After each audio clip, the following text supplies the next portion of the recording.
Good morning. We are starting the morning session of the June 22nd Planning Board meeting.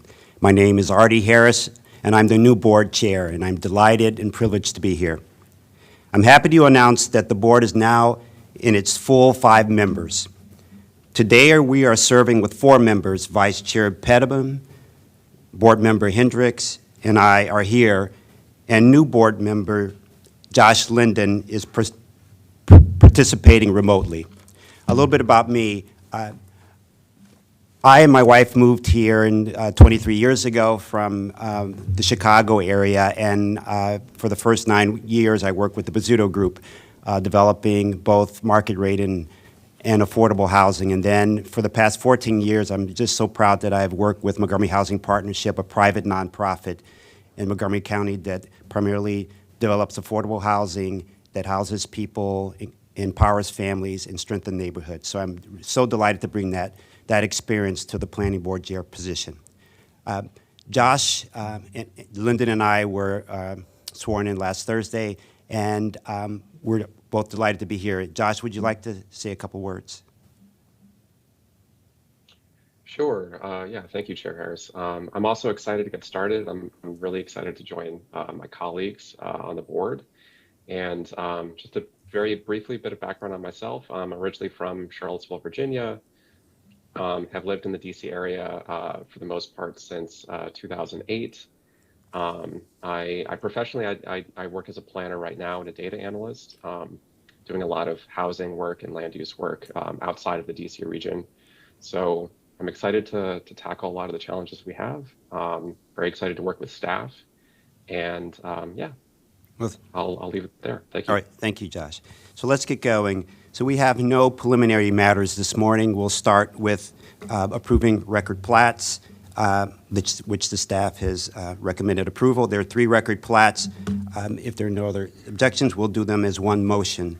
So the first plat is a subdivision plat number 22023030 regarding the Holt Easley subdivision of Silver Spring. The second is subdivision plat 22030420 regarding the PSTA, and the last one is subdivision plat 2202300750 and 2202300760 regarding the west side of Shady Grove Metro. All 3 the staff has approved, recommended approval. I move for approval. Second that. It's been moved and approved. And all the vote, can we vote now? Yes. Yes. Mm-hmm. All in favor? Aye. Aye. Any opposed? Aye. Okay. Aye. So 4-0 disapproves. Next item, we'll have the roundtable discussion by the Parks Director. He will present his report. Good morning, Parks Director Mike Riley. I want to welcome Chair Harris and Commissioner Linden on behalf of the 800 plus or minus members of the Parks Department, and let the record show on this historic day that the first item for the new board is the Parks Director's report. So I'm very honored to have put that down in the history books. Acting Planning Director Tanya Stern and I trade weeks updating the board on things that are going on in our respective departments and arenas that we think you should know about, highlights of our work programs, things that may be coming up like budget or council items. So every 2 weeks you will have me, and every 2 weeks you will have Tanya updating you on what's going on in our departments. So I do have a few slides I'm going to run through. This picture on this first slide is a program I'm going to talk a little bit about. The Parks Department has been, for years, expanding significantly every year the number of active programs we put on in our parks. This happens to be Salsa Night a few weeks ago up in Germantown. I'm going to just tell you a little bit about the Parks Department. I don't expect anybody to memorize this, and I won't start with the top line because you all know who you are. But you see me reporting to the chair, Artie Harris, And then the main thing I want you to take away from this org chart is that I do have two deputies. They're in the audience. Deputy Director of Operations, Gary Burnett, raise your hand, and a Deputy of Administration, Mitty Figueredo, typing away, raise your hand. So whenever you have any questions, issues, asks, requests of the Parks Department, I am always very readily reachable. Please direct them through me, but in the very unlikely event I am not reachable, please always feel free to also go to Gary or Mitty. As you can see, we kind of chopped the organization in half. I won't go into detail, but Gary has what I call the boots on the grounds divisions more. These are the folks who don't work in this building. They're out in the maintenance yards, at the enterprise facilities, taking care of the parks. And then Mitty has more the folks who work in this building on planning or human resources or engineering or technology. So I don't need you to become experts at that, but the three of us always stand ready and willing to assist the board members in any way we can.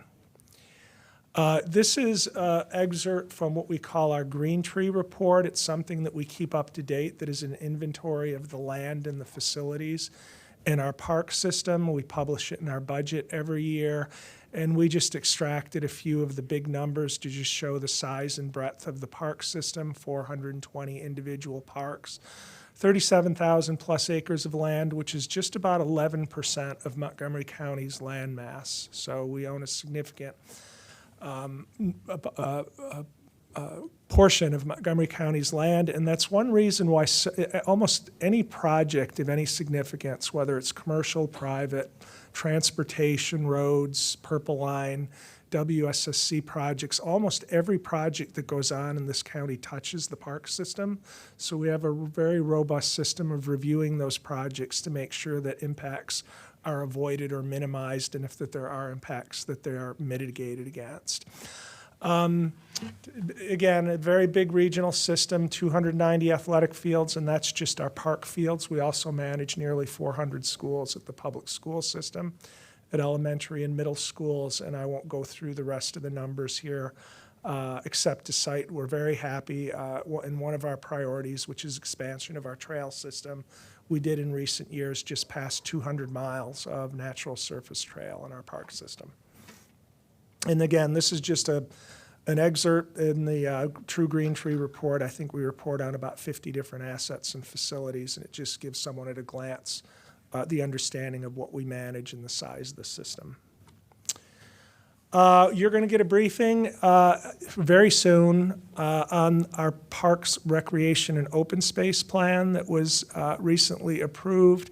This is our long-range plan for the parks. I think it's the most robust and best we've ever done. It has a lot of recommendations about the vision for the future, but three primary themes and components you will see throughout the plan is making physical activity, promoting physical activity and physical fitness, promoting social connections and civic engagement in our public spaces, and then, of course, protecting our best natural resources and environmental stewardship. So you will get a more comprehensive briefing, but if someone asks me if I have a plan for the future of the parks, I have a booklet and I can actually hand it to anybody at any given moment, and I think it's a great visionary plan that guides pretty much everything we do.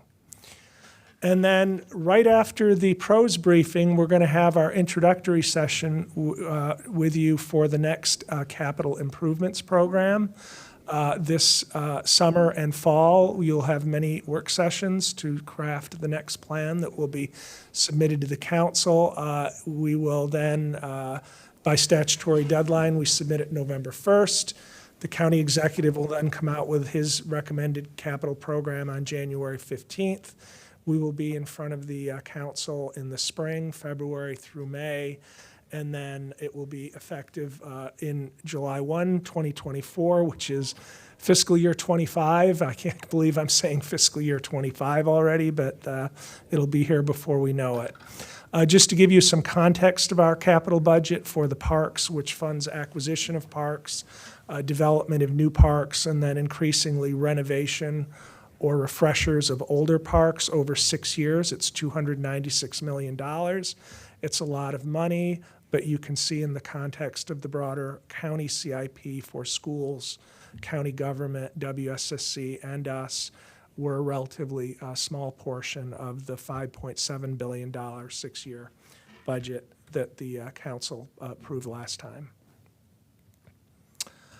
I'm going to highlight a little bit about this program pretty much every time I come to you because we have events going on year-round. As I said, we've built a small but mighty team of creative people who plan all different events in different communities across the county, different themes that appeal to different groups. Some are very unique, like roller disco or a movie night featuring Rocky Horror Picture Show.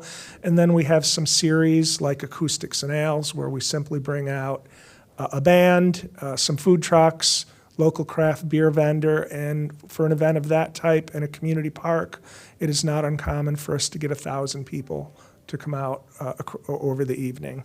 So this is I go back to the pros plan. I talked about social engagement and community building. This program fits right into that. This is one ongoing right now for the last 3 Tuesday nights and one more coming up next Tuesday. We have the Brookside Gardens Twilight Summer Concert Series right outside the Visitor Center on the lawn. You can see we set up the stage right outside the window of the Visitor Center, and then people camp out on the lawn. I counted about 600 people at the one I went to a couple Tuesday nights ago.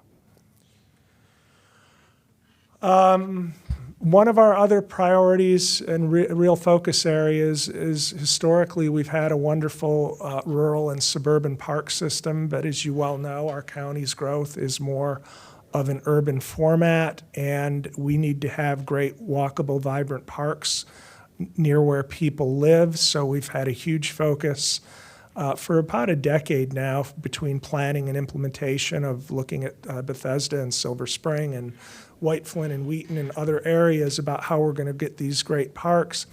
And this we just cut the ribbon on. It's called Gene Lynch Urban Park. Gene Lynch was a former planning board member who very sadly passed away at the young age of 50 years old, and the planning board at that time decided to dedicate this park in his honor. It took a long time to get there because this actually is one of the last components of the Sarbanes Transit Center that was built by the county. And you don't see the transit center in any of these photos or the purple line, but I would call this the urbaniest of our urban parks, if that's a word, because you're standing on this beautiful triangular patch of grass and you're literally looking at tall residential buildings all around you and seeing the purple line trains and the red line trains going by. And I just picture things like sunset yoga happening in this place, and we'll have a very, very city-like feel. You can see in the lower left, we were honored to have former Governor Paris Glendening join us at the ribbon cutting, who was a friend and colleague of Gene Lynch. And this is great to see. It's on the ground, and we have others in planning and design phases in Bethesda, Wheaton, White Flint, and others. And you're going to see more of these coming on line of these urban parks during your tenure. And this, I could say this is anger management training for the Parks Department, but we had a blast this week. We went out and started demolition of a building we're going to take down in the next month. We bought, and this goes to the urban parks theme again, we bought a property in South Silver Spring. It is on East-West Highway right near its intersection with Georgia Avenue, across from the famous landmark Denizens, if you know where that is. And we brought the staff team out there and the 2 deputy directors and had a little bit of a fun demolition party before the contractor came in with the big equipment and actually started to bring the building down. But one thing that we're striving to do with this project is really condense the timeline between when the idea was floated and when we have a park. This is going to be about 3 years between the time we decided to buy this building, and we're going to have an interim park on the ground in very short order. We've already had community meetings. This is project, like most park projects, is kind of a love fest. When we went out to the community, people just were asking how soon, how much can we have, and the debate was about the different type of amenities.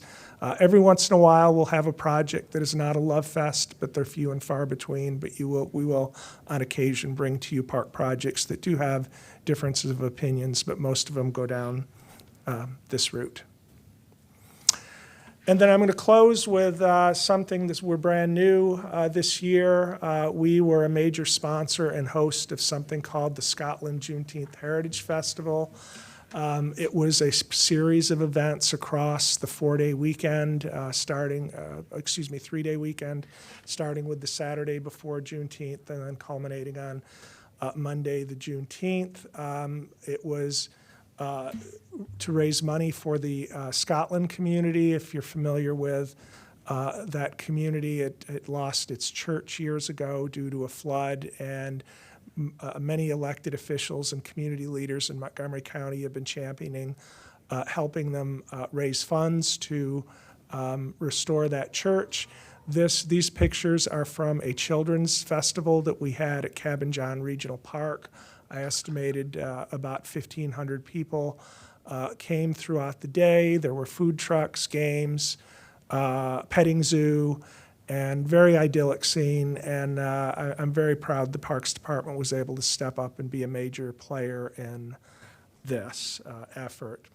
And then closing out, this was part of the Scotland Festival. As you may or may not know, in Cabin John Regional Park, we have the Shirley Povich baseball field where the Bethesda Big Train play. They actually had a game that night that it was called the second annual Pint Israel Classic. Pint Israel was one of Montgomery County's most famous black sandlot baseball players back in the day. And the founder of the Big Train, Bruce Adams, had the idea last year to start this classic, and he tied it into the Juneteenth festival this year and donated the proceeds from the ticket sales to the Scotland effort. The chair and I were blessed to be able to throw out a first pitch at the game, which was a lot of fun. As you can see, Vice Chair Pedawim joined us for the festivities. So I'll just close out with this happy picture, and I'm happy to answer any questions the board may have. Director Riley, that's a great summary of your work, great work, and I look forward to seeing more of it. Thank you. Thank you. It was a very nice way to start our day. Thank you, Mike. So no other questions or comments. We'll go on to item number 5, the Strathmore Square development, where staff is recommending approval with conditions. Oh yeah, okay. Oh, okay, we'll take a quick break and go to the next team's meeting. Thank you. I forgot.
We're back now.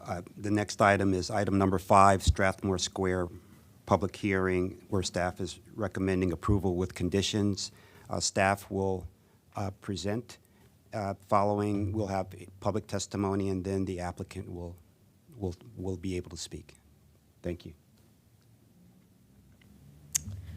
Good morning and welcome to Chair Harris and Commissioner Linden. It's very nice to be with you here today. My name is Emily Tettelbaum with the Mid-County Planning Division, and I am here to present a truly exciting project to you. It's a really fantastic project, great for your first regulatory review.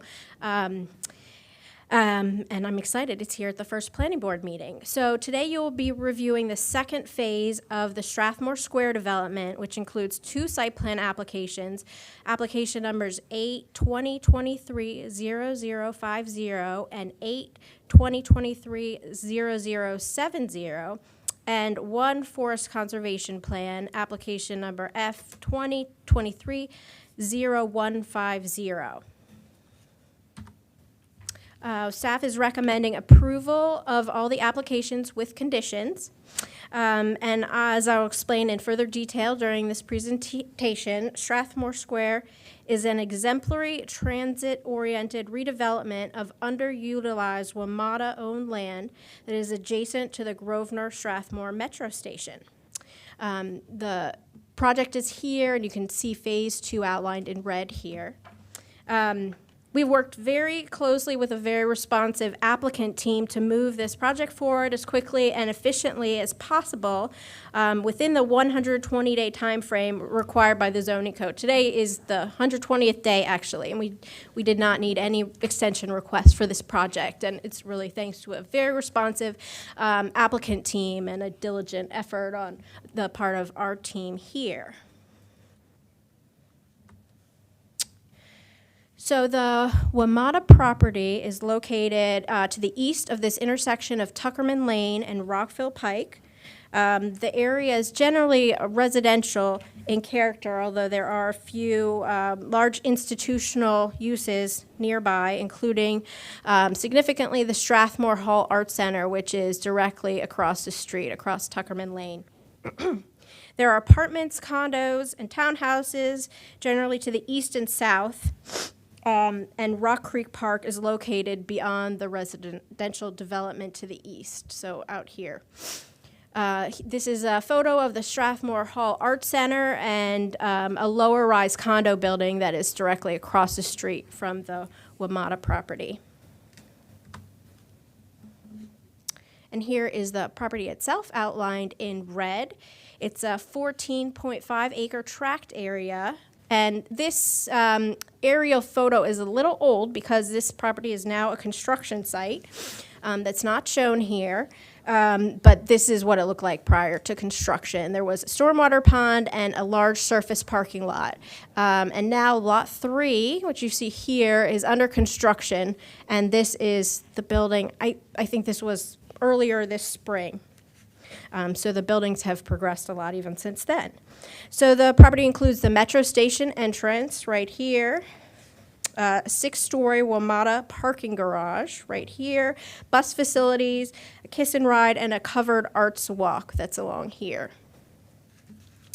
The east side of the property along here slopes down significantly, approximately 30 feet between the middle of the property here and Tuckerman Lane. So there's a big drop in grade along here.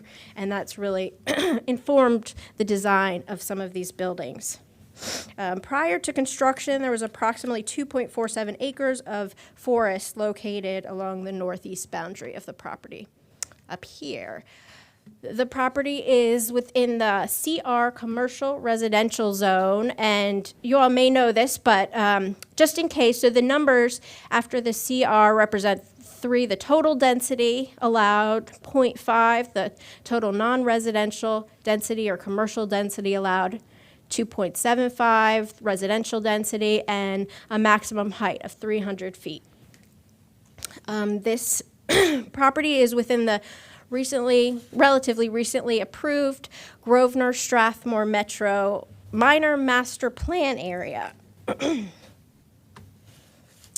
And so just a little more context about the master plan. It was adopted by the council, as I mentioned, in 2017, and it really set the stage for this project.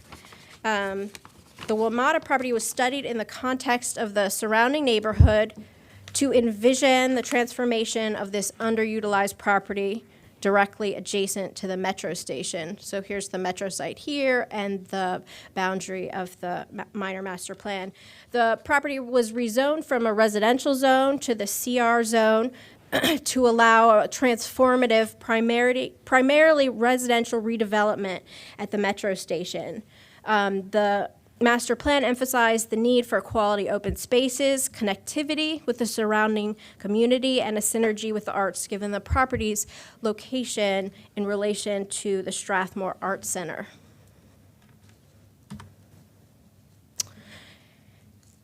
So following adoption of the master plan, the planning board approved a sketch plan, a preliminary plan, and the phase 1 site plan. So the sketch and preliminary plans establish the maximum height and density for the property, which are shown up here on the screen. And they also approved the conceptual layout of 6 buildings here framing a central park. Well, the 6th building is actually here, so I guess that one is not adjacent to the central park. But the 5 buildings frame the central park here. Approved an internal private road here, which is called Strathmore Hall Street, and a variety of additional open spaces, including a dog park located along Tuckerman Lane, right here. The Phase 1 site plan approved the first building, which is here. It looks like 2 buildings, but they are actually joined with an underground parking garage. So these are buildings, we call them 3A and 3B. So the buildings will contain 220 dwelling units with 15% MPDUs and 9,000 square feet of commercial space. The site plan also included the majority of this internal spine road and the central park here. Just a little more information about the central park that was approved with the Phase 1 development. It's approximately 1.2 acres, and it's privately owned, but it will be publicly accessible to residents, visitors, and the larger community. And it will really serve as a centerpiece of this new neighborhood. It'll be framed by a collection of beautiful, unique buildings. And as I mentioned, the first building is currently under construction. So in this diagram, these are the first two, well, the first building, building 3A and 3B here. The central park includes a large lawn area surrounded by trees, plazas, and lush plantings. The edges of the park are designed to be transitional that will be completed with the construction of the adjacent buildings, including one of the buildings we're going to look at today, which is located right here on this parking lot. So moving on to what we're actually reviewing today is called the Phase 2 proposal, and it includes 2 separate site plans for 2 separate buildings. So the Phase 2 site plan area is outlined in this red dashed line here. Phase 1 that was already approved is outlined in yellow right here, just to give you some context for what we're looking at. Building 2 is right here and located directly adjacent to the building currently under construction, and it fronts on both Tuckerman Lane and Strathmore Hall Street. Building 5 is located to the west of Building 2 with frontage on Strathmore Hall Street, and Building 5 is directly adjacent to the Central Park. This building will be the one closest to the metro station entrance. So I'm going to give you an overview of both of the buildings and the development program, and then my colleague Natasha Fahim here will provide you with some more details about the urban design and architectural features of each building. So we'll start off with Building 2. Right here, it includes 400 dwelling units, and the applicant intends to provide 25% MPDUs in this project, 10% of which would count towards a future phase. So they would satisfy the 15% MPDU requirement for this building and provide the additional MPDUs earlier than they otherwise would. Now, we are allowing them some flexibility in case financing falls through or they can't come to an agreement with DHCA about an alternative location for the MPDUs required in the future. But they will at least provide 15% MPDUs here, but they intend to provide 25%. So the site plan includes 2 public open spaces, one of which is a plaza on the south side of the building, which is right here. And part of it will be public, and then part of it will be private, just for the residents of the building. And then the other public open space here is called the feature stair, and it will provide a unique experience to pedestrians that are navigating the grade change between Strathmore Hall Street and Tuckerman Lane. As I mentioned, the grade differential is about 30 to 35 feet here. So the feature stair includes gardens, seating areas, and a runnel that allows bicycles to easily move up and down the grade along here. Vehicular access is primarily from Tuckerman Lane here. There are 2 separate driveways. One is a parking entrance, one is a loading entrance. And this site plan will complete Strathmore Hall Street, which is being primarily built right now in conjunction with the Phase 1 site plan. Moving on to Building 5. This building will be what the zoning ordinance calls a residential care facility with 166 independent living units, of which 15% will be MPDUs. And the facility will also include 110 assisted living and memory care beds. It will also include a small amount of commercial space, including a grab-and-go cafe intended primarily for Metro riders at the corner that's closest to the Metro station entrance. The northern side of the Central Park will be completed with this site plan. And will consist of an urban plaza constructed adjacent to the building that will provide pedestrian and bicycle access between Strathmore Hall Street and the Metro entrance that's just to the west here. So vehicles will access the building from the private Strathmore Hall Street here. All of the building's parking will be valet, which is provided within the structured parking garage. And I'll turn the presentation over to Ms. Fahim, who will tell you some more about each building. Thank you, Emily. Good morning, the Chair and the Planning Commissioner. For the record, I'm Natasha Fahim, the Urban Designer in the Mid-County Planning Department. At this point, I would like to highlight some of the design aspect of the second phase of this development that has been achieved through the constructive dialogue that the staff had with their applicants team. This development continues the grand vision of the minor master plan created in 2017 by Montgomery planning staff, the development team, and the greater community. This development frames and support the public realm of Tuckerman Lane and provide dense housing options close to the metro stations and the new 1.2-acre Central Park in the heart of this development. Starting with Building 2. Building 2 sits between the Strathmore Hall Street, which is the private internal shared street, as Emily mentioned, and the Tuckerman Lane, which is the existing street. And the grade difference between these 2 streets is approximately 30 feet.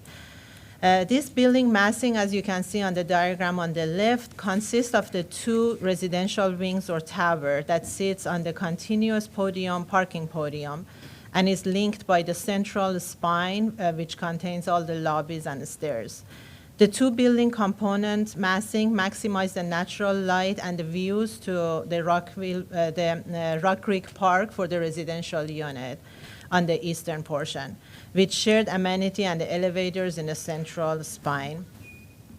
The massing articulation, the massing, as you can see on the diagram, articulates the street wall which continues the residential scale of the Phase 1 development along the Tuckerman Lane, with active uses and other strategies to hide the parking levels, that there are 3 parking levels from the public realm along Tuckerman Lane.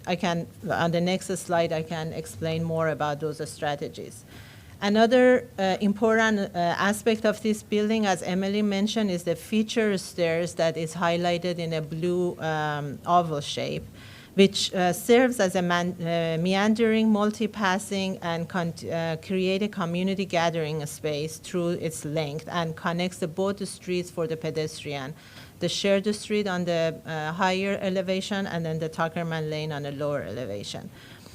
As a key element of the pedestrian circulation spine, this feature stairs connects the Rockville Pike, creates the Rock Creek Park with the Central Park on the heart of this development, and then eventually to the metro station.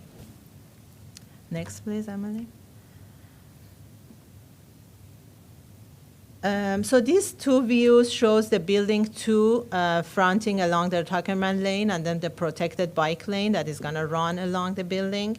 The 3-story base building of this building creates a continuous street wall, as I mentioned, and create a very compatible frontage along the Tuckerman Lane that is continued on the Phase 1 of this building, and also is compatible with the existing residential building across the street. As mentioned in a previous slide, different strategies has been applied to hide the parking structure from the public realm along Tuckerman Lane. A bike cafe, which is a 2-story tall building amenity, shows on the right image, helps activate the frontage and connects a major cycling path and a bike storage in this building. You can see the feature stairs in this view as well, which creates a public space and pedestrian connection to the rest of the development and eventually to the metro. Other techniques that has been used to screen the parking, you can see them on the left images, are architectural screening and a big mural. Thank you, Emily, for pointing at it, with the seating elements along the sidewalk that helps activate the frontage of this building along Tuckerman Lane. Next, please. On the other frontage of this building sits on the Strathmore Hall Street, which is a shared street and internal to the development. The double-height span at the ground level maintain the residential scale and visually signal the public amenity along the Strathmore Hall Street. The ground floor of this building contains mixed-use programming, including retail on the right side, the community facility on the right side, retail on the left. As you can see on the floor plan, the feature stairs sitting on the north side of the building, and then on the southern side of the building, it's a South Plaza, which sits at the same level as the shared street, and it overlooks down to the Tuckerman Lane at the 30 feet high above that street. I just have a question. Sure. Is the garage above ground or under the ground? The garage is above ground, but at the Foot. level of the Tuckerman Lane, 3 levels. So from the Strathmore Street Hall, you don't see the garage, but from the Tuckerman Lane, you It's see above the it's ground. above the ground. You can see it here. Thank you, Emily, for pointing. So all Yeah. of those strategy I was explaining previously, it's how to hide the garage with active uses, with mural and the I got it. architectural screening. So all of those will be hidden from the public realm. Sure. So now moving on to Building 5, which is another building that Emily was explaining. This building is located at the center of the Strathmore Square development and connects the high-rise senior living facility with the Strathmore Music Center to the north, and the Metro Center to the west, and the Central Park of this development to the south. The unique building massing steps down from the highest point, which is close to the metro, to the lowest point along the Strathmore Hall Street or shared street. This massing responds to the context by orienting the tallest portion of the building near the metro and Rockville Pike, which creates the tallest building in the county by 300 feet of height, which can be viewed very easily from Rockville to the north and from Wisconsin Avenue in DC to the south. The lowest portion of the building is toward the Strathmore Hall Street and the residential building along it, and then the Tuckerman Lane further beyond. The proposed stepping of the building allows for the more sky exposure and a daylight to the surrounding street and an open space. And it also creates the outdoor terrace in different levels for the residential units. I think it's, you can see it on the rendering on the left side. In addition to this stepping of the masses, the building bends along the Central Park to help activate this public amenity, which also reduce the length of the building along the Central Park. Next, Emily, please. The ground floor storefront of this building with many of its opening blurs the boundary between the inside and out and contains a public-facing program along the length at the ground floor. The ground floor activating uses include the residential dining hall on the north side of this diagram that it has a blue bubble around it. And on the south, there is a cafe shop, which is a grab and go next to the metro, which is open to the public. And then in the middle of these two facilities, it's the lobby, which is very transparent and airy and located to center of this building, and it opens up to the Central Park and helps activate the public realm. And you can see also on the view here that the building is very glassy and opens up all the views to the Central Park. So at this point of my presentation, I would like to mention that the staff greatly appreciate all the collaborative approach that the applicant has took through the regulatory process, and we feel confident that this development will be a great addition to the metro station and this location. And especially with this design excellence, set the bar high for all the transit-oriented development in this area and transforming the parking lot to places, which is the goal in our county. At this point, I would like to turn the presentation back to Emily to walk us through other aspects of this development. Thank you. Can I just ask you a question? Do you have a slide that shows the perspective exactly like the slide on the right-hand side, but shows all the building 5, building 2, and building 3 in the height, that how the height of all of this with the surrounding area looks like? Do you have a slide? I don't think we have that one, but I can give you the height. So building 5 is going to be the highest building with the corner of it. Emily, if you can go to the previous slide, it shows, so that portion of the building, which is 300 feet, that can be viewed from the metro and all along the Rockville Pike. So that would be the highest of the development. And moving down toward building 3A and 3B, if I'm not mistaken, is 5 levels. I can ask applicant to help me if I'm mistaking some of the heights. So the building 3 is just 5 levels, correct, much because shorter than the other ones. And that was purposely designed like that because there is a residential building across the street, and they have to create with the compatibility that it was a goal of the sector master plan. And building 2 is building 2, 172 feet. So, 172. yeah. 172. So it's 300, 172, and the 5-story is under 100? Under 100, correct. 105 was 100. building 3. Okay.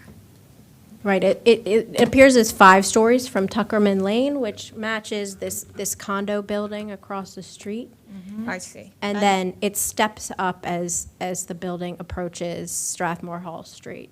So it's going to have a higher elevation along the shared street, but lower elevation along the Tuckerman to be respectful for the context around the condo association. So the highest elevation is 105, or the lowest elevation is 105? Do we remember that? I think it's 105. Is it from Strathmore Hall Street that the building is measured? Yeah, from the Strathmore Hall Street side. Okay, so that's And the that it highest appears one. lower from Tuckerman Lane. Okay. Just one thing I'd like to add for context, Matt Folden, Regulatory Supervisor for the Mid-County Division. The height and massing for this project were reviewed in detail at the sketch plan stage. Yeah. And so we looked at that within the context and established the overall compatibility. And the heights that are proposed within the site plan here are consistent with the sketch plan and also with the master plan. So they're a perfect match all the way down. Yeah, yeah, thank you. That was just for my information, that to see how it is set. Because Sure. we didn't see those sketch plan. This is my first time, and it's actually beautiful. Okay. And the garage, the existing WMATA garage is about how high? That's 5 stories, correct? I see. All right, thank you. 6? 6 stories, sorry. Okay, thank you. Okay, so I will finish up the presentation. Unfortunately, all the pretty pictures were on previous slides. So I will briefly go through the public benefits provided with this project. Optional method projects in the commercial residential zones must satisfy the zoning ordinance requirement for public benefit points. Projects of this size require 100 points in 4 categories. This project was front-loaded with the public benefit points. Phase 1 exceeded the 100-point requirement. And for Phase 2, the applicant has only requested points for public open space and building lot terminations. I would say that there are many more points we could probably grant for this project because the design and amenity package is really outstanding. But this is what the official public benefit point package is for the project. And we could probably spend a lot of time talking about public benefits, but I want to make sure you are all aware of an effort currently underway in the planning department to analyze and study the existing public benefit point system. The project is called the Incentive Zoning Update, and you will probably learn more about it soon. I think some of you have already had a presentation about it. So final forest conservation plan is under review with the 2 site plans, and it amends and replaces the final forest conservation plan that was approved for the first phase of the Strathmore Square development. This forest conservation plan meets all the requirements for Chapter 22A for forest conservation for both of the site plans currently under review. And approval of the forest conservation plan includes a requirement to provide off-site forest banking. So the applicant has met all proper noticing requirements. They held a virtual pre-submittal public meeting for all 3 applications in December of last year.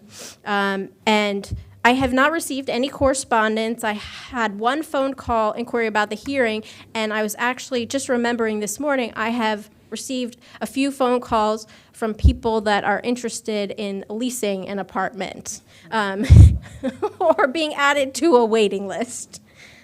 So the applicant has done a really remarkable job of outreach throughout the master plan and regulatory review process. A few minor typos in the staff report that I want to correct on the record. This is the building 2 density. There are just a few typos. The maximum density is correct. It's just the residential and total mapped density were not quite right in the report. And then in the BLT calculation, there was just an inconsistency here, a typo in one of the paragraphs. So the BLT requirement in the paragraph is just matching up with the BLT calculation here. And a few other typos in that formula. And for building 5, we had the same issue where the calculation number was correct, but in the preceding paragraph there was an error. So we're just matching up these numbers. And so with the recommended conditions for all 3 applications, we are recommending approval. The projects as described in the staff report meet all zoning ordinance requirements, and the projects is consistent with all the recommendations of the minor master plan. So we recommend approval of all 3 applications as listed on the bottom of this slide. So we'd be happy to take any questions, or I think the applicant has a brief presentation for you. That'll be great. Thank you, Ms. Tettelbaugh, for your presentation. Yeah, it appears there's no public testimony. Just to confirm that? Okay. Sure, we'd love to have the applicant make a presentation if you'd like. Thank you very much. Well, good morning. I'm Steve Robbins with the law firm of Lurch, Hurley & Brewer, and I'm pleased to be here along with my colleague Liz Rogers on the other side of the table, representing 5 Squares Development and Experience Senior Living, the applicants for the site plan applications and forest conservation plan application that are before you today. With us here today are Andy Altman, which is to my left, and Matt Harris, I believe, also with 5 Squares, is online, and Bill Maggard, who is to my immediate left, and Hunter McLeod with Experience Senior Living, along with many members of our team that are in the audience. A few preliminary matters. First, I'd be remiss to say, if I didn't say congratulations to our new chair and board member, Artie Harris, and board member Josh Linden, who we see online. Congratulations on your appointment. And Mike Riley sort of stole my thunder. I thought we were the first application, so I'm going to say we're the first regulatory application before you, and we're honored to have the privilege to be here presenting what we think is a really excellent application. I'd also like to take a moment to acknowledge the efforts of all of the staff that participated in the evaluation of these applications. Particular thanks to Emily for her efforts and her amazing attention to detail. As always, she's done an outstanding job as the lead reviewer. Also, thank you very much, Natasha, for your review of this application, and to Matt Folden and Carrie Sanders for their leadership in this project. We agree with staff's recommended findings of facts, conclusions of law, and conditions of approval for all of the applications, and we are truly pleased to present the next phase of Strathmore Square.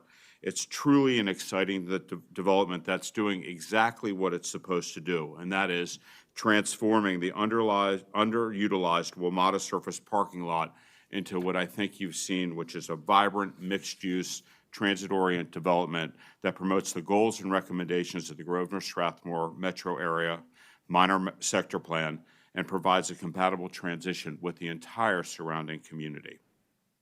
As Emily noted, there are 2 site plan applications before the board today for the next 2 buildings in Strathmore Square, as well as the forest conservation plan, the amendment to that plan.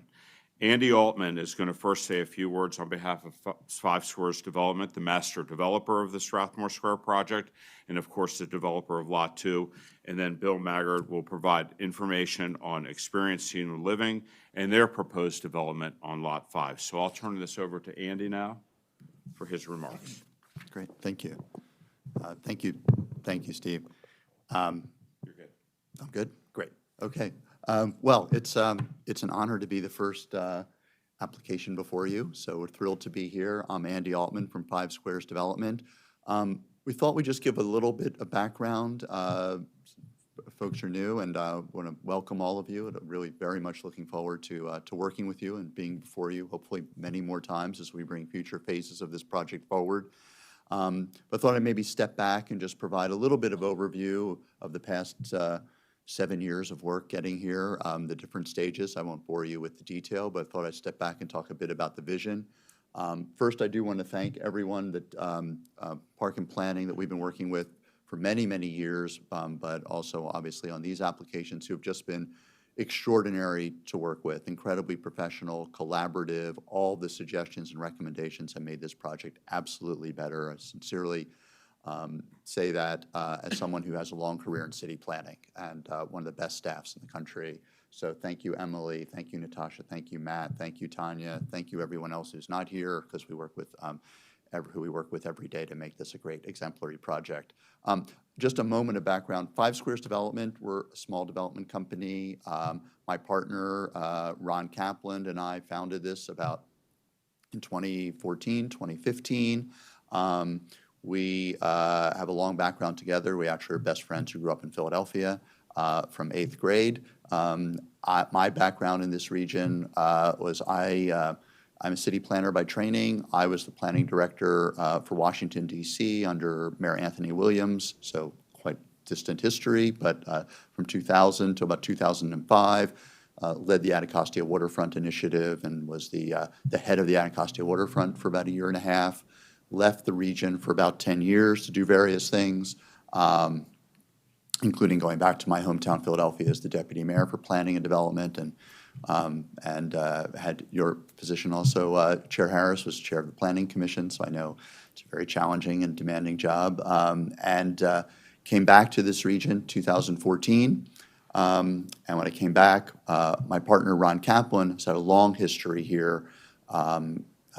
Lived in Bethesda, resident of Bethesda. He was with Federal Realty back when they started the acquisition of Bethesda Row, and he led the transformation of Bethesda Row, and in fact, all of their suburban redevelopment projects, which now, when we talk about placemaking, has become common, but back then was pioneering to take suburban malls and turn them into walkable places, which is his specialty.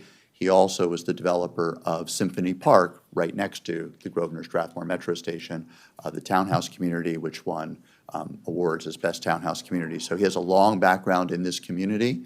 We have a long partnership together from early age, and we were thrilled to be able to start this company, which is a small company dedicated to doing these kinds of signature, complicated projects that are transit-oriented, that are urban, that are inclusionary, and that create really beautifully designed legacy places for where we build.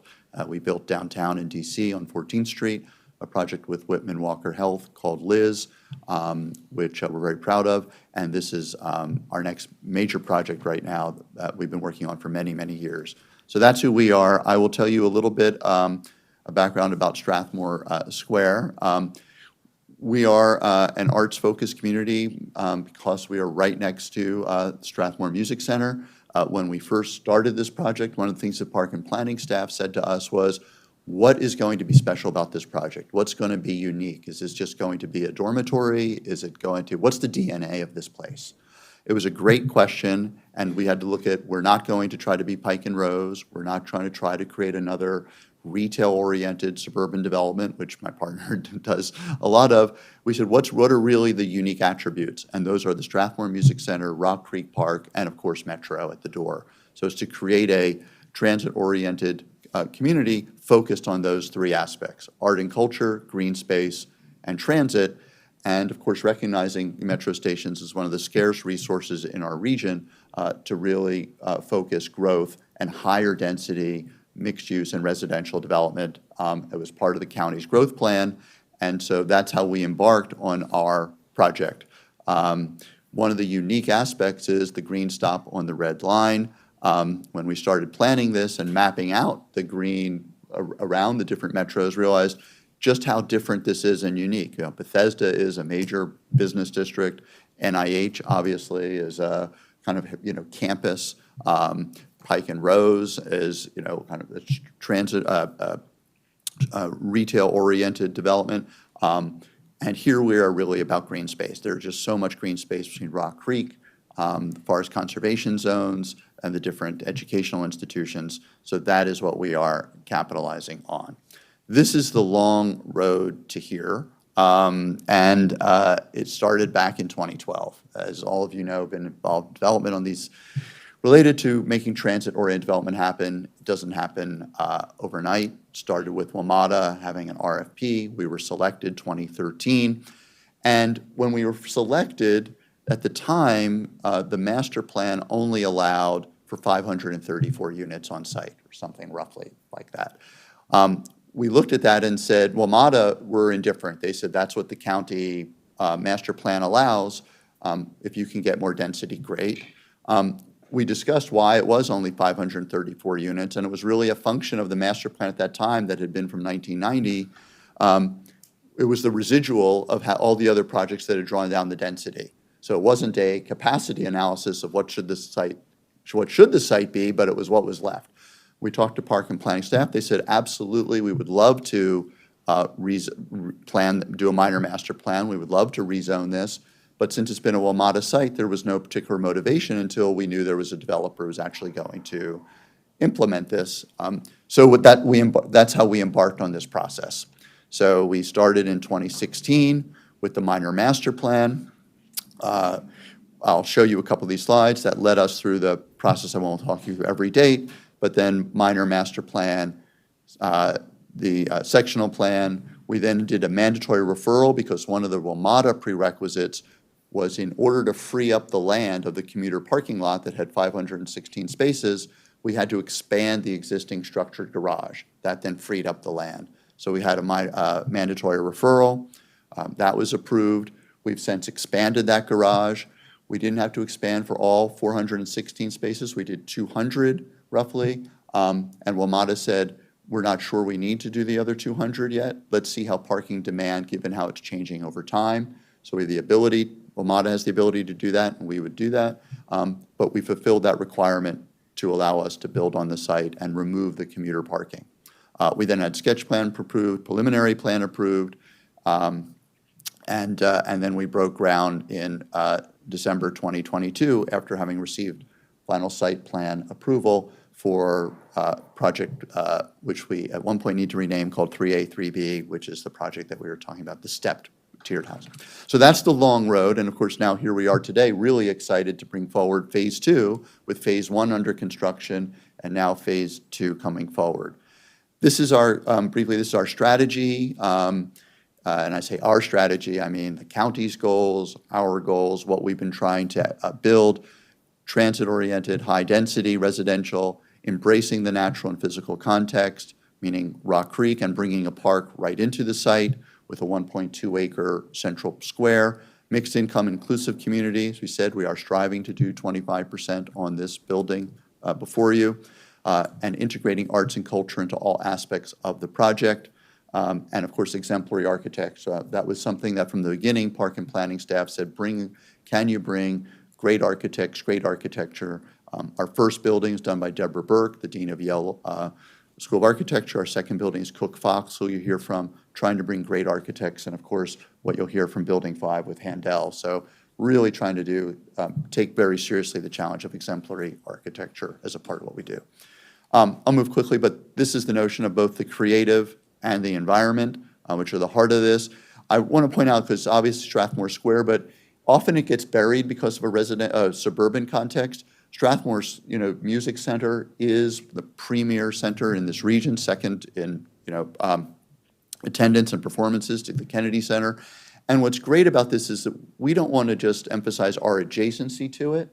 We want to bring Strathmore into every aspect of it. So they actually have gone to their board and said, we want to be the creative partner to Strathmore Square and to 5 Squares. And what that means is that it's the mindset and framework that everything we do, we're looking at it with Strathmore from the context of how they're a part of this, from how we program the open space, how we bring ground floor uses, opportunities for residents, everything that we can do, thinking about what a week in the life of Strathmore is like, every way our residents can be a part of this, from kids who are in educational programs. Every student, as you know, Montgomery County Public Schools goes to Strathmore to learn about music, from dance to docent activities, truly all the intergenerational activities that are possible here.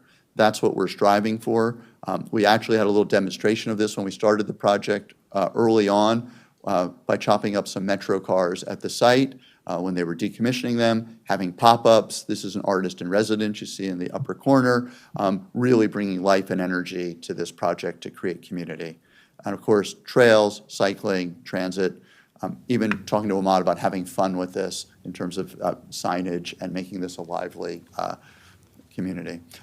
So moving to the actual Mr. Alpert, about just a couple more minutes. You got it. I'm going to turn over to the architect. Yeah, but this is all wonderful. This is a very it's great. exciting project. Then I will very quickly this is the preliminary plan. One thing I just want to point out is the Central Park originally were required only to do 25% with each phase. We decided, and it's going to be built, to do the entire 1.2-acre park in the first phase, not the second phase. It will be under construction starting this summer, so that when we deliver our first building, the park will be complete. The place will feel like a real place. If you go out there, you'll see that it'll be a complete community that we're now building on. So these are the 6 parcels. This is the phasing. Phase 1 will all be complete by next summer. Phase 2 is what we're talking about here, and this is actually the construction in progress. Last week, we had a topping out at the 10th floor, and this is some of the fun we want to have with it. So that's my presentation. Maybe we should go right to, I think what we'll do is we can go back to our building, but I want to make sure that ESL and Bill Maggard, our partner in the senior housing, has a chance to present. We can answer questions later. Thank you, Andy. Bill Maggard from Experience Senior Living. And I want to echo what the others have said about cooperation with staff. I was really impressed with how accessible staff members were and the collaborative approach to resolving comments and suggestions. Very impressive. Because the other, Emily and Natasha and Andy were so thorough, we can zip through this presentation. This is an important milestone for us. If all goes well today, the plan is for us to have permits to break ground in December, and then welcome our first residents in the summer of 2026. So I think everyone can see why we're so excited about this project. 3 things I wanted to do. I wanted to introduce our team and recognize the excellence of that team.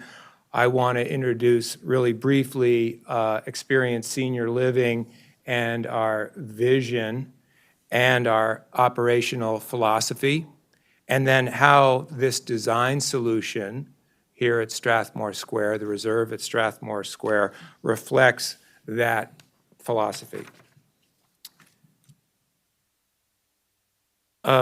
So, team, before I get into architecture, 2 other members of the Experienced Senior Living team are here. Our president, Phil Barklow, there you are, and Montgomery County resident Diane Oros, who manages design and construction for us. We're really fortunate to have her leading the charge here.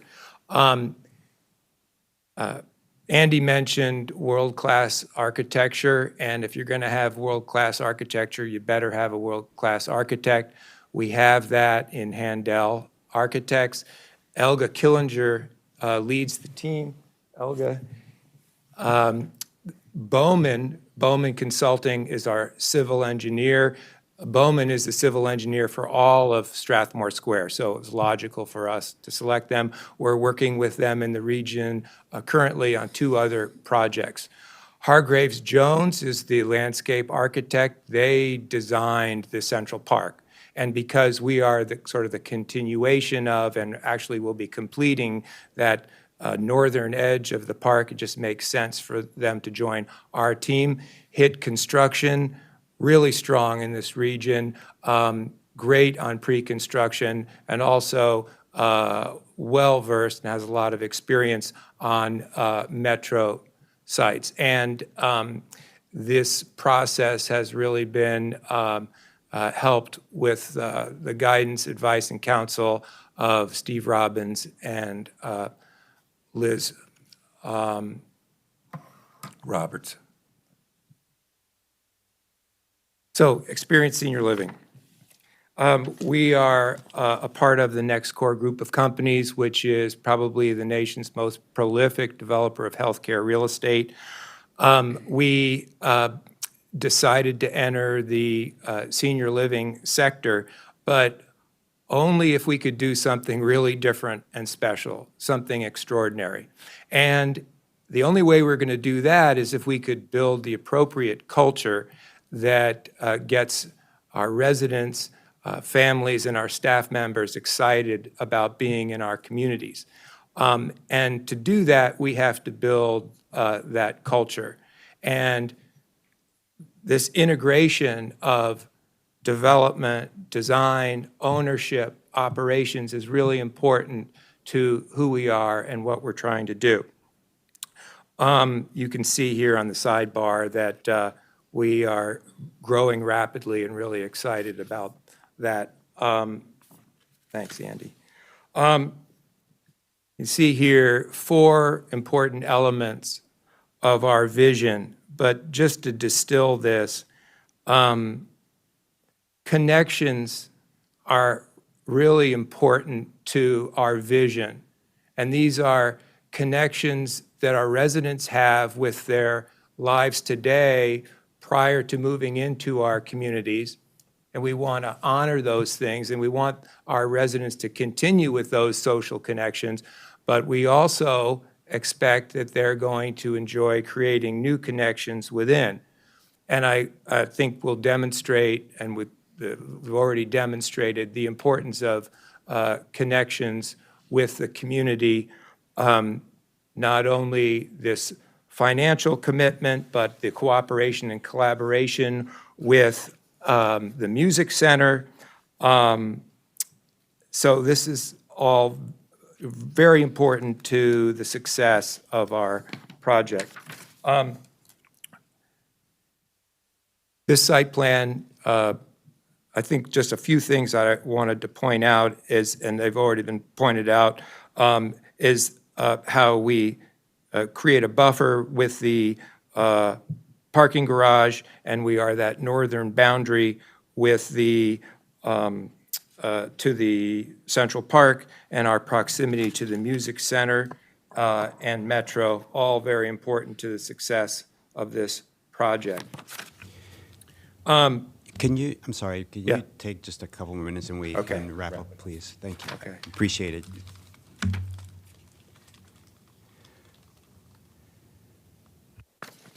Let's just, yeah. We are just starting to complete our interior design, and this gives you some idea of how we're continuing this connection of the inside out and the outside in, with the two center concept images reflect this sort of rhythm that we've established on the exterior, and the importance of glazing and transparency for both those outside of our community and inside. Thanks very much. So just to wrap it up, I appreciate the board's indulgence into the presentation. These are exciting buildings, exciting project, and we have a lot to say about it. But I think, Emily, thank you for showing the slides that show the real quality of the architecture. Right. We concur with all the findings, the legal conclusions, all of the conditions. We appreciate your time and your patience in hearing the presentation, and we respectfully request your approval of all three applications. Right. Happy to answer any questions. Thank you. To the board, are there any discussions?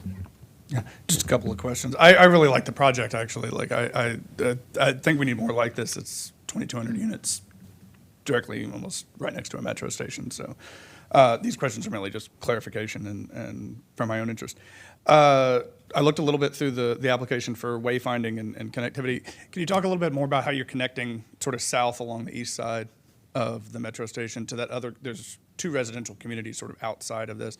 Is there bike connection, walking, pedestrian access, that kind of thing that's going to go from the development here to the other communities to allow them to come sort of through the metro and whatnot? Communities to the Avalon, are you speaking to sort of the Avalon, the communities like Meridian, the building Meridian and South? Yeah. Yeah. Yes. Yes, 1 second, because this will be helpful. I'm just curious, is the connectivity to allow for pedestrian bicycle access Yeah. through that to the metro? So this might be helpful. So one of the things that we did is, as you can see to the, is that a cursor? Does that show up? There you go. So I didn't go through the sort of master plan in any detail, but one of the fundamentals of the master plan was connectivity. And as you, there's not a lot to connect to, but one of the things we connect to is this Strathmore Hall Street here. So you have the Avalon buildings here, you have Meridian here, which is, and bringing that street right through and all the way over here. And actually what's interesting is right here is the Music Center at Strathmore. It's actually an entrance here that takes you right up into the concert hall and to their offices. So actually, and there you see this turnaround here. So what we wanted to do is make that connection right through the main street to there. And that is going to be a shared street, meaning that's a very pedestrian-oriented, curbless street, very purposely designed to be friendly to make this a walking street and to also for cycling. That'll, you can sort of see here this meander, but there are these, they call them chicanes, which are these kind of cutouts here, so that it kind of bulbs out and comes back in. So we can be very generously landscaped through here with different zones for seating, like in the central core here. This is all landscaped, which with a path goes through here, and of course the park fronts here. There's going to be these, by the way, just to, it's not exactly the question, but also through between the buildings 3A and 3B, this is actually public, and there'll be a space that people can come, and there'll be cafe or Strathmore's space here. Between Lot 3 and 2, we've also designed to be public. And then making the next point of connectivity is with Lot 2, we relocate the existing stairs between the Metro and Tuckerman, relocate those, and create a very beautiful, it was featured in your report, well, it's called the feature, the cerebral feature, but really a nicely landscaped connection here, rebuilding the steps, putting a bike runnel in so you'll be able to go up and down with your cycling here, because of course Tuckerman will be a main route for cycling. And of course we have that cycle amenity right here in this building, which is meant to really capture this whole sense of people cycling, Beach Drive, Rock Creek. So we tried to find all the ways of connectivity we could to bring you in to the site. Yeah.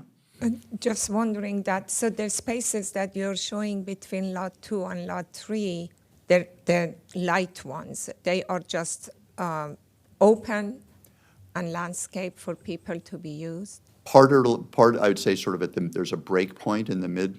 Yeah. So part of that is all open, and then the next part is sort of private between the two buildings.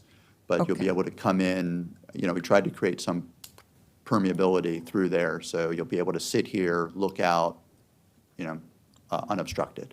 So also that the square kind of Lot fingers 3 into is this. like an open plaza? Yes. Is that public for people? Yes. Public. Yes. Well, now that I have the microphone, it's a fantastic design. I started looking at it, when we received it last week, and it was really exciting because I knew something was coming up, but I had not seen it. And I really appreciate the history because a few of my questions were answered when you went through the history about the parking spaces for the garage. Yeah. And I guess that eventually, if they need it, because I was wondering what happens to those spaces for people, is absolutely needed. And it's beautiful. I think it's going to be a masterpiece for North Bethesda. The design is amazing. Oh. And I saw a few slides of the interior design that you have put, and the whole idea of using it around art and also the environment and Rock Creek Park. So all of these assets that they are there, you have been using them all to get it accessible for more people, and we get hopefully a lot of MPDUs that is coming. This is one of the enjoyment of this position. You get to see excellent designs and architecture like this coming that we need. And I don't know, maybe it's a competition now. You want the competition to be the highest building, even from the building in Bethesda, because I know there was some kind of competition who is going to be the highest building. No, you took them away, so that's fantastic. Thank you for a good job done. I have no other comments. Yeah. Board Member London, you have your hand up. Yeah. Yes, thank you, Chair Harris. I share those sentiments. I think this is a fantastic looking project as presented. Thanks to staff, Emily and your team for working with you all. The density, the proximity to Metro, all of the wayfinding, the open space, all of the elements that Commissioner Pedoima also just mentioned. I know we're almost out of time. I just had a few questions, two just sort of points of clarification and one about Tuckerman Lane. I hope I can get them pretty quickly. It sounds like there's a fair amount of long-term bicycle parking, which I think is great. I'm just curious if the plan is for that to be secured long-term bicycle parking. So that's just clarification number one. I also see that I'm just looking through the staff report. It looks like in the structured parking for building 2, proposing 250 spaces where the minimum required is 219. I'm just sort of curious about your thinking about your approach to going over the minimum, given the great proximity to Metro and other transit along Rockville Pike. Just curious why you chose to go over the required minimum. And finally, on Tuckerman Lane, I wasn't sure if, out looking through the staff report again, I think it's on page 46, it looks like there's a potential cross-section redesign. And if so, it looks like perhaps that's to accommodate the new bike path, which I think is great. But it also looks like, if I'm interpreting this correctly, the proposed sidewalk is 4 feet wide. And I'm just wondering about in terms of particularly for the residential care facility and pedestrian access, and the space for folks to walk side by side with kids if they have mobility needs. I'm wondering if 4 feet is sufficient, or just your overall thinking about that, if I'm interpreting that correctly. So yeah, but thank you again. I think this is a great project overall. So thanks for those clarifications. This is Emily Tettelbaum for the record. I can speak quickly to your questions about Tuckerman Lane. So on page 46, there are 2 cross-sections. One shows the interim cross-section, which is basically what's out there today. And once the building next to building 2 comes in, if you put my PowerPoint up, I can point this out quickly. So once this building comes in adjacent to building 2, then Tuckerman Lane will be reconstructed along the property frontage here with a protected bike lane and a wider sidewalk. So I think the cross-section you're looking at with the 4-foot sidewalk is on the opposite side of Tuckerman Lane. Someone can correct me if I'm wrong about that, but that's on the other side, and they're not reconstructing Tuckerman Lane along that side of the street, but there will be very wide sidewalks along the property frontage side of Tuckerman Lane. So I hope that answers your questions. The sidewalk, I think, is, let's see. Oh, it's between with the streetscape and sidewalk, the sidewalk will be between 17 and 22 feet wide along Okay, great, here. yeah. So the 4-foot sidewalk Great. is on Yeah, this thanks, side. Emily. Sure. Do you want me to address Thanks the for parking clarifying. That's question? helpful. You want to answer the parking question? Yeah, I'm Tor? happy to. It's a good question. I mean, we sort of started from, you can build, the maximum, of course, you can provide over 400 in some spaces, right? 1 for 1 would be 400. You can actually build more than 400. So we looked down at the minimum, and we really pushed it way down from what, even as much as, right now, we all want transit-oriented development. It's still a suburban site. Even building 1-to-1 in parking, as you probably know, is a challenge, as people are building greater than that. So we wanted to push significantly below 1 for 1.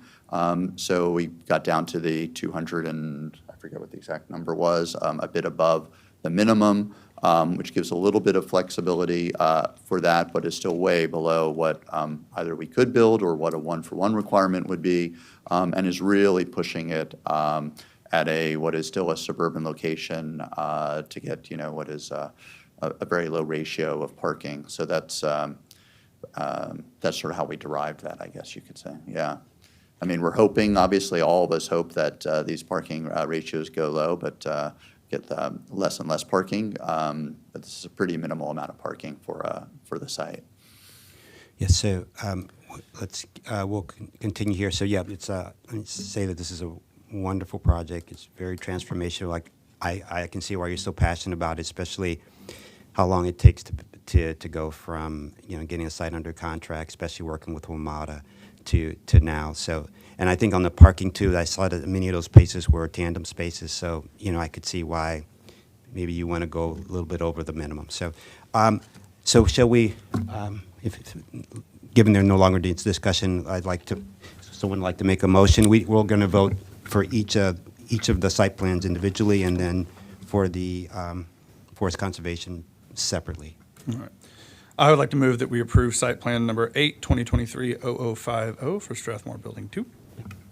I second that. All in favor? Aye. Aye. Aye. Aye. So ayes have it. Can I get a, Move that we approve site plan number 8, 2023-0070, the Reserve at Strathmore Square. I second that. Second. all in favor? Aye. Aye. Aye. And then, last but not least, move that we approve the Forest Conservation Plan number F, 2023-0150 for the Strathmore Square Buildings 2 and 5. Second. All in favor? Aye. Aye. Aye. Aye. So thank you so much. Yeah. Thank you Lovely so project. much, and we're happy to be the first action before you. So, and I don't know if you do this, but I would like to extend to all the members, if you'd like to come out for a tour, individually or collectively, and actually see it, because to see it on site now, all of the master planning will start to make sense because it's coming to life. So we'd love to extend that Yep, invitation. great. I'd like to make sure, hopefully you can build all your MPDUs on site, and that would be great. Thank you. That's our goal. Absolutely.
Good morning again. We'll now take item number 10, the Portuguese Community Center public hearing, where staff has recommended approval with conditions.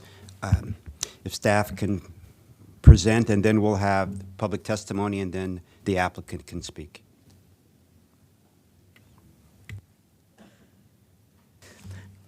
Good morning. For the record, Mark Beal, Up County Planning Division, zoning planner. Today, it's my privilege to bring to you the Portuguese Community Center. It's a conditional use with a conditional use number of CU 202313, as well as Forest Conservation Plan F 20230110. We had one little clarification, or two little clarifications, I apologize. In figures 5 and 6, I had used an old plan, and the only difference, I put snippets here of what I originally put in and what the actual latest plan is, and it's just some grading around this tree area. As well as the updated forest conservation plan was not in the attachment, which we will update. So the property is located at 4407 Montgomery Mill Road. It's on the north side of Montgomery Mill. It's roughly halfway between Route 28 and Sycamore Lane. This is part of Lot 1 in Block A. It's a little over 2 acres, and the property consists of an existing house and a shed, and there's actually a stream through here. The neighborhood is mainly made up of low-density and moderate-density residential development. There are some institutional uses such as churches in a few locations, as well as staff recognize there's one existing conditional use special exception in this location. It's just an existing site, existing image of the site. The applicant is proposing taking the existing house and converting it to a private club service organization, relocating the driveway entrance from this location to this location, creating a parking lot as well as a fire department turnaround area, and relocating a shed that's in this area back to this area. It's just a clean version without the landscaping. The property falls within the 2005 Alani Master Plan. There are no specific recommendations for this property. And I'd like to hand it over to Josh Penn, the environmental person for this. Good morning, Josh Penn for the record. There is a forest conservation plan, a final forest conservation plan with the application. The application does meet all the requirements of Chapter 22A. They're proposing removal of 0.03 acres of forest, retaining 0.05 acres of forest, and they have a forest conservation requirement of 0.41 acres on site. The applicant is going to meet this full 0.41 acre requirement on site. It is, you can see here, by 0.84 acres. If we move to the next slide, you can see why there is a doubling, almost a little over doubling of it. There is an area of stream valley buffer, which is where the existing driveway was, which is going to be relocated to the west in the picture here. You can see in red here 3 existing utility lines that are running to the existing house. So we removed that area. We did not place that area into Category 1 easement to allow for future maintenance and retention of those lines.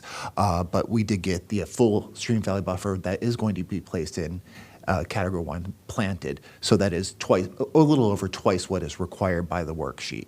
So I wanted to call that out. Next slide, please. We do have a tree variance. There is an impacts to trees 2, 5, 9, and 16. All 4 of these trees will be retained, and they're expected to do fine after construction. There is no mitigation is requested for variance trees that are impacted but not removed. Thank you, Josh. So staff finding that the private club service organization is consistent with the Alani Master Plan. It's compatible with the surrounding neighborhood. It will not cause undue harm or adverse impact on the neighborhood. It meets the requirements of the specific use for a private club service organization per the zoning ordinance, as well as the general conditions of the zoning ordinance for conditional uses. Staff has not received any communications from any or correspondence from any community members. And staff recommends approval of the final forest conservation plan, as well as staff is recommending transmitting a recommendation of approval with conditions for a private club service organization conditional use to the hearing examiner. Thank you for your time. I appreciate it. Sorry, just one quick clarification. I think we did receive some images, not not truly testimony in reservation that some folks may wanted to speak or share some images today. So just to be clear, I don't think we received specific testimony. We received some images on testimony you may hear today. Yeah, correct. They were to the chair's office and just copied us and then emailed us, confirming they got that the chair's office got this, and it's for their presentations today. Yes, because just one thing, can you just go over again, bring up the plan and go over each use that borders the property, just so. Do you want the plan or just like the neighborhood? The plan, or maybe something, yeah, can you go over, to the left, north, south, east, and west, and across the Okay. street? So up in this area here, we have an RE1 zone, which is mainly residential use. We have one special exception right here.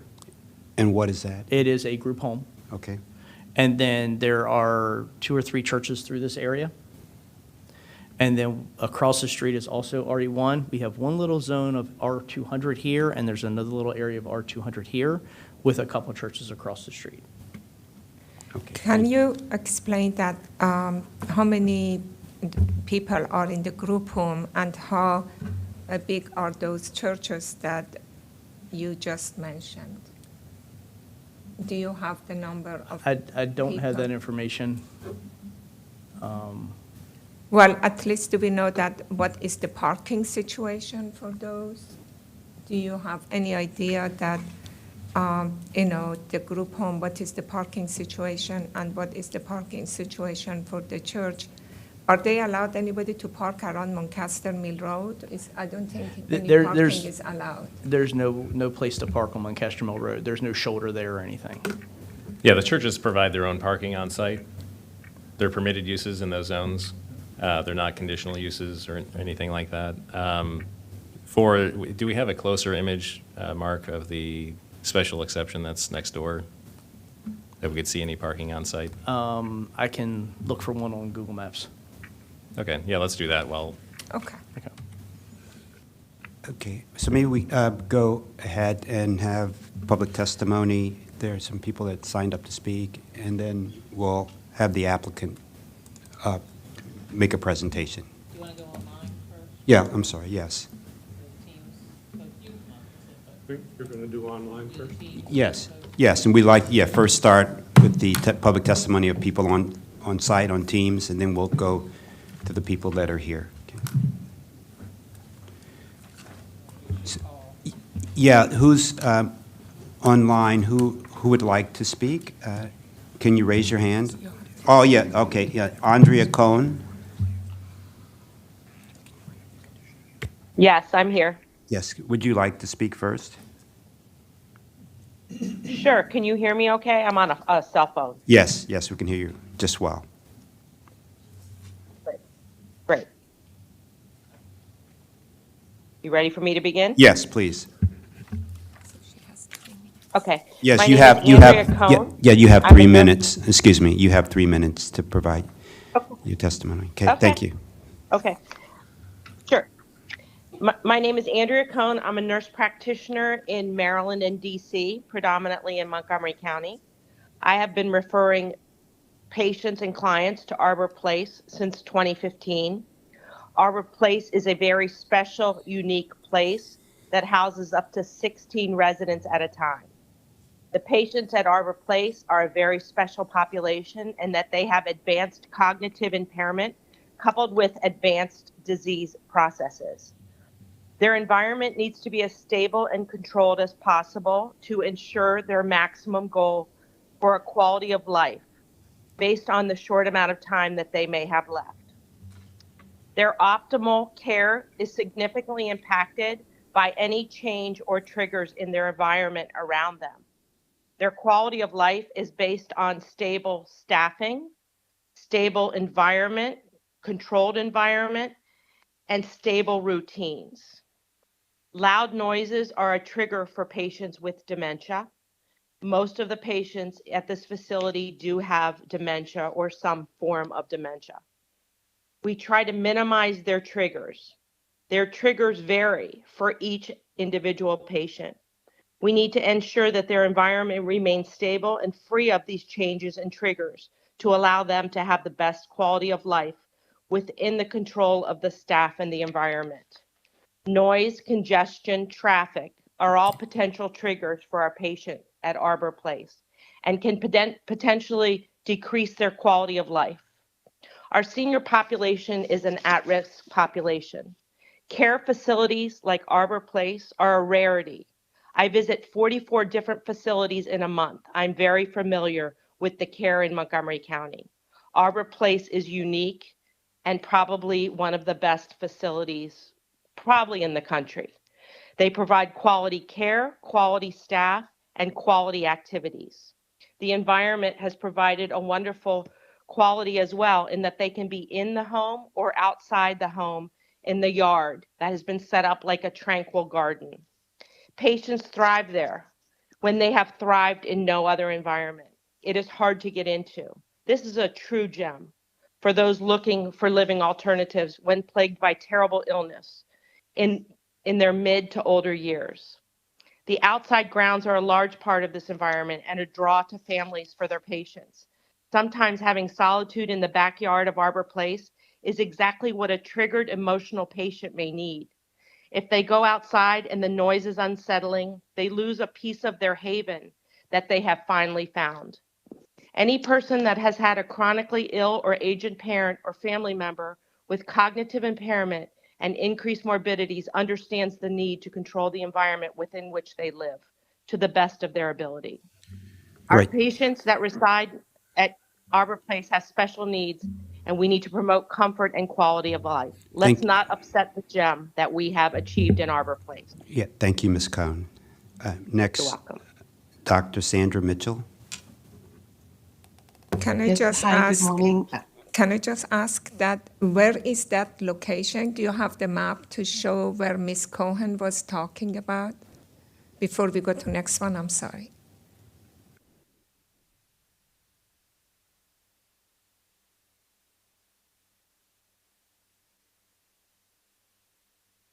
Thank you. Sorry, Mark Beal for record again. This is the subject property for Portuguese Community Center, and the property that they're talking about right now is next door right here. Thank you. You're welcome. Okay, Ms. Mitchell. Hi, good morning. For the record, Sandra Mitchell. I'm the daughter of a former resident at Arbor Place. My mother passed away there about a year and a half ago. And I'm also a board certified acute care nurse practitioner, and I'm senior scientist at the National Cancer Institute. And this particular place of care, as Ms. Cohn described, is an absolute gem for both the patients, but also for the families. I'm sorry. And it is so critically important that the environment be quiet, be peaceful, be well controlled, so that these patients, many of whom have sensory changes as part of the dementia, extreme sensitivity sometimes to noises, and also sensitivity to illusions or misperceptions involving sight or sound. And so noise and disrupting sights, congestion, busyness, music, barbecuing, ongoing conversations, all of that can really create immense distress for patients that are already very fragile and really struggling to find a peaceful place. And the backyard is an incredibly important part of that.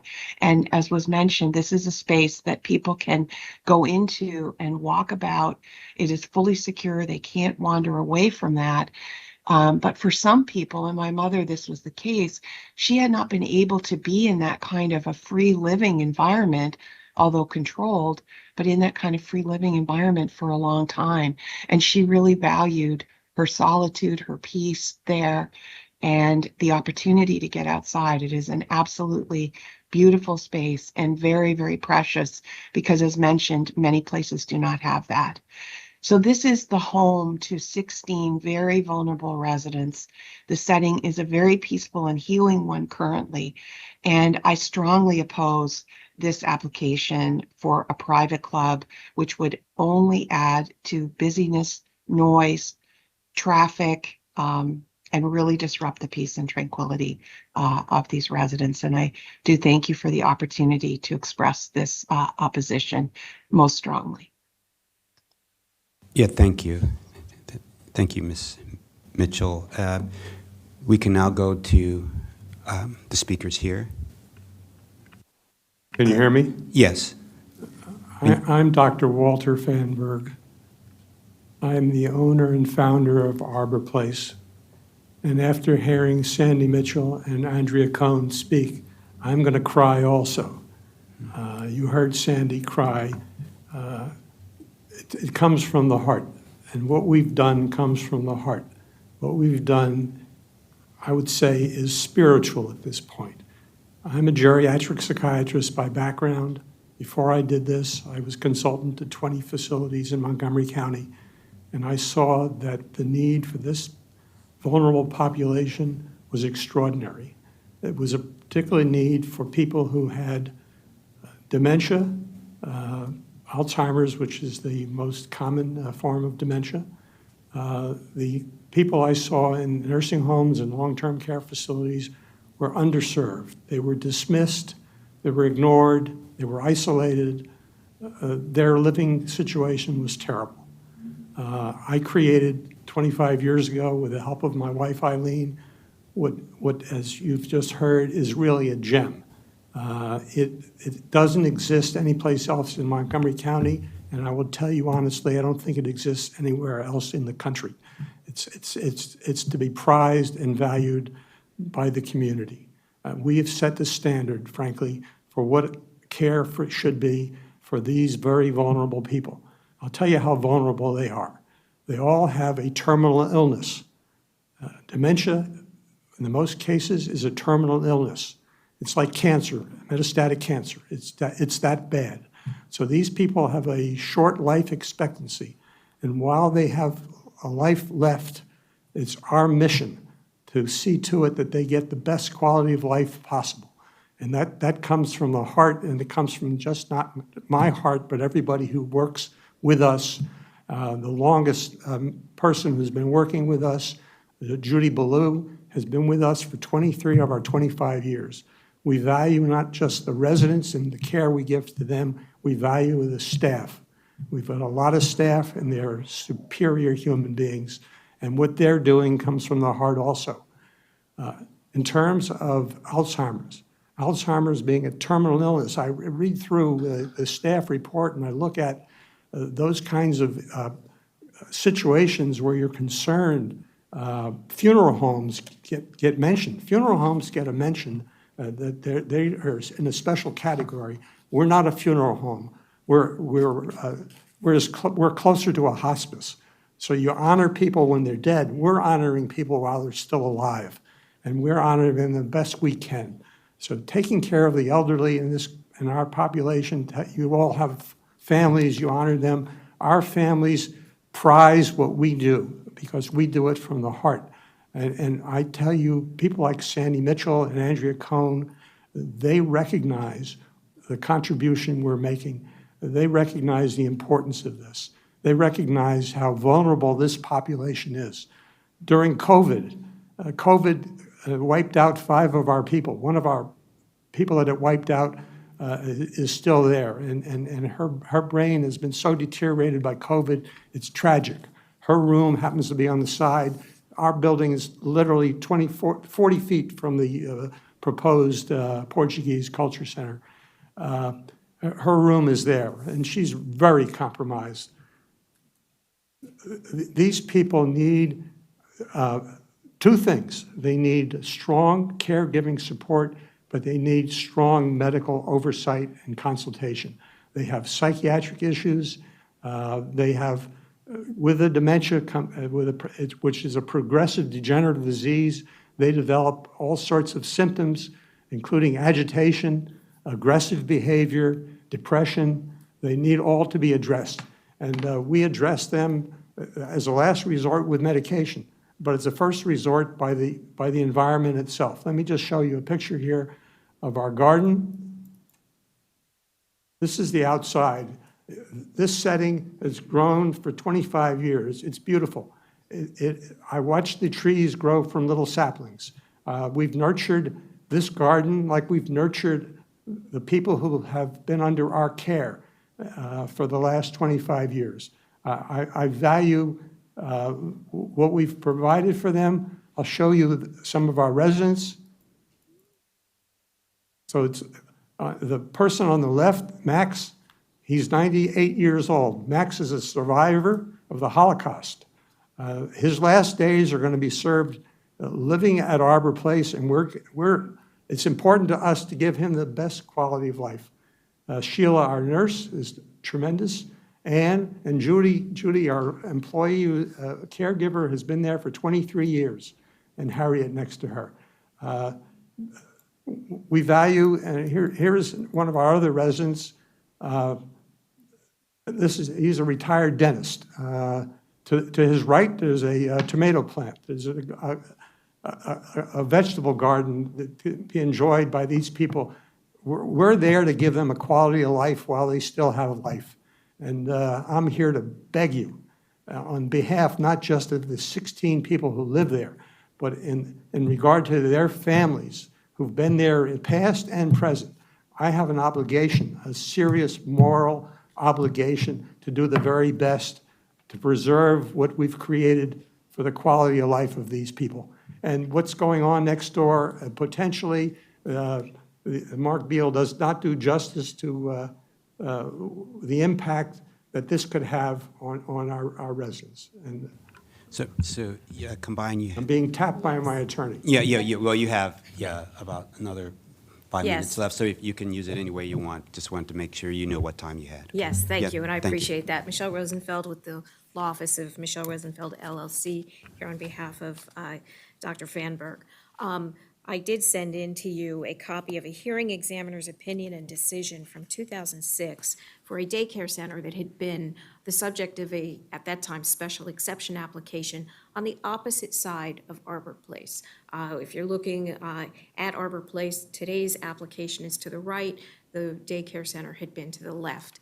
That application was for no more than 30 children with 10 parking spaces and no more than 10 children to be outside at any one time. The hearing examiner in that case denied the application. The planning board, at the time that it reviewed that application, recommended denial of that application. The reason is because, as you see in the report that I filed with you, the patients here are extremely sensitive to surprising noises, surprising odors, anything that is uncontrolled in their environment. The garden that you see in the photos before you provides a sanctuary where patients can have outdoor time where they are not troubled or bothered or surprised by noises and odors, car door slamming. The hearing examiner found that unexpected and loud noises from even as few as 10 children outside would be detrimental to the health of the patients here, because those kinds of triggering sounds can prompt agitation, aggression, and other kinds of behavior that is detrimental to the patients. There was expert testimony that the sounds of door slamming would do the same. The daycare, of course, would have had staggered arrival and departure. In this case, you have as many as 49 people, as the application indicates, that may be coming or leaving an event at similar times, with much more audible activity, both from people leaving, people arriving, as well as car doors and that kind of thing. I bring that to your attention because that is, those are findings that were made in connection with a prior special exception application that was much less intensive in nature than this one. One of the findings that you need to make is that a proposed conditional use application will not cause undue harm to the neighborhood as a result of non-inherent adverse effects or a combination of inherent and non-inherent if it causes adverse effects from traffic, noise, odors, dust, illumination, or the health, safety, or welfare of neighboring residents, visitors, or employees. And I submit to you that the intensity of the activity at this particular location would in fact result in adverse impacts along those lines to both the patients, the employees who work there, and their visitors, because these triggering impacts can cause this kind of aggressive behavior when people are confused. The other thing that's very important to point out is that the hearing examiner found that the proximity of the daycare to Arbor Place was in and of itself a non-inherent characteristic, that a daycare at this location would have impacts unique that it would not have elsewhere, that the nature and type of the patients at Arbor Place are in fact the basis for a finding that the location of the proposed conditional use was a non-inherent impact.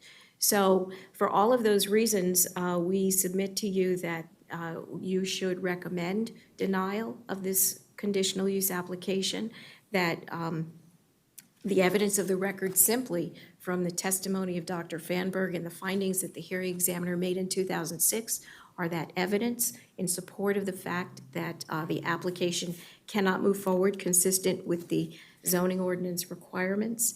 And we would ask that you recommend to the hearing examiner that this application be denied. Thank you. Thank you for your presentation. I think we'll go to the applicant.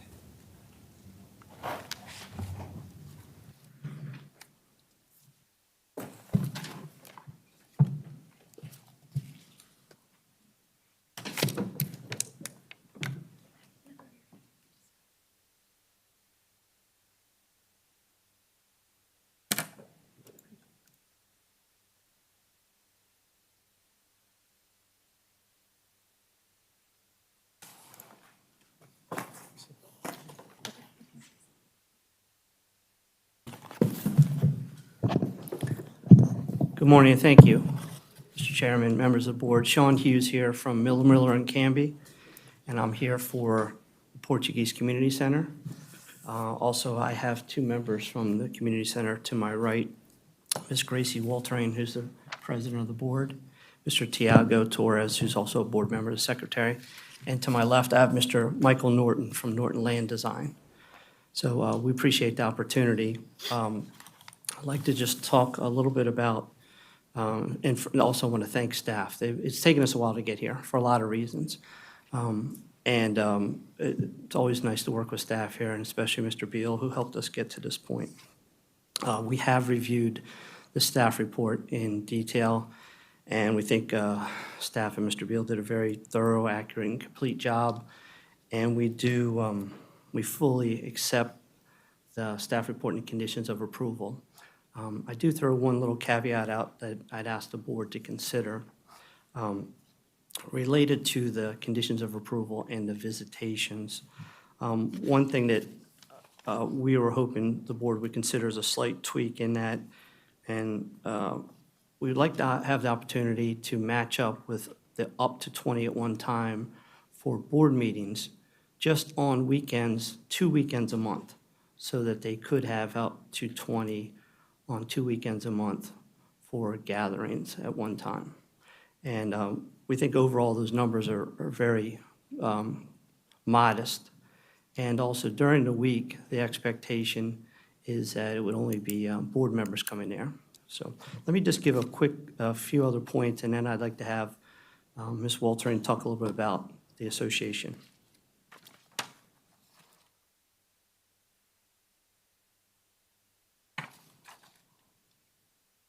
So as the staff report shows, there are the aerial that Mr. Beal, would you, or staff, would you guys be able to pull up the aerial from the staff report? The one that I think some of the board members had asked about where the other churches were. So we do think it's a very ideal location in that there are several institutional uses right nearby and across the street. Across the street actually is a fairly large Chinese Baptist church. A Montessori school is to, if you're looking at our property, am I able to do this? I don't know. But anyways, right across the street is the Chinese Baptist church right there. And then if you move to the left of that, There's another church and a Montessori school. And so we think it fits in very nicely. We think this is a modest application here. And we do have a small parking lot, so that's certainly going to restrict us. The association, as you will hear, is very committed to being a long-term, strong community member. And we're not proposing, as I mentioned, there's nothing new being proposed on the property. The driveway is being altered a little bit, and there's no staff. There's no one will be sleeping over. Thus, really, the property will be vacant for the vast majority of the time. During the week, it'll be pretty much vacant. Occasionally, there'll be some meetings during the week. And then on the weekends, as we've talked about, we'd like to have the two weekends a month. And there's 3 special events and the board member meetings. So we do think this is very modest. We think it would fit in very well, and we're committed to being good neighbors to everyone there, including the doctor in the operation next door. What I'd also like to point out is that the traffic, I know this area very well, and obviously 28 is a very busy road. This intersects with this road, Montgomery Mill and 28. There are county traffic numbers out there that show that there's a lot of traffic on this road. There's a lot of activity from the churches already there. And again, we think our numbers won't even be really noticeable to add to this. I think what it also shows is we listened carefully to Dr. Fanberg in the presentation. They clearly have been able to fit into this area, including all these growing traffic numbers, the churches that are across the street. And we know that we're a less an impact. It was noted it could be a greater impact. We're pretty confident this is a much greater impact, although I'm not sure I agree with the hearing examiner decision from 20 years ago almost, but 30 kids, staff, from 7 to 6 every day during the week, people living there, I think is much more of an impact than what we're talking about here.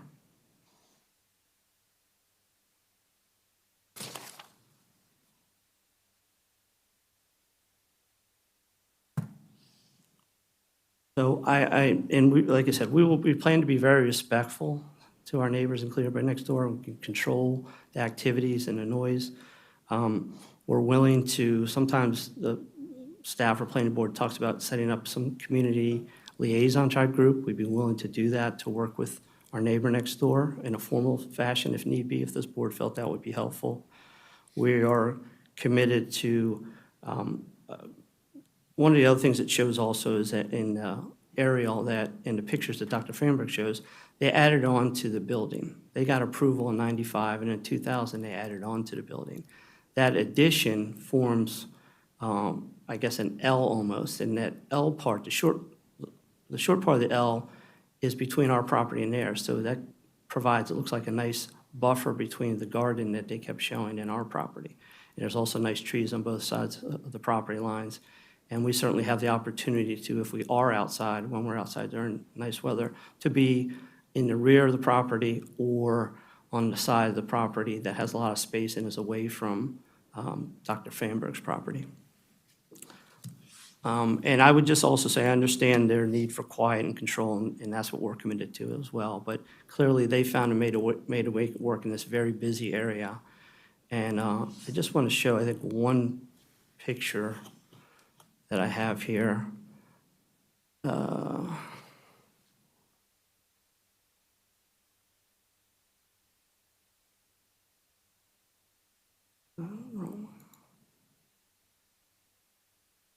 And this is from across the street at the Chinese Baptist Church parking lot.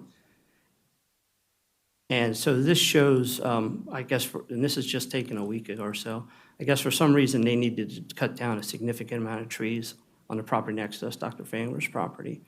And so those are some big trees and a lot of trees. And again, one of the loudest things out there on the noise measurement is chainsawing. So I guess I would just, the only reason I bring this up is that clearly things can be worked around when there are reasons for some noise or sound operations. and we're very committed to being a good neighbor. And I'd just like to let Ms. Waltering tell a little bit about the association. Thank you. Good morning. My name is Gracie Waltering. I'm the president of the Portuguese Association, Associação Cultural de Língua Portuguesa. And I'll tell you a little bit about myself. I moved to the United States in 1998 when I was 17 years of age. And at 19, I joined the military. I was deployed overseas. I'm currently a resident in Olney, so I live 5 minutes from this property, not too far. Love the place, came back after deployment for that reason. I'm married, I have 2 children. They are 9 and 6. And I've been a government contractor for about 15 years. For the last 3 years, I've been working for BAE Systems, doing the same kind of job. I would like to say that as the president of the association and also the founder, and that I've been a member since then, that what drove me to join the association and begin this association is to have my children and want to have my children exposed to the Portuguese culture and traditions outside of my home. My kids speak Portuguese, my parents speak Portuguese, but I want that culture, the traditions that are always lost whenever you leave your home country. Currently, the closest Portuguese club or Portuguese association is in Manassas, Virginia, which, as we all know, with traffic in the DC area, it's quite a hike. But the Portuguese Association currently has about less than 25 members, a little bit less right now. And this is giving good numbers because of COVID. We've lost some. We have a very small population in Maryland, probably a couple thousand of Portuguese, not citizens, Portuguese descendant people. We formed this association with the intent to create a place that the Portuguese community could call home, a physical location that we can be proud of and rely and be there for the Portuguese community if they need assistance. We started very small with less than 10 people gathering after church. Eventually, we started getting bigger gatherings and fundraisings, and most of our gatherings are promoting food, music, and traditions. Over the years, we have received more support from the Portuguese community, and that led us to purchase this property on Lancaster Mill. We have been getting continuous support from the Portuguese community. Most of our fundraisings are done outside of the location. None of them will be done there. We normally rent a hall at St. Andrew's Ukrainian Orthodox Church on Colesville Road on New Hampshire Avenue. They can hold up to 300 to 400 people. That's where we have our fundraisings. Most of the people that come to our fundraisings enjoy, like I said, food, dancing, reminiscing, old traditions, bring back old stuff that gets lost. And I want my children to be part of it. It's something that I miss. The culture, it's different. I've immersed myself in the American culture, but I want that for my children. I hope that the plan for the Portuguese community is to make the Portuguese community stronger and more united, and to be used as a resource and assistance as needed for the remaining of the population, the Portuguese population that's around this area. We want to be alive and share that with a younger, when I say younger population, younger generations, I'm a younger generation, but I consider my children younger generation, 20 and younger. We want to be there also for our older generation. We hope to grow, not necessarily in size, but in strength and become more united, and having a location would help us accomplish that. We hope to establish roots and a place to call ours, complying all the rules and guidelines set for us. And we believe we could be a great addition to the neighbors and the community in Harbor Place. Great. To Lancaster Mill. Great, thank you. Thank you. All right, thank you. I have a question. Just so, during the week, just walk us through a typical week at the center. What does that look like? Most than likely, half of the time, the property is empty. We do have people that go check on the property on a regular, check the mail, landscaping, that kind of stuff, just upkeep, just to make sure everything is in order. So it's Monday, Tuesday, Wednesday. What do the days look like? So Monday through Thursday? It's whenever a member has opportunity to go there and check on stuff. So it'll be a board member that just goes and cuts the grass or checks the mail or put out the trash or something or whatever that is. but they're not there 9 to 5. They'll be there for maybe a few hours at the most. Okay, now it's Friday. What does it look like? And what On a now? Friday, the ideal it would be for us to do some gathering if needed, but most of it will just be meetings, just talk about the future of the association. And how many people? Just out of curiosity, I think the last meeting we had about 12 people. 12 people. I think things have been a little bit different with COVID. We're trying to recuperate from that. Last meeting we had was January, maybe February timeframe. And we haven't had any. And then what does the weekend look like? Saturday, Sunday? Saturday and Sunday, what we hope to look like. Based on your On my proposal, probably it would be, we'll probably do a lot of maybe food, maybe some gatherings of people just mingle inside. Most of our plan is not for outside. We don't have activities scheduled for outside. That's about it. And then what it said that, 3 times a year there's this. So those are the special events. So we have 25th of April, which is Portuguese Liberty Day.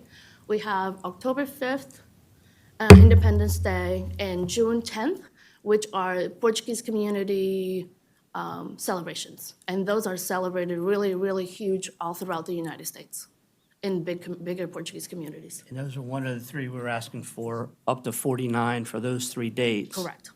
And she had mentioned the larger ones, those would, as she said, committed, those continue to be off-site where there's 200 to 300 people. So what's the capacity of the house? I mean, for people to be, is there just out of curiosity? I don't know if you know. I'm not sure if they have that number, Mr. Chairman, but it's a 2,500 square foot house. Okay. But usually the fire marshal has requirements for maximum number of people and also egress and ingress in that regard. I guess that.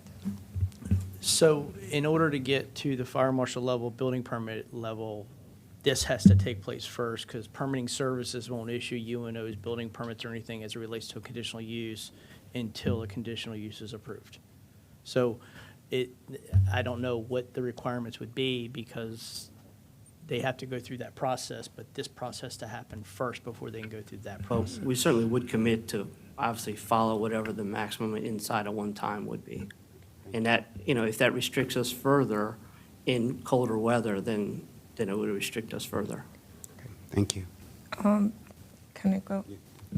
So I totally understand the value of culture. Okay, I have the same thing for my children and grandchildren. I totally support and understand what you're talking about. 49 people, regardless of what it is in that area, I think it's just too many. Even though if it was not a care facility there, this is a residential community. And I don't even know if there is enough parking there. I was reading the number of parking. If I counted correctly, it was like about 11 or 12 parking.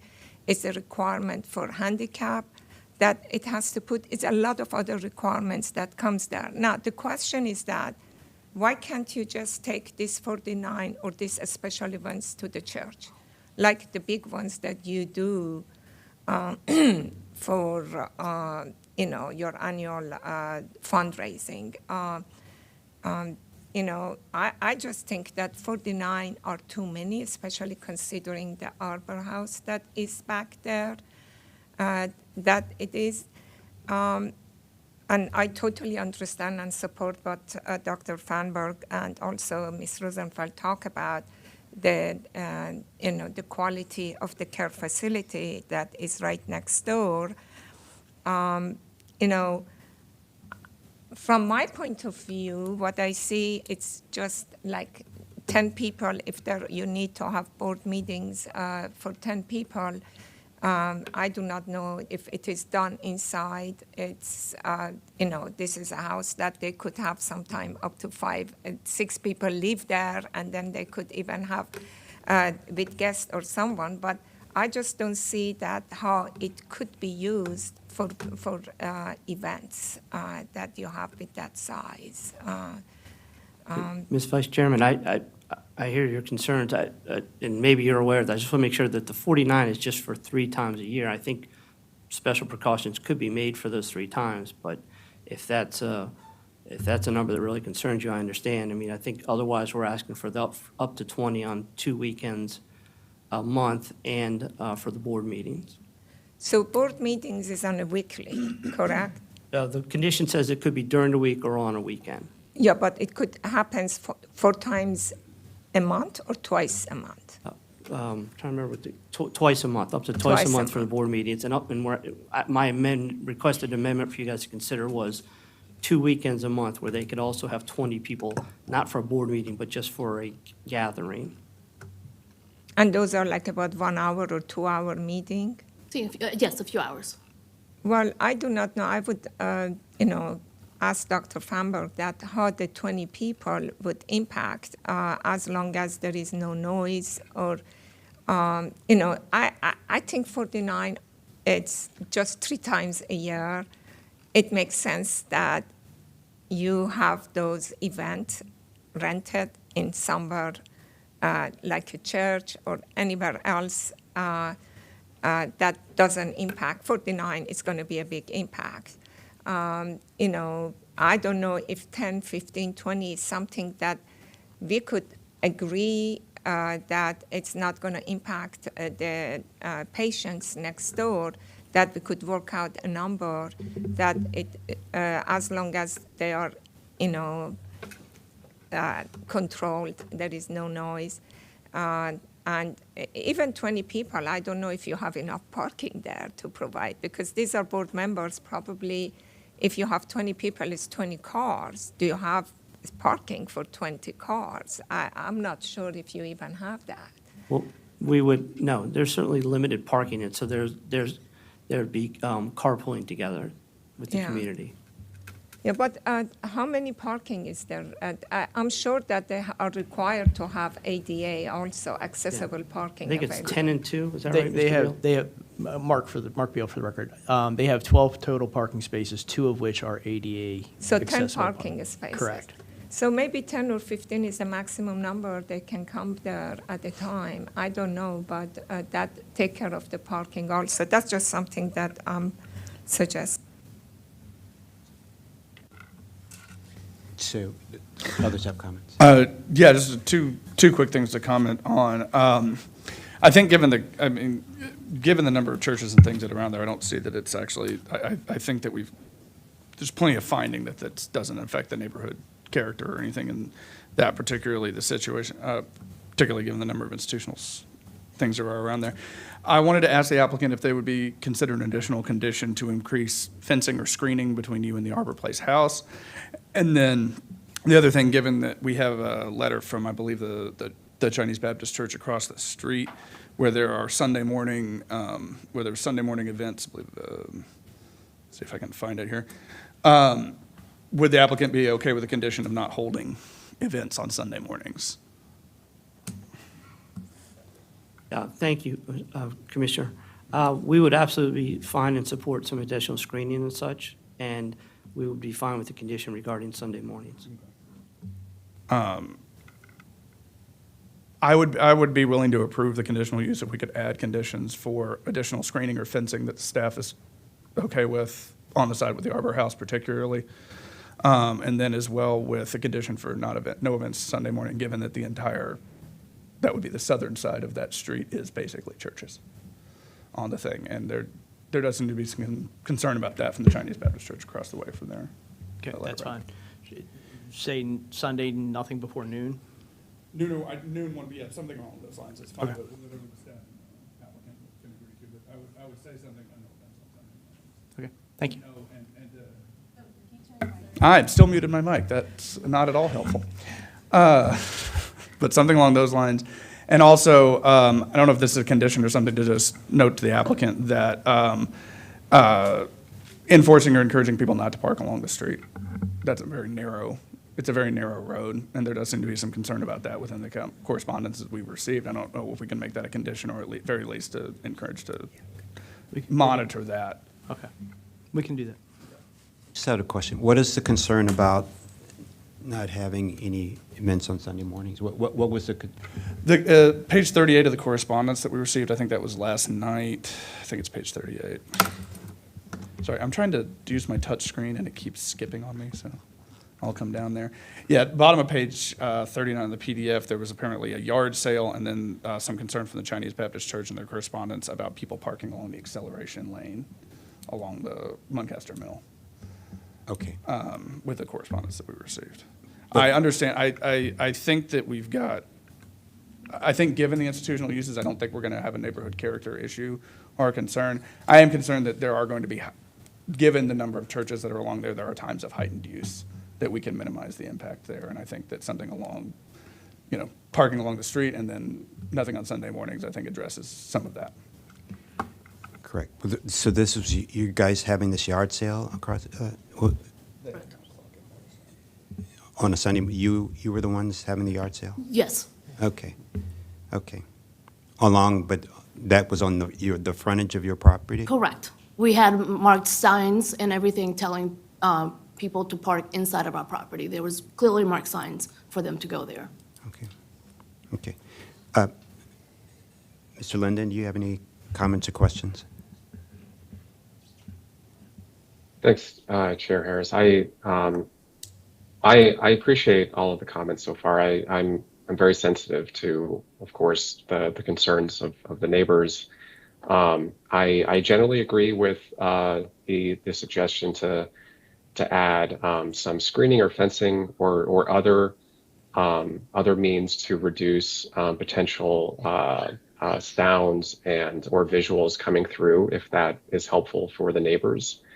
I'm also I'm curious for the applicant, and I don't know that I would request this to be a conditional use necessarily, but I would like to hear from the applicant if there's an intention to communicate proactively to the neighbor when, certainly we know when the 3 larger events would happen, so those are predictable, but in instances where board meetings, for example, other things going on the weekend, do you intend to sort of proactively communicate that to the neighbors so preparations can be made so that they aren't caught off guard by events going on?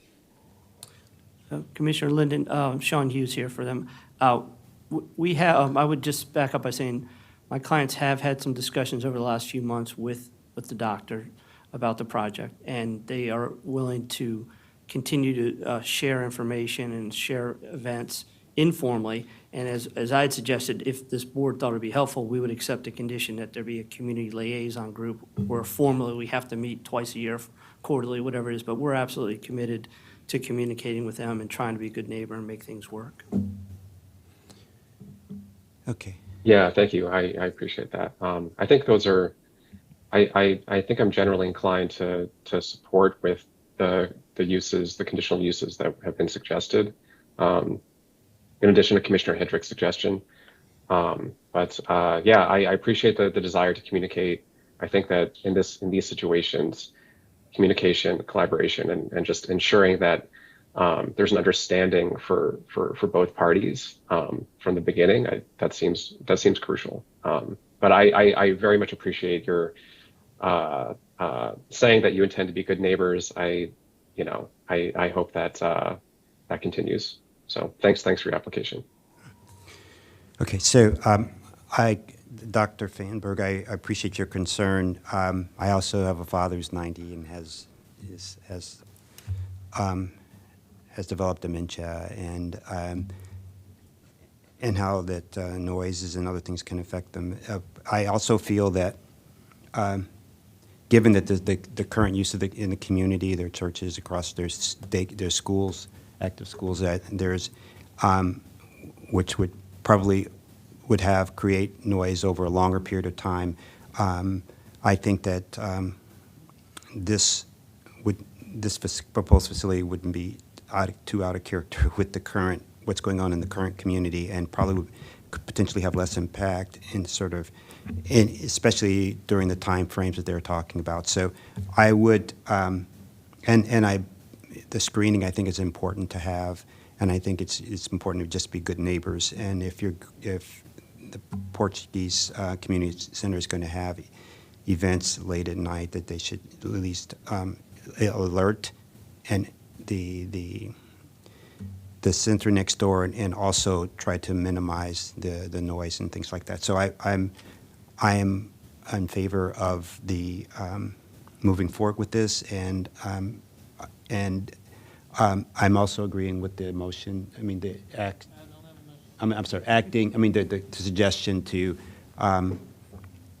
not have activities first on Sunday morning. Okay, early through, or no late, but no earlier than 12 o'clock. 12 o'clock. I think the, just for the, I think that the letter said 1 PM, but whatever is, I think the staff and applicant could work out the time period and discuss the timing exactly. So, can we move for a motion? Yeah, I'll move that we approve conditional use number CU 2023-13 with the conditions from staff. I'm sorry, legal, would you prefer the forest conservation plan to be acted on first before the conditional use? That's a Is very that good question. Would we like that to be? We have to act on those separately together. Separately. Yeah. Sorry Okay. sorry to interrupt you. Not at all. In that case, move that we approve then the forest conservation plan. I'm looking at it. 2020 F 2023 0110. There we go. With condition. Do I get a second? Oh, did you, Josh? Second. Okay. All in favor? Aye. Aye. Aye. I for the forest conservation. Yeah. So approved. And then now moving on to approving the conditional use, CU 2023-13, with the conditions both within the staff report and discussed here, including the no events on Sundays, additional screening and fencing between them. and the Sunday arbor- mornings, that is. correct. Sunday mornings. Sunday mornings before 12 or Before 1. 12 I or mean, 1. we should go ahead and define what that's going to be. We want to go ahead and set a time period then. I'm going to suggest the time period I think recommended in the letter. I assume that has something to do with when the activities take place on Sunday, so we go 1 o'clock on Sunday morning. Is that fair with the applicant? Or Sunday afternoon, I'm sorry. I could say Sunday morning. Yes, acceptable, thank you. All right, great. And then additional fencing and screening to be worked out with the staff. And did you want to add no on-street parking? And no on-street parking, anything, I think. And did you want to add that there's a communication with the neighbors, that would set up a liaison group where they meet twice a year? Can that be enforced? I mean, the community. Yes. Okay. Yeah, that can be. All right. Yeah, them with a liaison, a communication group as well, yeah. And are you adding any of the conditions that Commissioner Pedawim had brought about 49 people, or are we going with the 49? I would approve if those 3 events be taken somewhere else. But if that is an issue, then I would be opposed to it.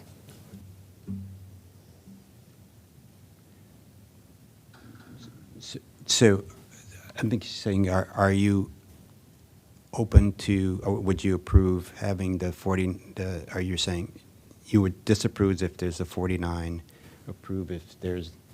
Correct. I approve if, because I support the community center, but I believe that for 3 events in regard to traffic, impact to neighborhood, and impact to the neighbor, they could take those 3 events somewhere else. So keep everything else as what we discussed, but those 3 events not to be held in that property. That's my condition. Yeah, so, I don't know, with this, when it goes to hearing examiner, I mean, what conditions, I mean, how would they look at this property? They'll review the criteria, she'll review the criteria the same way. I mean, they'll be looking and trying to balance everything. So Right. this is the board's recommendation here. Yeah, so the board would make a recommendation on the number of people. If you're agreeing that, that you would allow the 3 events per year, and that it would be up to 49 or some other number that you may feel comfortable with. That recommendation would be taken under consideration with the hearings examiner when they evaluate this application. And then also keep in mind per our conversation, space requirements, parking, et cetera, with the review with the fire marshal at some point, if there was some determination that 49 was not the appropriate number, that it was less than that, it would require the applicant to come back for a modification to their special exception from possibly you, but definitely the hearings examiner. So just want food for thought while you consider that. Yeah, I'm open to moving forward with the 49 is if the hearing examiner or the Department of Permitting Services says that that's too many, then it'll have to come back to us. Yeah. I would say that we retain the condition for the 49 and move forward with just the 49, the condition with the 49 and bring it back if necessary from the hearing examiner. I mean, I don't know as if you went to the fire marshal and the fire marshal said you can only have 25, that it would necessarily have to come back here. That's what I'm saying. It may come back, it would definitely go back to the hearing examiner to have to modify the. Not if it's a maximum, I don't think so. I mean, if we're saying it's a maximum of 49, subject to fire marshal excuse me. and other DPS or other county regs, which you could say, I don't think it would have to come back. I mean, it'd be up to the hearing examiner, but I think if it's set as a maximum subject to their approval, then it could be okay. All right, so why don't you? In that case, I would include adding to the condition number 3 currently in there, the recommendation of conditions, that be subject to the other regulatory review, and that's a maximum set, and whatever the language necessary to make sure. Thank you. Yep. So do you understand the motion? Yeah, no? Okay. I understand the motion, yes. Okay, so, all right, so. I think I understand the motion I'm making, yes. Okay, all right. So should you, Emily, or should you review what we believe the motion is? I think we got it as long as staff's got it, right? Yeah, so I think the current motion is to approve conditional use 2023-13 with the conditions of staff, adding that the special events be limited to 49, conditional on the approval of Department of Permitting Services, the fire marshal, et cetera. And then adding conditions both for no events on Sunday before 1 p.m., increased screening and fencing along the border of the property with Arbor House, no parking on the street. Community liaison. Community liaison and communication with the surrounding properties. Okay, great. Mr. Commissioner, I'm sorry to interrupt. I just didn't know if you guys had weighed in on our request to have 2 weekends a month, up to 20, to match up with the board numbers versus the 10 that's in the staff report. I am seeing 20 in the staff, or is the Board of Directors meetings is 10, is that condition number 2? Yeah, what I tried to say earlier was, would you all consider 20 on 2 weekends a month, just general membership, not just for a board meeting?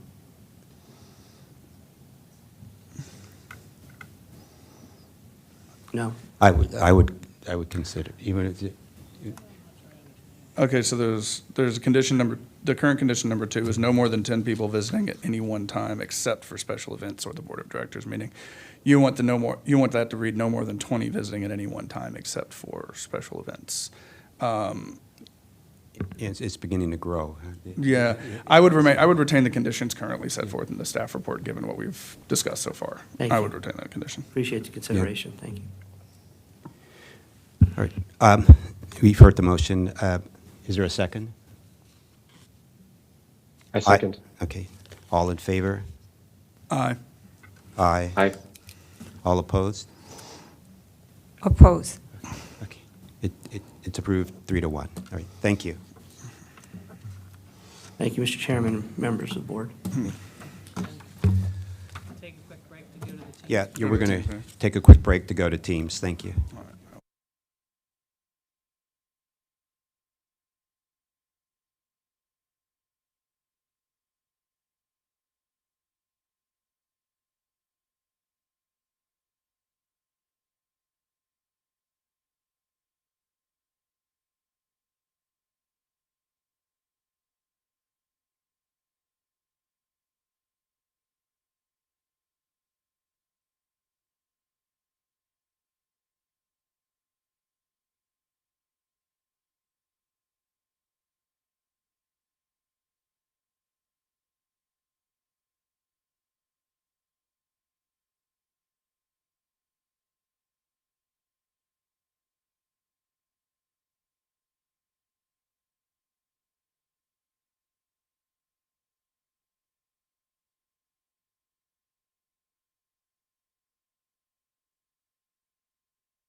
Good afternoon.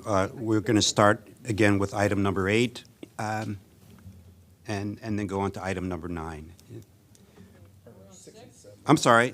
Oh, wait. Sorry. Yeah, I'm just right. Yeah, I'm sorry. Excuse me. Item number 6, overview of the growth and infrastructure policy, and number 7, fiscal year 24 annual school tests and school utilization report. And we'll have the staff give a presentation. Thank you.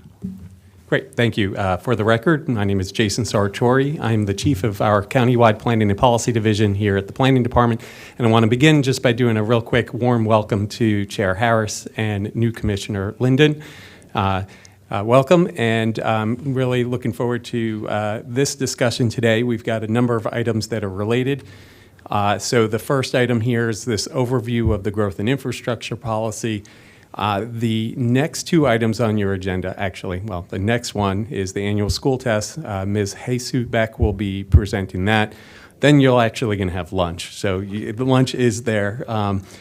So that won't be related to the growth and infrastructure policy. But then item 8 after lunch, it relates back to the policy again. And then item 9 is somewhat related. It doesn't deal with the policy specifically, but it does deal with improvements that an applicant makes on their frontage. So we'll be addressing each of those in the next few items. So first, to just give you a quick overview of what the growth and infrastructure policy is. The policy was one of, well, the idea of the policy was one of 3 major recommendations from the 1969 general plan, the corridors, wedges and corridors.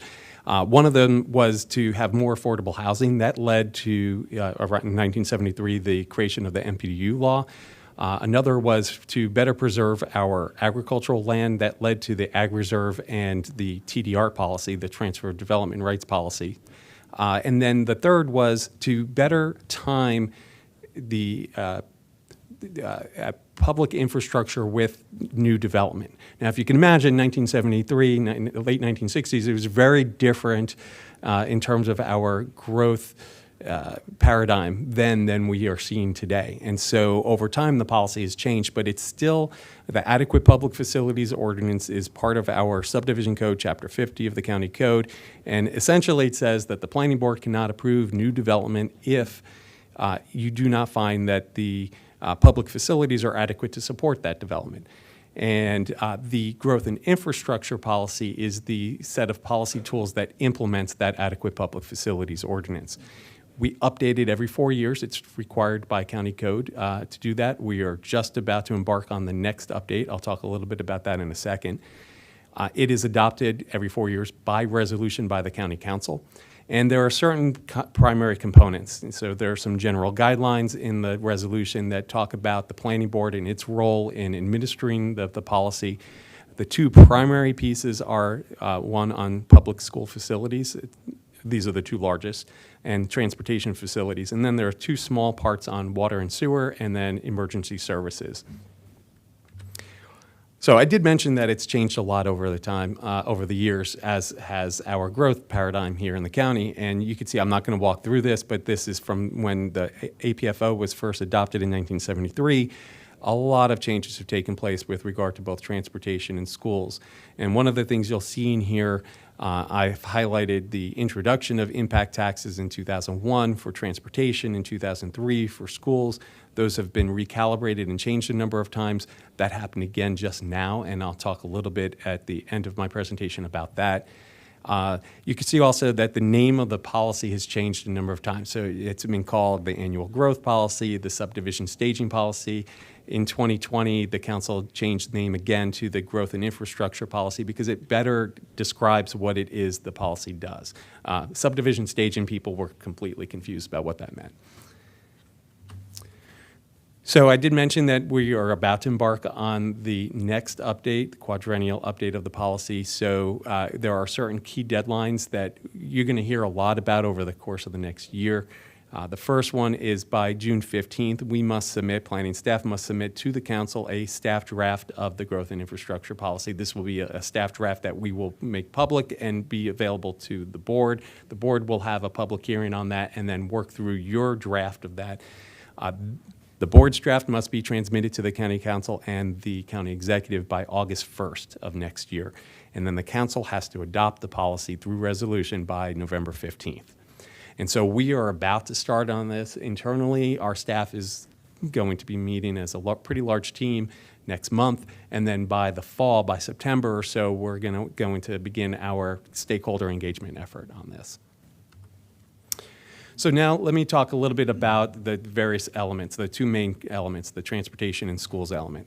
So with regard to transportation, you can see in the map here, the policy identifies 42 different transportation policy areas, and they're classified into 4 different categories. And at the time, we were trying to find names that didn't suggest, more urban, less urban, number 1, number 2. There was no ranking involved, and so we went with a color scheme. So we've got our red policy areas, our orange, yellow, and green policy areas. And they are consistent based on their current land use patterns, the prevalence of different modes of travel, and the vision that we have for each of those areas. So you can see the red policy areas are our most urban areas of the county. They are also all of the areas around our metro stations and our planned Purple Line stations.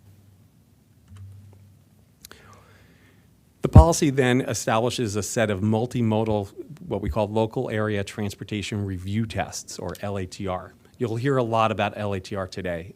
These tests are multimodal.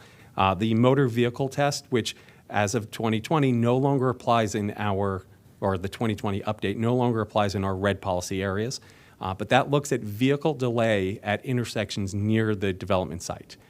The bicycle test looks at the bicycle level of traffic stress scores on street segments near the site. The pedestrian test looks at our pedestrian level of comfort scores, street lighting, and ADA compliance on streets and intersections near the development site. And then the bus transit test looks at the availability of bus shelters and real-time information systems at those shelters at nearby bus stops. The policy basically provides guidance to staff and the board on how to scope each of these tests. And essentially, the larger the project based on the number of trips being generated by that project, the larger the scope of the study. So this means for the motor vehicle test, the more signalized intersections that need to be reviewed for a project that is larger. A larger walk shed for the pedestrian test if you've got a larger project. The GIP also identifies when an applicant must submit a Vision Zero statement. And this, in this statement, they need to assess and propose solutions to safety issues, review traffic speeds in the area, and describe in detail how safe access to their site will be provided.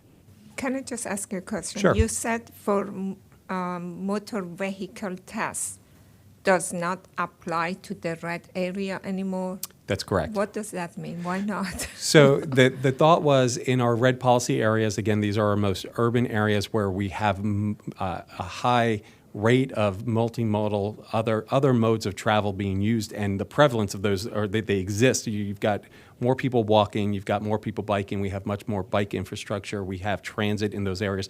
All of those red policy areas are actually based around our transit stations. And so the emphasis shouldn't be so much. Those are areas where we've said it's okay for us to experience vehicle delay. We want the focus to be more on other modes of travel in those areas, making sure that the pedestrian, bicycle, and transit adequacy is best. So do we look at those other ones like transit adequacy? We look at those. We do. Now, one thing that the policy states is not every application has to do this. It's only if you generate 50 or more peak hour person trips as a result of this project. So smaller projects don't need to go through the burden of running these tests.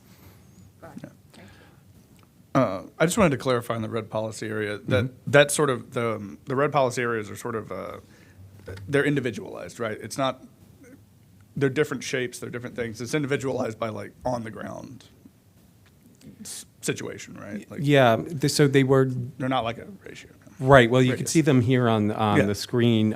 They generally are, I think, half-mile walk sheds from the transit stations. In some cases, the boundaries were kind of, made to fit streets appropriately, but you can see with the purple line, a lot of those are, touching, and so they are kind of created one continuous line because they're close in proximity to each other. Yeah, I was thinking specifically about, I think 35 is, that's the Twin Brook Metro Station. Twin Brook, yeah. Yeah. That one's kind of, it's cut off there, right? Like it's got an orange piece fairly close to what would be, I think, would be the sort of center of that. I'm curious as to how we've decided what is there and if we can't push then some of it outward, but we'll get to that. Well, and I will tell you that, with each of these updates, we do take a look at these maps and consider whether they need to be redrawn. And so with the last update, there were a few changes that were made because there were areas that were within a half-mile walkshed that weren't included previously, so we made sure they were included. In some cases, there may be good reason not to include, and so we can look through that with the update to see what makes sense. And as some of the facilities and infrastructure on the ground changes, some of those areas now become more easily accessible to those metro stations, and so it might make sense to expand the size of these. So I see what he's talking about. Then you have these red areas, like at the picture down there on the bottom left-hand side, that they're not connected. They're completely separated. Yes. And the space between them that you showed, the purple line, goes into the orange area. Right. So what you have here, this is downtown Bethesda. So this is the terminus of the purple line. The next station is at Chevy Chase Lake, and so that's what number 5 is. So there are no stations along that path there. So the red policy areas were designated with that half-mile walkshed around each of the actual stations. So half a mile is the key, the walkshed. Right. Okay. Thank you. So after the policy is adopted by the county council, then it comes back to the board to set what we call the LATR guidelines. So when when the policy was updated in 2020, it strengthened the multimodal aspect of the transportation element. And so while the GIP scaled the geographic scope of the LATR tests, basically, like I was saying, that the larger the impact, the more you need to look at. The multimodal tests themselves have the potential to identify a lot of deficiencies in the PED, bike, and transit systems, even in a small geography.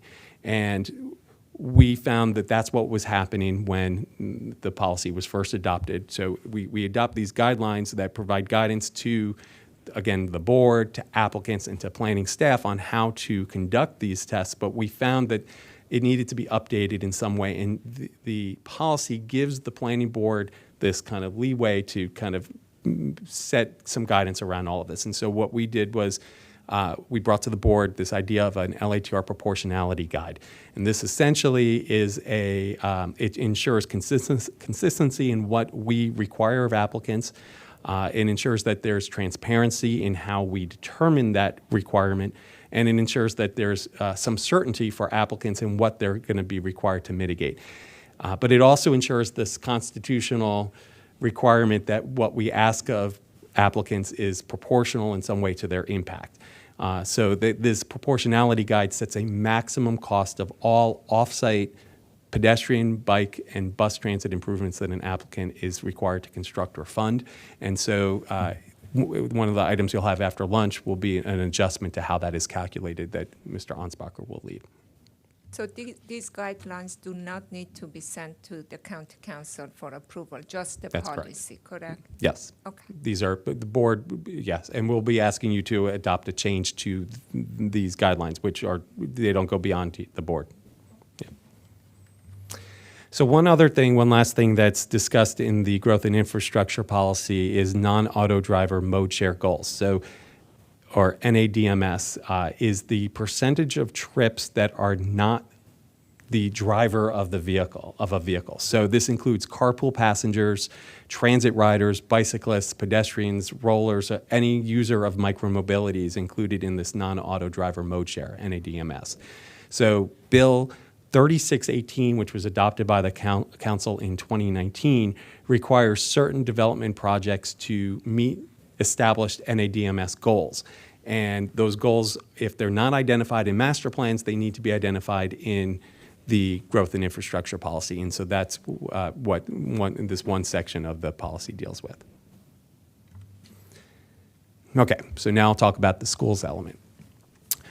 Similar to transportation, the schools element divides the county up into 44 different neighborhood areas that we call school impact areas. They are then grouped into, I'm going to say, 3 categories. Infill impact areas. These are areas where we have seen high amounts of housing growth that's predominantly multifamily that generates very few students on a per unit basis. We then have turnover impact areas. Those are, so the infill areas on the map are shown in the dark blue. Turnover impact areas are shown in the tan. These are areas where we've seen low amounts of housing growth. Any enrollment growth that we're seeing in the respective schools is due to turnover of existing single-family neighborhood ownership or residents. And then the last category was this greenfield impact areas. So the policy identifies these, but you'll look in the map, there are no greenfield areas identified. So greenfield is where we are experiencing high amounts of growth, largely in the form of single-family homes, generating a lot of students. Originally, the policy that was sent to the council by the board had recommended the Clarksburg area here, number 6, to be designated as a greenfield impact area. Our thinking then had been this is an area of the county that's still similar to what the policy, when the policy was created in 1973. Ultimately, the council decided to place less emphasis on recent trends in housing growth and more on the possibility of growth going forward. And because there's a decreasing capacity for more growth in the Clarksburg area, it fell out of the greenfield area and into the turnover. So we don't have any greenfield areas, impact areas identified right now. Could you explain what is a greenfield? Sure. So the greenfield, we use those terms because we thought they were kind of best described the character of development that was in those areas. Essentially, the greenfield areas would be areas where we are seeing a lot of new growth, new development, housing development, but it's mostly single-family homes. And those single-family homes generate a lot of students. So an area where the development that we're seeing is causing a huge impact on our schools. Can I jump in? Tanya Stern, Acting Planning Director, for the record, and just wanted to say 2 quick things. One, not to interrupt the flow of the conversation, but I also wanted to answer your question, Commissioner Pedoweem. Also just wanted to say welcome to our new chair, Chair Harris, and our new commissioner, Commissioner Linden. And for this project, this is going to be a major effort that we're going to be working on with the board over the next year. So we're definitely looking forward to working with you all to make sure that we have a really a very strong updated growth and infrastructure policy. And because I know a lot of this may be new to you all, if you ever have any questions along the way, please let us know. We can definitely help to walk through a lot of this so that the board can make some very informed, well-informed decisions as we transmit our recommendations to the county council. And just also to respond to your question, Commissioner Pedoweem, we refer to greenfields not just in the context of the growth and infrastructure policy, but more broadly within sort of, as planners use the term greenfields, that's essentially parts of, for instance, in Montgomery County that are areas that may have been farms or other areas that did not have a lot of development in the past and is being redeveloped into some other use more or less for the first time, whether it's typically a lot of times it's housing. So for example, in this area, downtown Wheaton, this is not a greenfield area. If we see new development, that's infill development. So it really speaks to the specific type of built environment as well, not just the types of development that's coming. Basically anything that, because I had heard brownfield, greenfield, and that's why I was trying to just make sure that, so it's actually, if it is green, somewhere that is outside the urban area. Essentially, yes. Okay. Yes. And brownfield typically refers to areas that might have been industrially developed in the past. Or particularly has some type of environmental contamination because of past industrial uses. Are those infill or no? You call the brownfield infill? Brownfield is a completely separate category, yes. Yes, infill really just refers to, for example, just looking outside of our, the auditorium, any area that already has had some type of development. If it's redeveloped into some other use, then that's typically what we refer to as infill development. Okay. So one key feature of the policy as it relates to schools, you may have heard in the past about the moratorium. We used to have a tool that would place areas in residential development moratorium if certain projected school utilization thresholds were met. In 2020, we got rid of the moratorium. And in its place, we established what we call utilization premium payments. So these are in areas that meet certain thresholds, and Ms. Beck will talk about this in detail in her next item.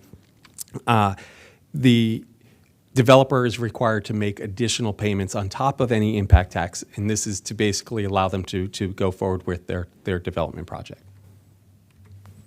And those are phased, so the more overutilized it's projected to be, the more they need to pay. So part of the GIP with schools, it requires us to conduct an annual school test, and this is what Ms. Beck will bring to you next. The test identifies the projected utilization of each individual school, elementary, middle, and high school, and determines what status that school gets, whether it requires a utilization premium payment or not.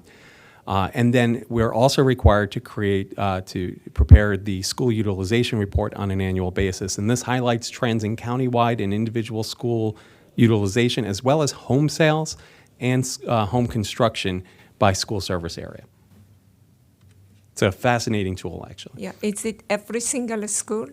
Every single school. Even though if it's not development going to happen in that area? Yes. Okay. We review every single school. It's quite an extensive amount of work that Ms. Beck does. Yeah. Okay, good luck. Yeah. All right, so the last thing I'm going to just talk about briefly, and I think we had put these on the other items, but it made more sense to kind of consolidate them all into my presentation here, and that's the development impact taxes. So Chapter 52 of County Code is where we find the establishment of impact taxes. It talks about how those impact taxes are imposed or applied, when they are collected, how they are used, and what types of exemptions or discounts may be offered. Both sets of impact taxes are context and use sensitive. So it means that the transportation impact taxes are based on the transportation policy areas, the red, orange, yellow, and green. And the school impact taxes are based on the school impact area, the infill or turnover. It also means that they vary by land use. And so I'll show you what that means in a second. So I highlighted this in the staff report. Just here are a few. There are certain types of exemptions that are offered to a developer. So any moderately priced dwelling unit, an MPDU, is exempt from impact taxes. Other affordable housing units are as well. Projects that have a minimum of 25% of their units as MPDUs get an additional discounts, and in certain areas completely exempt of impact taxes. And projects within enterprise zones or opportunity zones are also exempt. The rates, we're required to update the rates every 2 years. So County Code requires that the Department of Finance do this. They do it for the transportation impact taxes simply by applying an inflation factor to the existing rates. We help them out on the school side by calculating, well, it's an extensive process again, that Ms. Beck leads for us, that we map every single MCPS student. It's scrubbed of all personally identifiable information. We just get an address and a grade, and we map that student, and we know then what type of housing unit is on that property. And so we're able to come up with what we call student generation rates, so we can say, on average for a given geography, how many students do we typically see coming out of this type of housing unit in this geography. We then combine that with school construction costs, per student school construction cost data, to come up with a per unit school construction cost, which translates directly into the impact tax rate. And so we calculate those, and then the Department of Finance is required to advertise those by May 1st every odd numbered year. So they just did that. The new rates are set to take effect on July 1st of this year. And for those of you that were with us previously, we highlighted this. The school impact tax rates were calculated to increase quite dramatically. The height of these bars with the black outline here represents the increase in the per unit school impact tax for single-family detached, single-family attached, multifamily low-rise, multifamily high-rise in our infill and turnover impact areas, and then the cause of that. And you can see the size of the orange component of this. Essentially, they were increasing dramatically because the cost of school construction has increased dramatically. The council saw this and expressed some deep concerns with these increases. We're talking some of these were going up to $40,000 per unit now, and took some action. In fact, just this week, on Tuesday, the council adopted Expedited Bill 2523, which did a couple of things. First, it changed how the transportation impact taxes are calculated to make sure that it was correctly applying the inflation factor. It then also set a maximum increase of no more than 20% on any of the impact taxes. We were in agreement, the board was in agreement on that, so that was a good change. And so now those increases of which had gone up as high as 130% are limited to the 20% increase. The last thing it does is that it banks a dollar amount in excess of that 20%. So the board had recommended that they bank a dollar amount, not a percentage. They agreed with us on that. The board was also in support of banking on the transportation side, but not on the school side because of the way it would get applied. It would result in the school impact taxes being going well beyond their calculated rate. The council ultimately decided to keep the banking. I will tell you that it will be years before we'll ever dip into that bank and apply that to the rate that's calculated. So I'm not overly concerned about this. We'll have probably 8 million bites of the apple to make an adjustment to this in the future. Can you explain the bank again? So Sure. Just say the cost went up $100, right? And then, so the maximum they could charge, increase the impact tax is 20? Well, so let's say we start at $100. Okay. Right? And so the maximum increase could be $20 to go to $120. But with the schools one in particular, we calculated based on actual student enrollments, actual housing, actual school construction costs. We say it should be $180. What this will do is it'll say, well, we can't increase more than 20%, so it'll increase it to $120, and then that excess of $60 gets put in a bank for the next update. So the next update, we're starting off at 120, so a 20% increase on that would be $24. If the amount that it's calculated at next time, 2 years from now, is less than $144, then we'll dip into that bank, take some of that $60 that we put aside and apply it up to the 20%. It's going to be a long time because the school rate is always going to be calculated quite high at this point. Yeah. So I'm not going to read off all of these numbers. I just want to have this here so it's on the record. But effective July 1st, these are the new impact tax rates. And just to kind of highlight again, they're on the transportation side. It's based on red, orange, yellow, or green policy area. And I mentioned that it's based on the type of use. So residential unit uses are per unit. These are the costs that, as of July 1st, developers will be charged per unit. And then the commercial uses are charged per square foot. And you can see the council has made some decisions on how these are set. In some cases, policy decisions to set the bioscience facility rate at 0, regardless of the transportation impact that these types of facilities might make, because of a policy to try to incentivize more bioscience facilities in the county. And you can kind of see that in a number of places here. On the school side, we only have impacts from residential uses on schools, and so these are the rates that will apply. And these are the ones that are capped at the 20%. And then lastly, I mentioned the school utilization premium payments. Those are based as percentages of these impact taxes. So when the council adopted these new rates on Tuesday, they also adopted the new utilization premium payments. So you can see that if you're a developer in an area where we do have overcrowded schools, not only do you need to pay your school impact taxes and your transportation impact taxes, but you also need to pay any applicable utilization premium payments on top of that.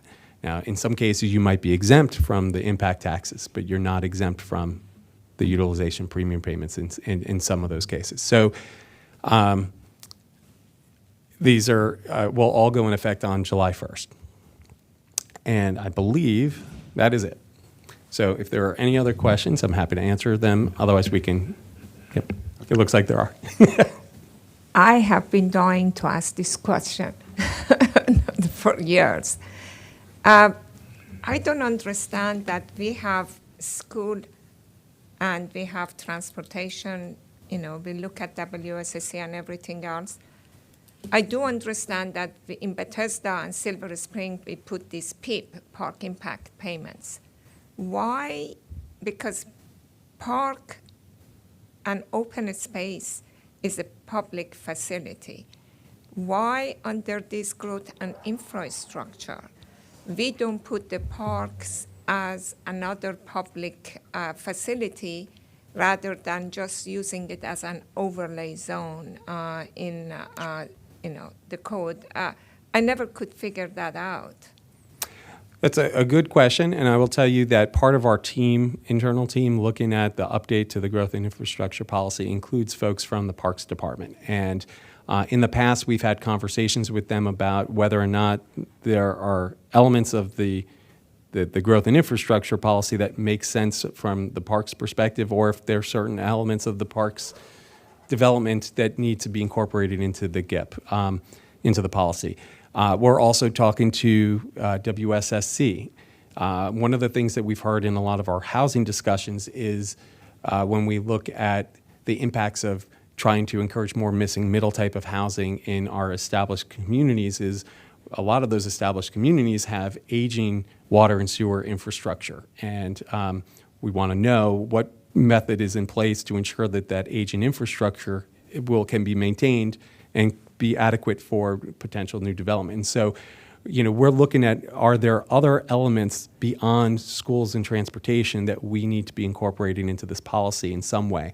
And we want to work with our partners at Parks, at WSSC, and elsewhere to potentially do that. Or, you know, if they've already got some sort of system in place that works already, we don't want to mess with that, but we want to let them know that this policy is here and is a tool that could potentially be used in that way. Yeah, that's a great idea, and I really appreciate for having that in there. Another thing that I was thinking about in growth and infrastructure policy is that undergrounding of the utilities. I do not know why we cannot look as a whole in the county to do this undergrounding rather than we do it based on each project and their frontage that it's coming into, that if that's what we're going to do. And sometimes fairly or unfairly, it's going to be pushed to some kind of development that they do because they don't stay right up front. In underground of utility goes all the way beyond their limit that they have to do. So it's just another idea that I thought I'd put on the table. Some might call that a can of worms or an idea, but we'll talk about that too. Great presentation. It was good to get an overview. I appreciate it. One question I had, last question, is I know that in the president's infrastructure, bill, there was supposedly lots of money for school and infrastructure. Is that any of that built? I know it's a one-time thing, but is any that built in here, or that money won't come into the county to help for any infrastructure or school or upgrades or development?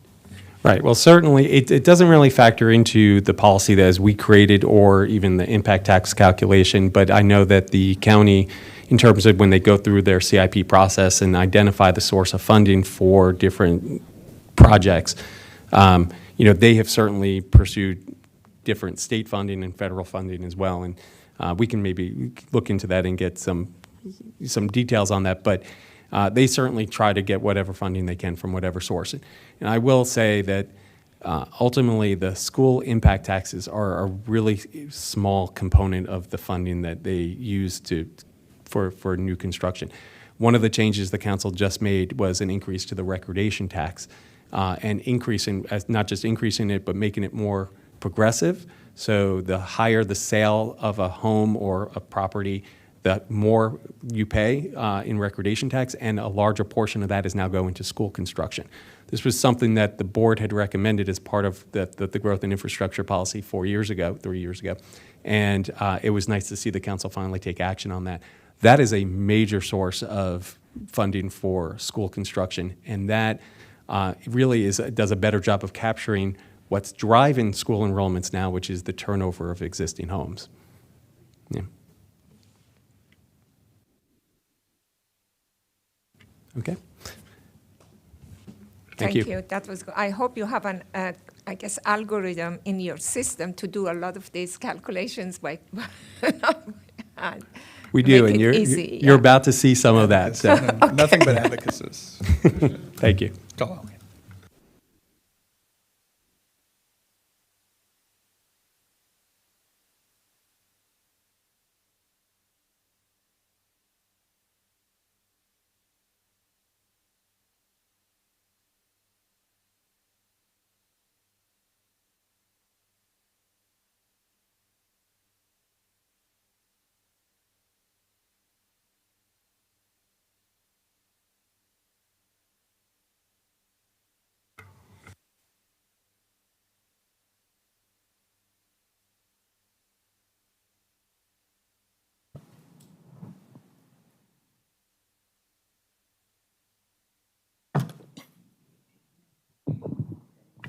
Okay.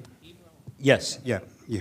We're at item number 7, fiscal year 24 annual school tests and school utilization report, and Ms. Beck will give a presentation. Thank you.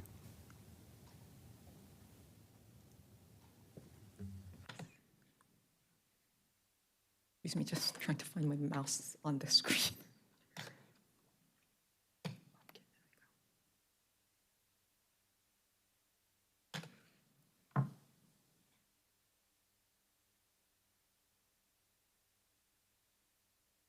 I need to be able to scroll through my notes, so I'm trying to. And I can't find the mouse on this screen because I need to find.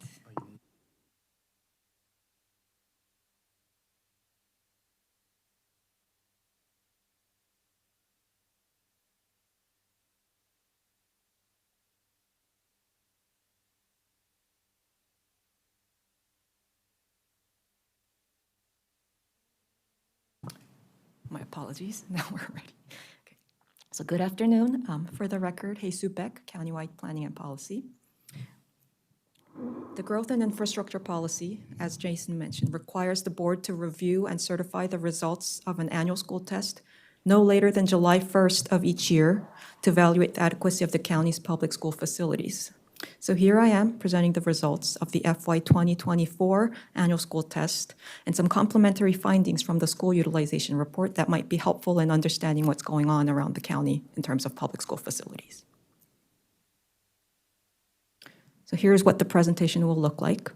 We'll first do a brief annual school test 101 through an overview of the annual school test guidelines. Then we'll jump into the FY 24 annual school test results. And then after that, we'll review some countywide trends from the FY 24 school utilization report. The annual school test guidelines explains the methodologies and procedures used to conduct the annual school test. Version 1.0 was drafted and approved by the board shortly after the last GIP update and still remains in effect. We'll review some of the basics now, and for anyone interested in learning more, the full document is available on our webpage. So first things first, what do we mean by testing the adequacy of our public school facilities? Most people will be thinking of the word overcrowding by now, but not everyone considers the same things as overcrowding.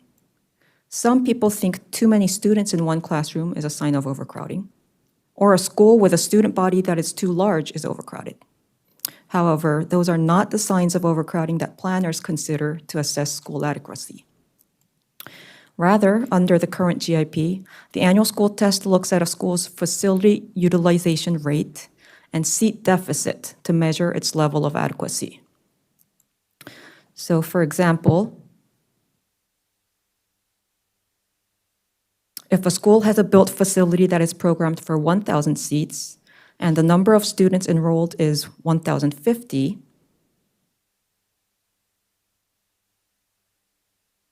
then the utilization rate is calculated by dividing enrollment by capacity, so 105% in this case.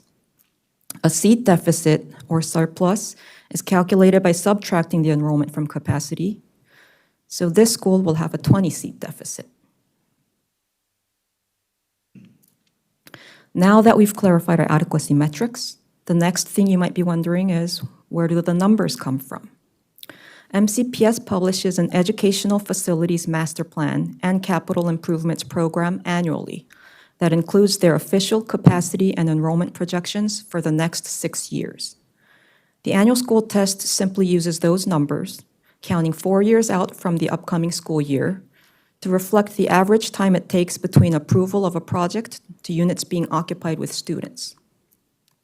The table here shows a preliminary version of the FY24 data.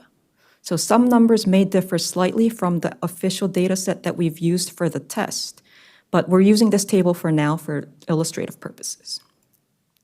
The first column under projections, where it says 23-24, will be the current school year during FY24, so that is our 0 point. From there, we count 4 years out to the 27-28 school year. That is the school year that the FY24 test is evaluating for. It's important to understand that enrollment trends tend to ebb and flow, so there can be schools experiencing overutilization now, but projected to see a decline in enrollment and considered adequate by the test. Sometimes MCPS will document a plan to reassign students among different schools to relieve overutilization, but the projections for each school will not reflect that until there's a boundary change approved by the Board of Ed. For example, here in the table, we see Crown High School opening in 27-28, but the projections are showing 0 students enrolled. On the other hand, we see Gaithersburg High School, which we know is expected to be relieved by Crown High School, is still projected to be overutilized beyond the 27-28 school year. In these cases, we modify the enrollment from MCPS using a hypothetical scenario in which the utilization rate of all the schools involved in the boundary change are balanced equally. For Crown High School, that means including not only Gaithersburg High School, but Richard Montgomery, Northwest, Quince Orchard, and Wooten High Schools. So with those 4-year projections, we calculate the utilization rate and seat deficit for each school, and then measure them against these thresholds shown in the graph to determine which utilization premium payment tier the service area should be placed into. For example, if an elementary school is projected to be at a 125% utilization rate and a seat deficit of 100, then it is placed in a Tier 1 UPP. That's not the end of the test, though. On the vertical axis here, we can see that a seat deficit of 102 would put an elementary school into a Tier 2 UPP. The example is only 2 students away from that threshold. In other words, the adequacy ceiling to Tier 2 is 2 seats. So if a development application comes in for this school service area and is expected to generate more than 2 elementary school students, their UPP rate will be adjusted higher in proportion to the number of students beyond that 2-seat ceiling.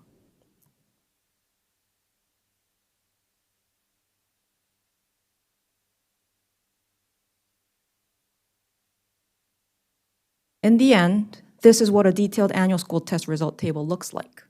It lists the data and calculations, UPP status, and adequacy ceilings of each school for every high school, middle school, and elementary school in MCPS.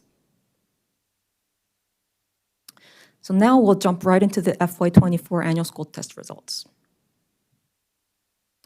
At the high school level, 2 high schools, Blake and Paint Branch, will be placed in a Tier 1 UPP. That means development applications within these service areas, shown in yellow on the map on the right, will be assessed a 13 1/3% surcharge of their impact tax rates, at the least. Clarksburg High School will be placed in a Tier 2 UPP, which is shown in orange on the map. And development applications in this service area will be assessed a 26 2/3% surcharge. None of the high school service areas were found to have an adequacy ceiling with less than 15 seats. The annual school test results aside, though, we can use the UPP status and their adequacy ceilings of each school to create a utilization heat map for 2027 that shows how the county high schools look like in their individual utilization rates. In reality, we know the high school heat map here will look different since Woodward High School and Crown High School will have opened by then and have their own boundaries. And several projections that we've included here are based on a hypothetical scenario, but at least it shows a general idea of what the high schools will look like. For middle schools, none of the service areas are in a UPP tier, nor have an adequacy ceiling with less than 15 seats. Here, too, we have a heat map showing the projected utilization level of middle schools in 2027, and overall, the colors are lighter, indicating that the middle schools, in general, overall across the county, are better in terms of capacity utilization. At the elementary school level, Arcola Elementary School will be placed in a Tier 1 UPP and assessed at least a 16 2/3% surcharge of impact taxes. Ashburton and Oakland Terrace Elementary School will be in a Tier 2 UPP with a 33 1/3% surcharge, and Mill Creek Town Elementary School will be placed in a Tier 3 UPP with a 50% surcharge.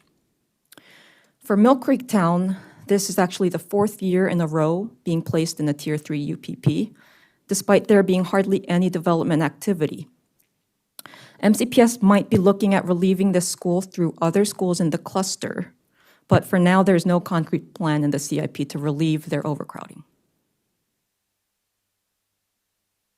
In addition to the UPP statuses, 3 elementary schools, Lake Seneca, Sherwood, and Sergeant Shriver, are less than 15 seats away from a Tier 1 UPP placement.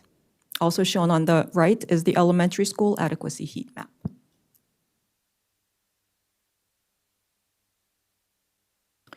This is what the total UPP rate looks like across the county as a result of the high school and elementary school UPP placements combined together. None of the high school tiers actually overlap with the elementary school tiers this year, so unless an adequacy ceiling is breached, projects won't be hit with payments for more than one school level at the same time. So with the UPP system now being on its 4th year, we were able to put together a brief trend analysis of the past 4 annual school test results. The bar graphs on the left show the number of schools that were placed in each tier level, from high school up top to elementary school down on the bottom. And the maps on the right show the total UPP rates that were assessed across the county as a result of the UPP placements. Overall, we can see that the bars on the left side are getting shorter as the years progressed, and the map is turning wider as the years progressed. So we can see that the county school adequacy conditions are an improvement. Why do you think that is happening? Is it because a school board is doing something about it, or why? Because it's a big difference between each year and it's improving. Do we know what we have been doing right? I will be showing some of the countywide trends, and we can sort of look at what's happening. There are a couple factors. One thing is the county is continuously investing in capacity additions in parts of the county where it's needed. So the capacity is increasing is one thing. At the same time, the enrollment growth that has heavily impacted the county in the past decade or two is slowing down. So it's both things working at the same time. So next, we'll look at some of the key points from the FY24 school utilization report. If I haven't lost you already, there's going to be a lot of heavy graph reading, but there, again, this is important to understand the school-wide, the county-wide school utilization trends. So please bear with me. So these two graphs together show the county-wide utilization trends for high schools. The left side shows the total enrollment and capacity of all high schools for the past 15 years, starting from left and right to the next 5 years. Enrollment is shown in the lighter blue bar, which we can see has been growing steadily since 2016. In the past few years, the enrollment level has started exceeding the total capacity, which is shown in the dark blue bar stacked right against the enrollment. The capacity is scheduled to increase in 2026 and 2027 when the capital projects at Woodward, Northwood, Damascus, and Crown High Schools are complete. However, at the high school level, there won't be surplus capacity available for future growth, so there will probably have to be additional capital investment in the future. Now, the graph on the right shows what the utilization rates Can look. you make it larger? I have a hard time to read anything unless I go to my. It's so small. My apologies.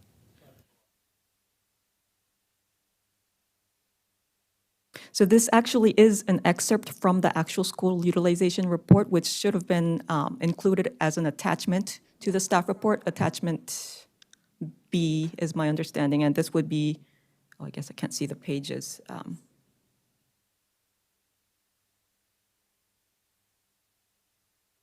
Okay. Can I continue for now? Okay. So now the graph on the right shows what the utilization rates look like at the individual high schools, also for the past 15 years, but this one starts from the top and goes down to the bottom to show the next 5 years. The blue parts of each bar show the percentage of schools that are underutilized or at less than 90% of their capacities. The green parts indicate a balanced utilization rate, schools that are operating within a balanced utilization rate between 90 to 105%. And then the yellow, orange, and red show the percent of schools overutilized at the varying degrees. There aren't any high schools that fall in the red zone, which would be the most severe level of overutilization. But the percentage of schools operating in yellow and orange will probably increase for the next couple years. The projections for 2026 and beyond, again, looks much better, but it's reflecting our hypothetical scenario of a perfect student distribution, which in reality might be hard to achieve for MCPS. So this might not be what it looks like as a result in 2026 of the high schools opening and students being redistributed. So for the record, this is Jason Sartori, Chief of Countywide Planning and Policy. So now you have on the screen a larger version of this one. I'm going to go back to the previous page that Ms. Beck was first talking about, that you, Vice Chair Pedawin, you were asking about.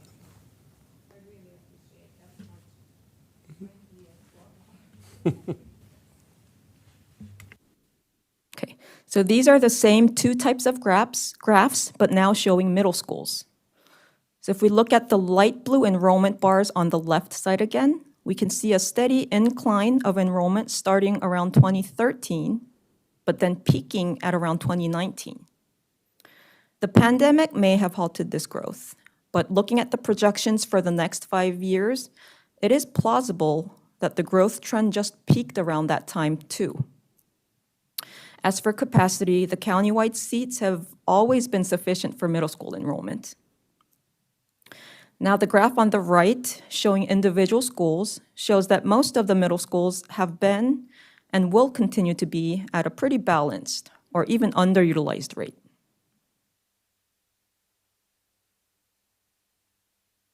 For elementary schools, we see a strong growth starting off right around 2007, but then slowing down around 2015.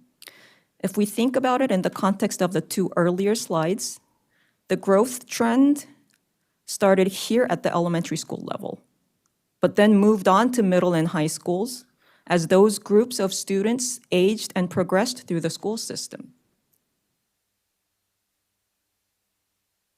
Based on that, we could then presume that the plateauing trend that we're seeing at the elementary school level, and started to see a little bit at the middle school level too, may start exhibiting at the high school level soon down the road. As for elementary school capacities across the county, it has been trailing the enrollment growth for many years. This might be during which the concerns of overcrowded schools came pretty prevalent across the county. But thanks to the consistent investment from the county, now the countywide capacity is showing to be more than sufficient for the foreseeable future. Now, hopping over to the individual schools graph on the right, similarly, we see that there were a lot of schools operating in the red zone for the past 15 years, but most of them have now been resolved. What we may need to be shifting focus to now is the opposite side of the spectrum, the huge blue chunk of the bar that is growing. This indicates that 50% of the county's elementary schools are projected to be underutilized by 2028. And our enrollment is no longer growing, our birth rates are not growing, and the housing production has been slow as well. In the past, there was a period in the county when schools were closing due to declining enrollment, and master plan recommendations were trying to figure out what to do with a school site if the school closes.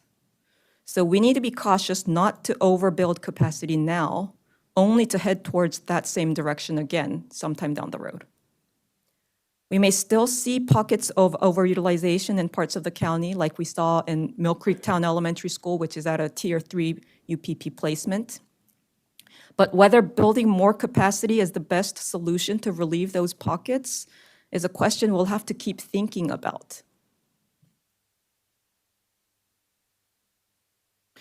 Another initiative that the utilization report has introduced through the GIP is an annual housing analysis by school service area. This one shows the high school service areas, for example. The graph on the very top shows the number of single-family housing units that were sold in each school service area and has the school service areas lined up in the order of most housing sales to least. The number of newly built units and total housing units, which actually include multifamily units, are shown underneath for reference. We can see that schools like Walter Johnson, Einstein, and Bethesda Chevy Chase, where people often suspect that too much new development is causing overcrowding in their schools, in fact has pretty active housing sales markets too, that is likely contributing to the heavy enrollment growth. So with all that being said, staff now recommends that the board certify the FY 2024 annual school test results, which, if certified today, will take effect on July 1st, 2023. Thank you. Thank you. Very comprehensive report. Thank you. So we will now, you want us to approve this, the board to approve, so we'll do that now. Is there any discussion among the board? Yeah. Do I have a motion to approve the? No, I would move that we approve and certify the FY 2024 annual school test results to take effect on July 1st. I second that. All in favor? Aye. Aye. Aye. It's unanimous. Thank you.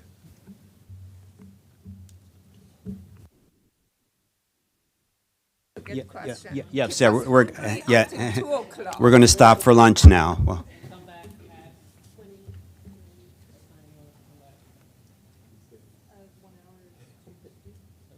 yeah, we'll come back approximately 2:50 for the second half. Thank you.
Good afternoon. We're starting the afternoon session of the June 22nd Planning Board meeting. We'll start with item 8. And item 8 is the local area transportation review proportionality guide updates and briefing by Mr. Ansbacher. And then he will, after that, we'll do item number 9, amendment to Planning Board Policy 2022-1, de minimis payments. Good afternoon and welcome again. For the record, my name is David Ansbacher. I'm in the Countywide Planning and Policy Division, and I supervise the Transportation Planning Group. I am covering today for my colleague Darcy Buckley, who couldn't be here for the next 2 items, and then you have me for a third. So I'll try to be expeditious with your time. Yes, we're here today to talk about the LATR Proportionality Guide update. You got some of the background earlier from Jason Sartori, so I'm going to skip this first slide here and really just kind of dive into it. Jason covered a little bit of this, but just to recap, the LATR guidelines provide a methodology for determining adequacy of the infrastructure, and if mitigation is needed, it specifies what that mitigation is. The guidelines are typically updated when the growth and infrastructure policy is approved, and sometimes there's updates in between approvals to the growth policy. So in March 2022, the Planning Board made one of those midpoint updates to establish the upper limit to mitigation costs via the LATR Proportionality Guide. So the intent of the guide is to ensure that off-site transportation improvements are reasonable as they relate to a project's impacts, that is proportional. And what it does is it provides a procedure for calculating the recommended maximum cost of improvements that development applicants are required to make towards their pedestrian, bicycle, and bus transit off-site mitigation and adequacy tests. So we added this again in March of 2022 in response to concerns that a lot of folks from the development community were raising that the most recent update to the growth and infrastructure policy was leading to potential transportation improvement costs that are out of proportion with the impacts of the projects. So the guide uses available and accepted measures to calculate a project's impact on the transportation infrastructure.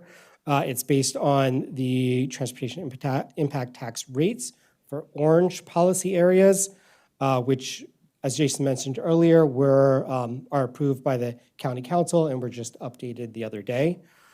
So the new transportation impact tax rates will take effect on July 1st, and so the LATR proportionality guide rates need to be updated as well. I'm not going to dwell too much on math here, but this is sort of the calculation. The cap is based on three variables: the extent of the development, the LATR improvement cap rate, and the LATR improvement cap adjustment factor. So the extent of development is the number of residential units and or commercial square footage used in the applicant's approved transportation impact study scoping letter to describe the project. That's multiplied by the LATR improvement cap rate. That's what we're here to talk about today and to adjust. And then and these are the old rates. And then it's also multiplied by the LATR improvement cap adjustment factor. So this relates to the non-auto driver mode share goal that Jason Sartori mentioned earlier. There's a bunch of them listed here. I'm not going to go into these in detail, but generally this is the percentage of travel that for both residential and or commercial projects that are expected to not drive. So for example, the first one here in the Aspen Hill policy area for both travel for residential projects and commercial projects, we're expecting 35% of travel to be by people who are not driving a motor vehicle. So just a quick example of how this works. This is just a hypothetical example where the use is 100 single-family homes in the Durwood policy area. So the way we calculate this is we multiply the 100 units times the cost per single-family home of a little over $20,000 times the LATR improvement cap adjustment factor. So in this hypothetical example, the LATR improvement cap would be about $787,000. That's the upper limit to what the board can generally require a developer, the cost of the mitigation improvements for pedestrian, bicycle, and bus transit that the board would generally require of an applicant. That doesn't mean that we're actually going to require the applicant to spend that much money if there's not mitigation that hits that cap, but that's the upper limit. And that is, again, in addition to transportation impact tax, or so That's they correct. add up? It adds up. There's the transportation impact tax, the school impact tax, and others. The park impact. Okay. The payment. And for the record, Jason Sartori, Chief of Countywide Planning and Policy, I just want to emphasize that even though we report the cap as a number, our preference always is that the applicant make the improvements that are associated with. So when we run LATR, the tests, we identify these deficiencies, we identify specific projects with the applicant that should be completed. This is the upper limit of the cost of those projects. Build the bike path X wide instead of. Exactly. Exactly. And for certain improvements, the applicants can get credits towards their transportation impact taxes. The second example is a 100,000 square foot office building in the Twin Brook policy area. This would lead to a upper limit of roughly $830,000. So planning staff is proposing to amend Appendix 5 of the LATR proportionality guide rates in the LATR guidelines. And the idea is to tie the proportionality rates directly to the transportation impact tax. So as it's currently written, we have each of the land uses for residential and commercial uses, and then there's a rate. Currently, it says that these rates are through June 30th of 2023. What we're proposing to do so that we don't have to come back to the board every time the rates change is just to simply refer folks to the transportation and impact tax rate for orange policy areas per each land use type. So what you see here is the changes that we're proposing. So things that are have a line through them would be removed, and then things that have an underline would be added. So then you're gonna bring the transportation impact tax rate that includes this additional item to it for the review every year or every other year, how that one works? So the idea would be that we would not need to bring this to the planning board whenever the impact taxes are updated, that automatically included in the impact tax. So, but the Right. impact tax comes to be updated every other year, I think, correct? Yes. So they are required by county code in Chapter 52 to be updated every 2 years in odd-numbered years by July 1st. We don't actually update those here, and they don't come before you for your review or approval.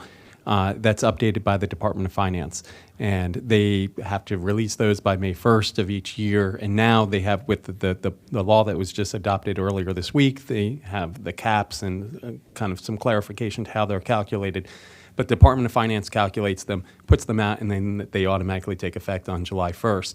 So this change here to our guidelines would ensure that whenever those changes occur every 2 years, our LATR proportionality guide rates would automatically adjust based on those changes to the impact taxes. We don't have to bring this to you every 2 years.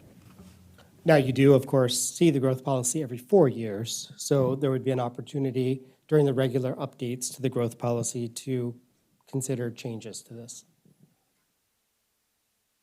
So the recommendation is to amend Appendix 5 of the LATR proportionality guide rates to tie the proportionality rates directly to the transportation impact tax, those orange policy area rates.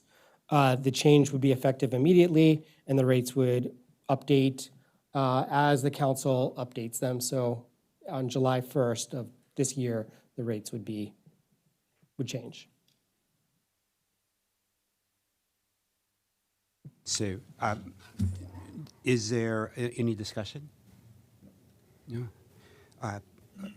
May I have a motion to approve? So I would move that we approve the LATR proportionality guide rates and replacing them with, or tying them directly back to the transportation impact tax. Okay. Is there a second? I second it. All in favor? Aye. Aye. Aye. It's approved, unanimous. Thank you. So we go down to the next item. Number 9, Amendment to Planning Board Policy 2002-01, de minimis payments.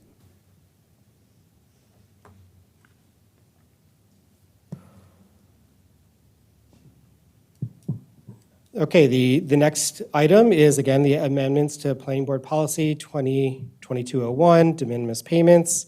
So the Planning Board in March of 2022 adopted this policy, de minimis criteria for very small residential and commercial development projects. In past years, the Planning Board had received requests for waivers to some transportation infrastructure along the frontages, sidewalks, shared use paths, sometimes bike lanes, sometimes shoulders.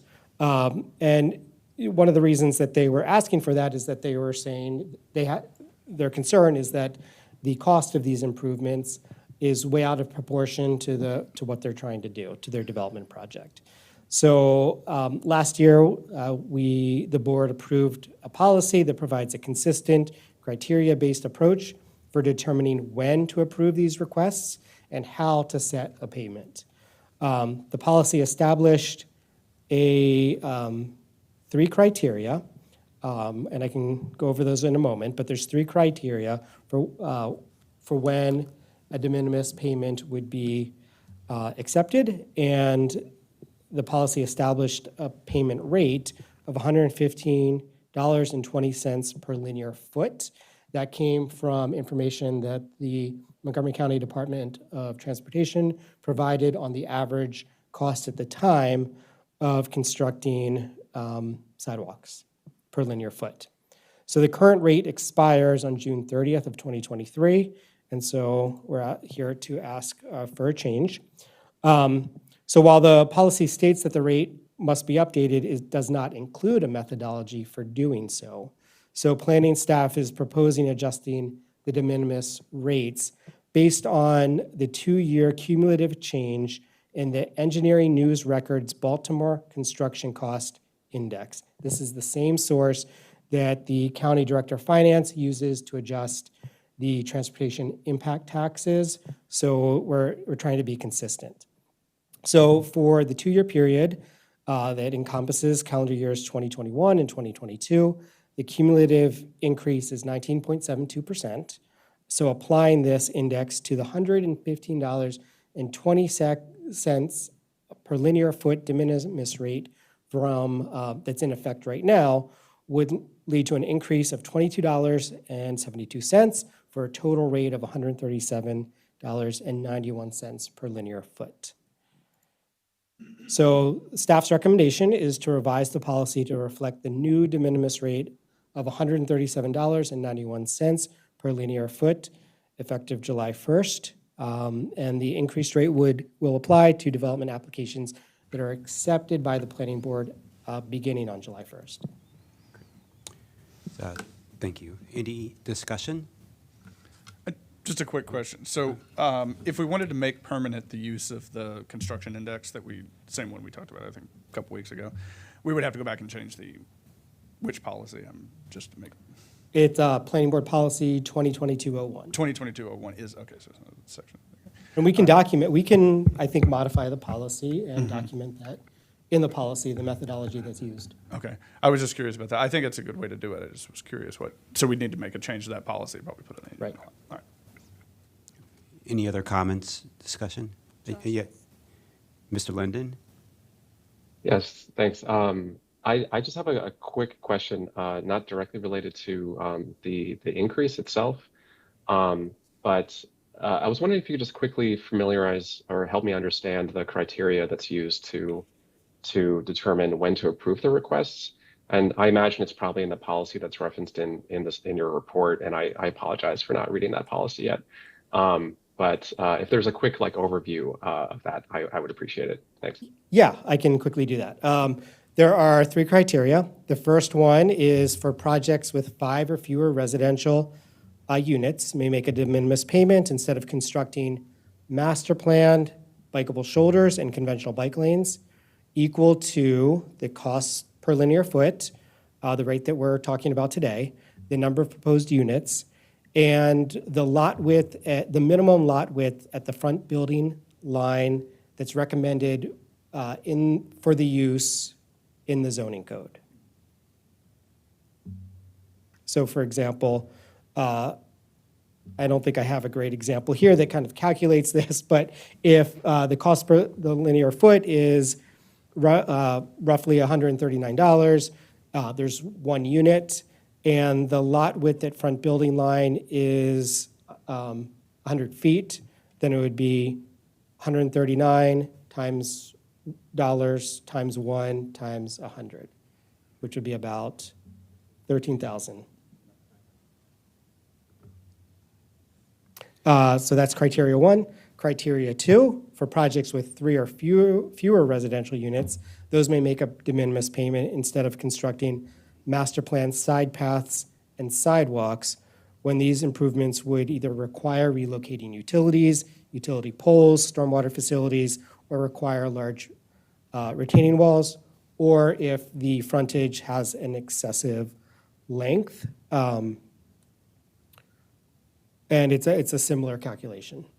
So really, we're trying to identify projects where the cost is really going to be out of proportion to what's actually being proposed. And then the third one pertains to commercial projects.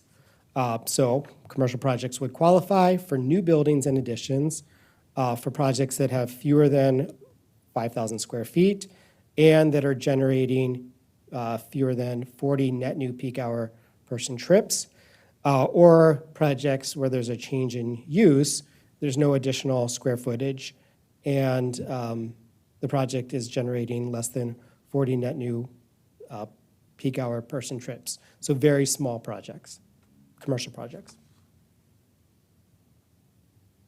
And then additionally— Great, thank you, I appreciate it. Sure. The board had language in the policy that says planning staff may recommend a de minimis payment in lieu of constructing or completing frontage improvements when the improvement would create a similar burden to that in criteria 1, 2, or 3. And if I could, I think the impetus for this was not just the need to set something that was proportional to the size, but also something that would be a consistent policy and a transparent policy that the board would adopt, so that applicants coming in would know what they were going to get, at least through our review in the planning department, and nothing would catch them by surprise, or that you wouldn't have a situation where 2 similar cases would get very potentially 2 different requirements. So this kind of set that consistency. Anything else, Mr. Linden? No, that's it from my end. Thank you, I appreciate it.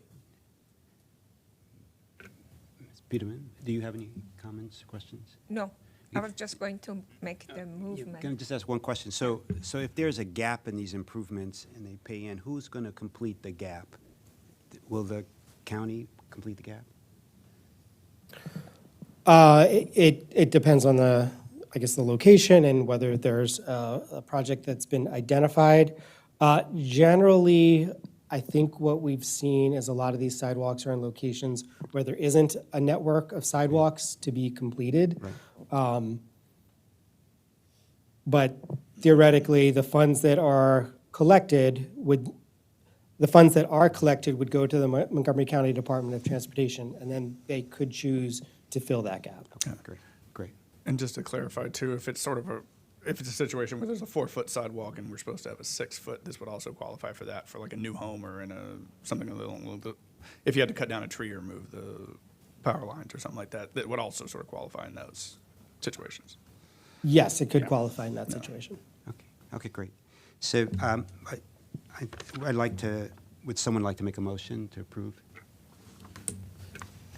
It's a very good policy and information that you have in here. So I would move to approve the amendment to Planning Board Policy 2022-01, de minimis payments. Is there a second? I will second that. All in favor? Aye. Aye.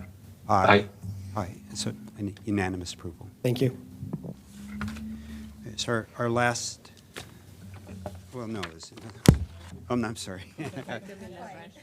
Last on your page. Yeah, last of me, I'm sorry. Yeah. Yeah, the Zoom, and we'll be right back with you. Thank you.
Yeah, good afternoon again. We're on item 11, the Bicycle Master Plan Biennial Monitoring Report, 2021 to 2022.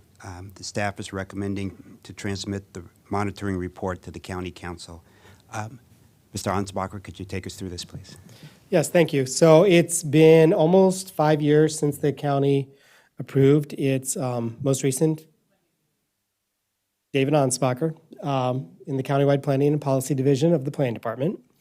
It's been about 5 years since the council approved the county's bicycle master plan. One of the recommendations that came out of that plan was to conduct a biennial monitoring report. So every 2 years, we report back on the status of implementing the different recommendations in the plan. The report is reviewed by the planning board and then it's transmitted to the council. So today I'm going to give you an overview of the second monitoring report, which covers the years 2021 and 2022. So the agenda is there's just 3 items. One, just the findings of the report. Second, I wanted to show you just one tool, an online bikeway map. And then there's some recommendations that have come out of the analysis that was prepared as part of the monitoring report.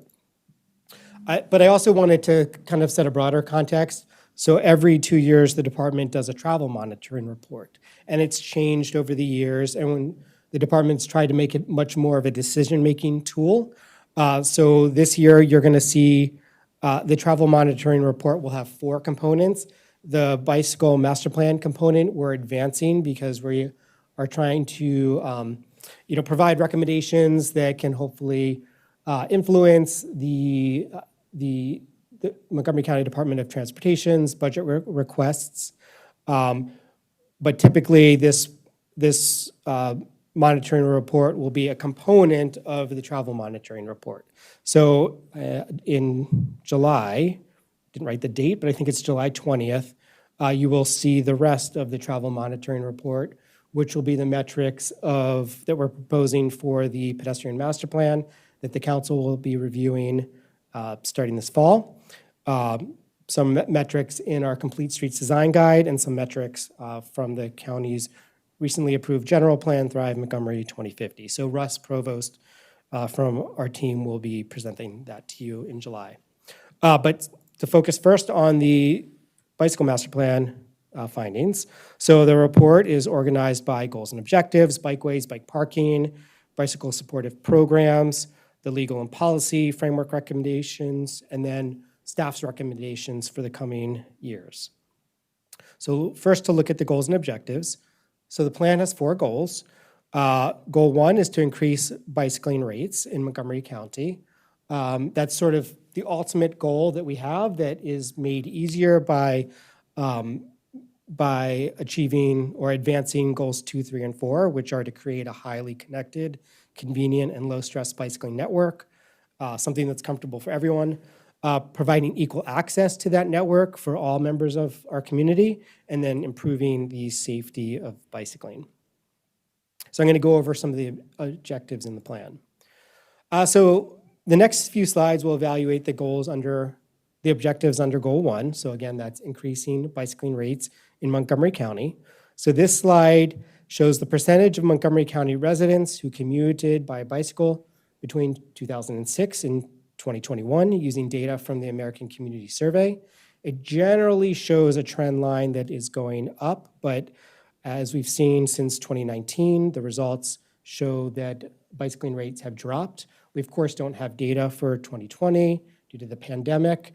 And additionally, while this is a metric or an objective in the master plan, comparing pre-pandemic and post-pandemic data is not really an apples-to-apples comparison because a lot of folks are now teleworking and a lot of those folks may otherwise have been bicycling. Additionally, as I think a lot of people tell you, the American Community Survey has a high margin of error, but this is the data we have, so we are presenting it to you. Could you just, if you know, how did they collect this information? It's very hard to see how many people are biking. Is that how they're doing it? You said that's the residents who commute by bike. That doesn't include recreational. It's This just is commuting. just the commute. So how do they pick it? How do they gather that information? It's Just a sample curious. of the population. It's not a very large sample size, so there's a high, again, margin of error, but it is a sample of the population. I don't actually know what mechanism they use, Census survey. It's They similar. use a survey. the survey. Yeah, census survey. Because it could be very variable. I don't know how much we can rely on this. It's hard to rely on this, frankly. There's always talk that maybe the American Community Survey will transition to something else. So this might not be a metric that we will continue with indefinitely, but it's what we have available today. We also, David, yeah. oh, I apologize. Just a quick follow-up on the data collection piece. I know some communities have bike count programs that they do similar locations year after year as a way to sort of just measuring overall volume, not necessarily for commute. Is that something the county is also either doing or considering when it comes to kind of tracking these trends? We do. I think we have about 10 permanent counters throughout the county. They're largely on park trails, though we do have a few in other locations. We can look at that. We can certainly look at that now. We can also look at it for future monitoring reports. But it's a growing data set. Yeah, I also know that, WABA is pretty big in this area, Washington Area Bikers Association, and I don't know, maybe they also somehow measure in some way, or they may also use census data, so I'm not sure, yeah. They've done some measurements in the past, but it's not necessarily consistent, and we're looking for long-term consistency. That's the issue with there. Can I add something else? Tanya Stern, Acting Planning Director. I believe the county does, I don't know if they do it every year or every other year, but there's like a countywide survey that the county government sends out that asks a number of questions to residents, and we could check to see if they include or would consider including a question related to bike use in that survey. So that might be another option. It is, and we do have a recommendation along these lines at the end of the presentation that we can go over as well. I'm wondering if DOT have, because they have the bike unit, and they may have some kind of measurement. I'm not sure, but I would be surprised if they don't, because now everything is data-driven. Right. So, and those are important to get the accuracy of information. So just some ideas. I think they have about 2 or 3 permanent counters that they've implemented recently with projects. They also do, before, pre and post surveys of different bikeways that they're implementing in the county, but that's just data at a point in time. It's not a continuous measure.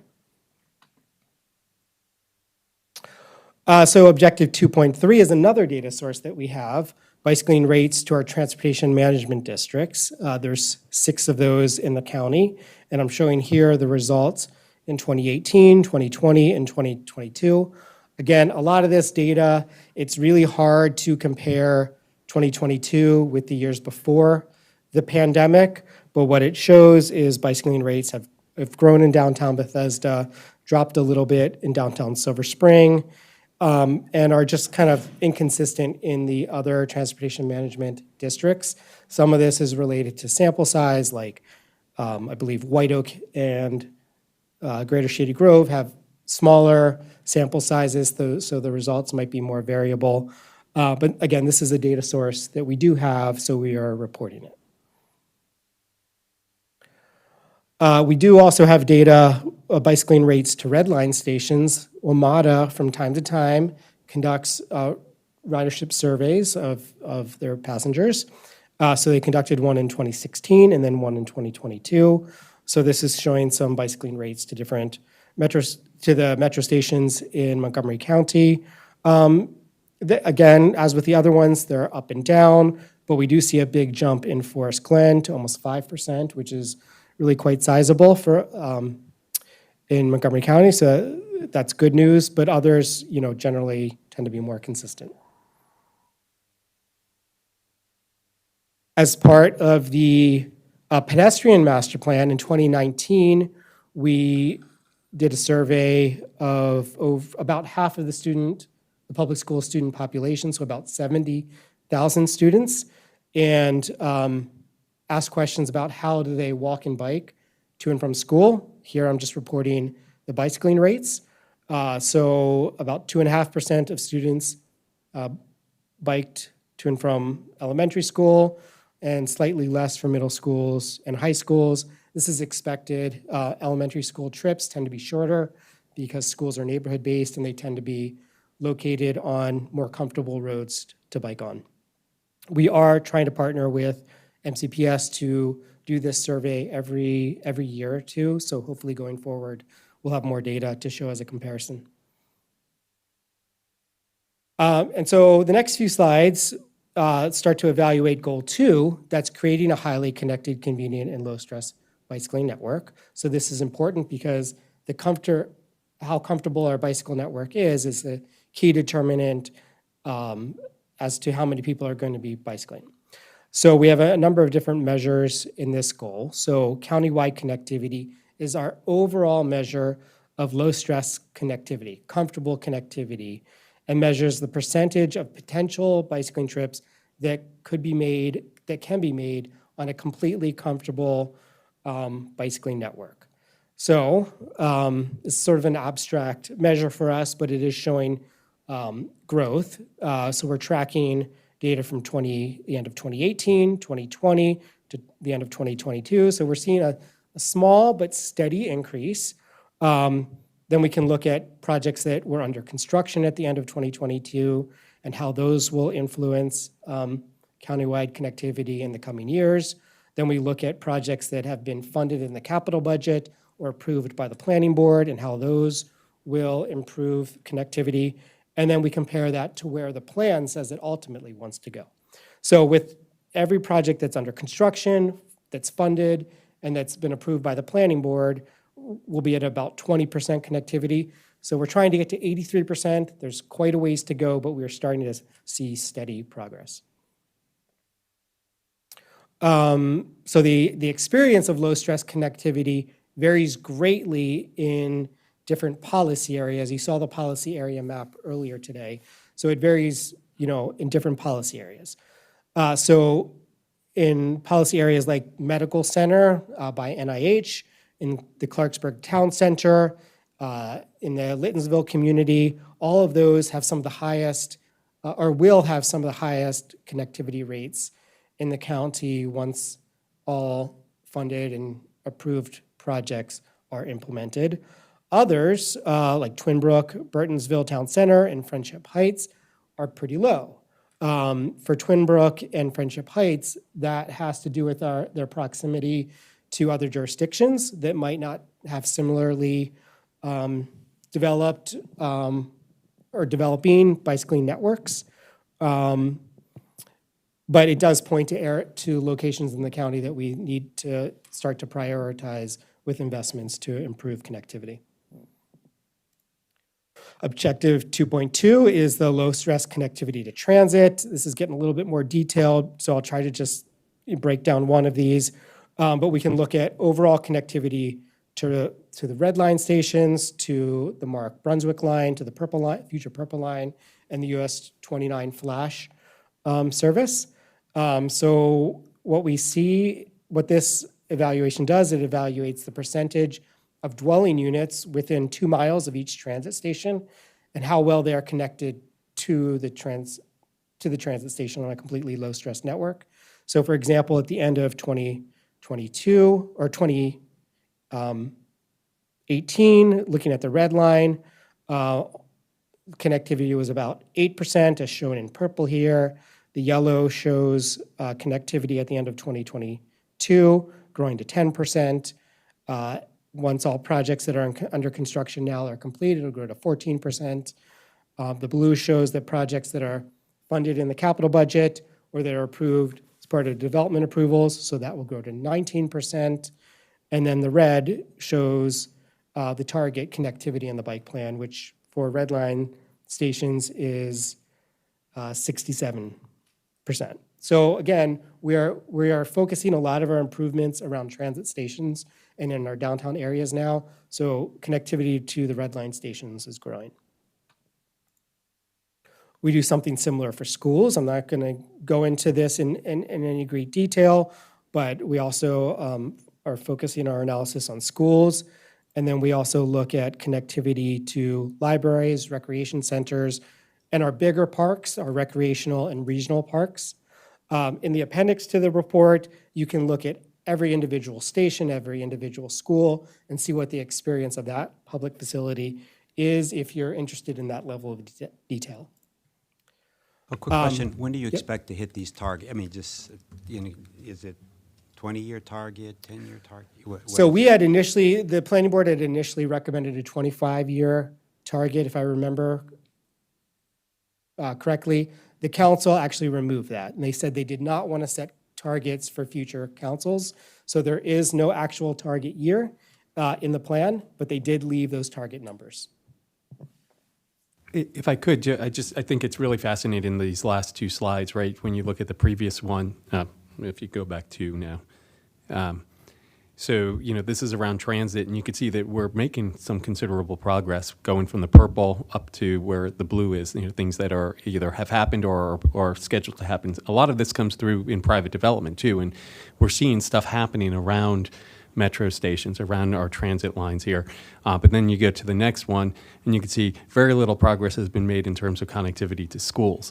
And that's largely because these are in established neighborhoods, and we're not seeing as much happening around there. So I think we might need different types of strategies to see the connectivity, the infrastructure network built out in these communities. And I'd also say that there's almost 200 schools. So if you focus on improving connectivity to a couple of schools, the results sort of wash out, so it's hard to see. But again, the county has been focusing more on access in downtown areas and to transit stations. And I do believe that county, I do not know if still have it or not, they had capital improvement for connection, sidewalks and bikeways to schools. And they gave those in older matrix that had the highest priority. I don't know if it still that exists. If those exist, I think that hopefully you can get it if someone actively work on those and prioritize the need in the areas that you're showing as red. Yeah. So objective 3. David, sorry. I apologize. Yeah, I know we're interrupting you a lot. I apologize. I just had, it spurred a couple of questions, and we can also punt these to the end as well. But I just want to say I love this evaluation technique that relates to kind of destination that folks may be trying to go. I think that's a really smart way of evaluating kind of potential trips. And I was curious if, in addition to these facilities, libraries, schools, and also transit stations, if there's consideration for, low stress connectivity to like shopping areas or commercial centers or retail areas that, also serve as big kind of attraction poles for trips, or if that's outside the scope of this evaluation. It's certainly something that we can do. I will say that, access to our transit stations oftentimes are in our biggest commercial centers, so we are capturing many of the larger commercial centers. I would also say, going back to this first objective, countywide connectivity, if you're into transportation planning, this is tied to the trip tables that our regional travel demand model produces. So this is looking at all trip types to all locations by geographies. So this is a much more,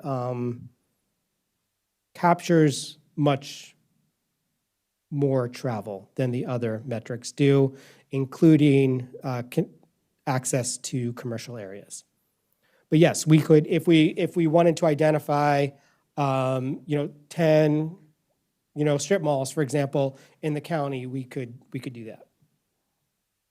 Yeah, that makes sense. And yeah, that explanation of some overlap with transit also makes sense. And just very quickly, I know that in terms of connecting to schools, I was wondering if there's any relationship with your program to the Safe Routes to School program, and sort of coordination around, kind of evaluating progress through that program as well, and how it may be kind of increasing trip rates to schools. Yeah, no, I think that's a very good point. We have had communications in the past with the Safe Routes to School program, making this data available to them as they prioritize improvements. But another tool that actually the board approved about a month ago with the pedestrian master plan, in which we'll come back to you in July, is another prioritization approach that takes a very holistic look at different metrics to help us prioritize improvements. So the pedestrian master plan is recommending to use that approach for general budgeting funding in the capital program.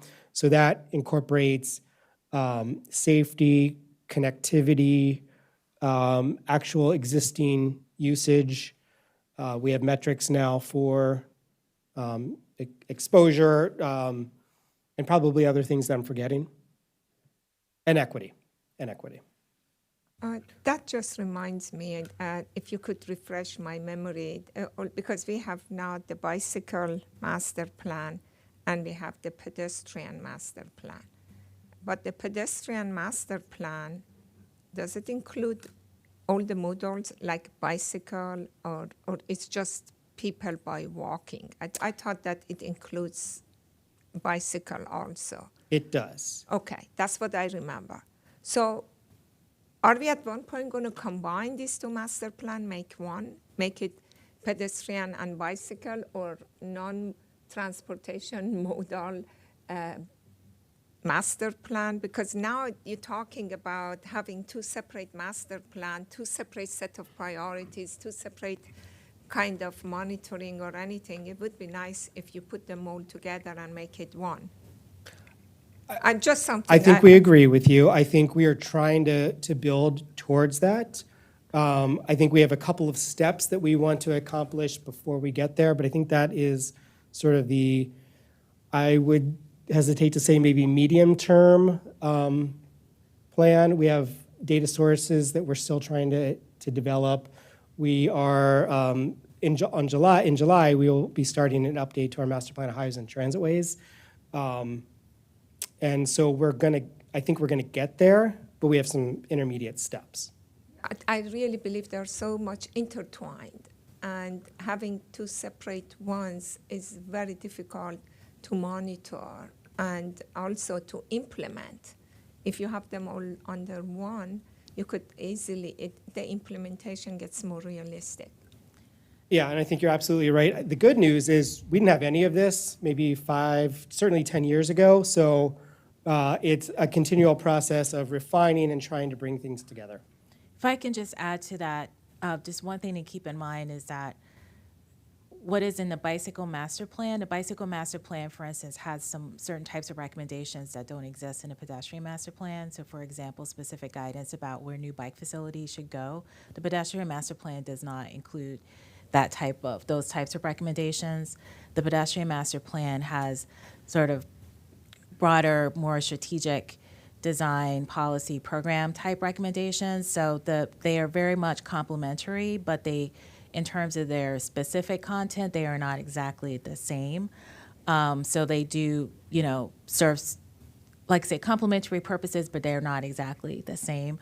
Where there's definitely more sort of shorter term opportunities to look at them jointly is certainly with the monitoring and the reporting on the implementation, because the pedestrian master plan, as you know, has quite a lot of metrics that we propose to use to monitor its implementation.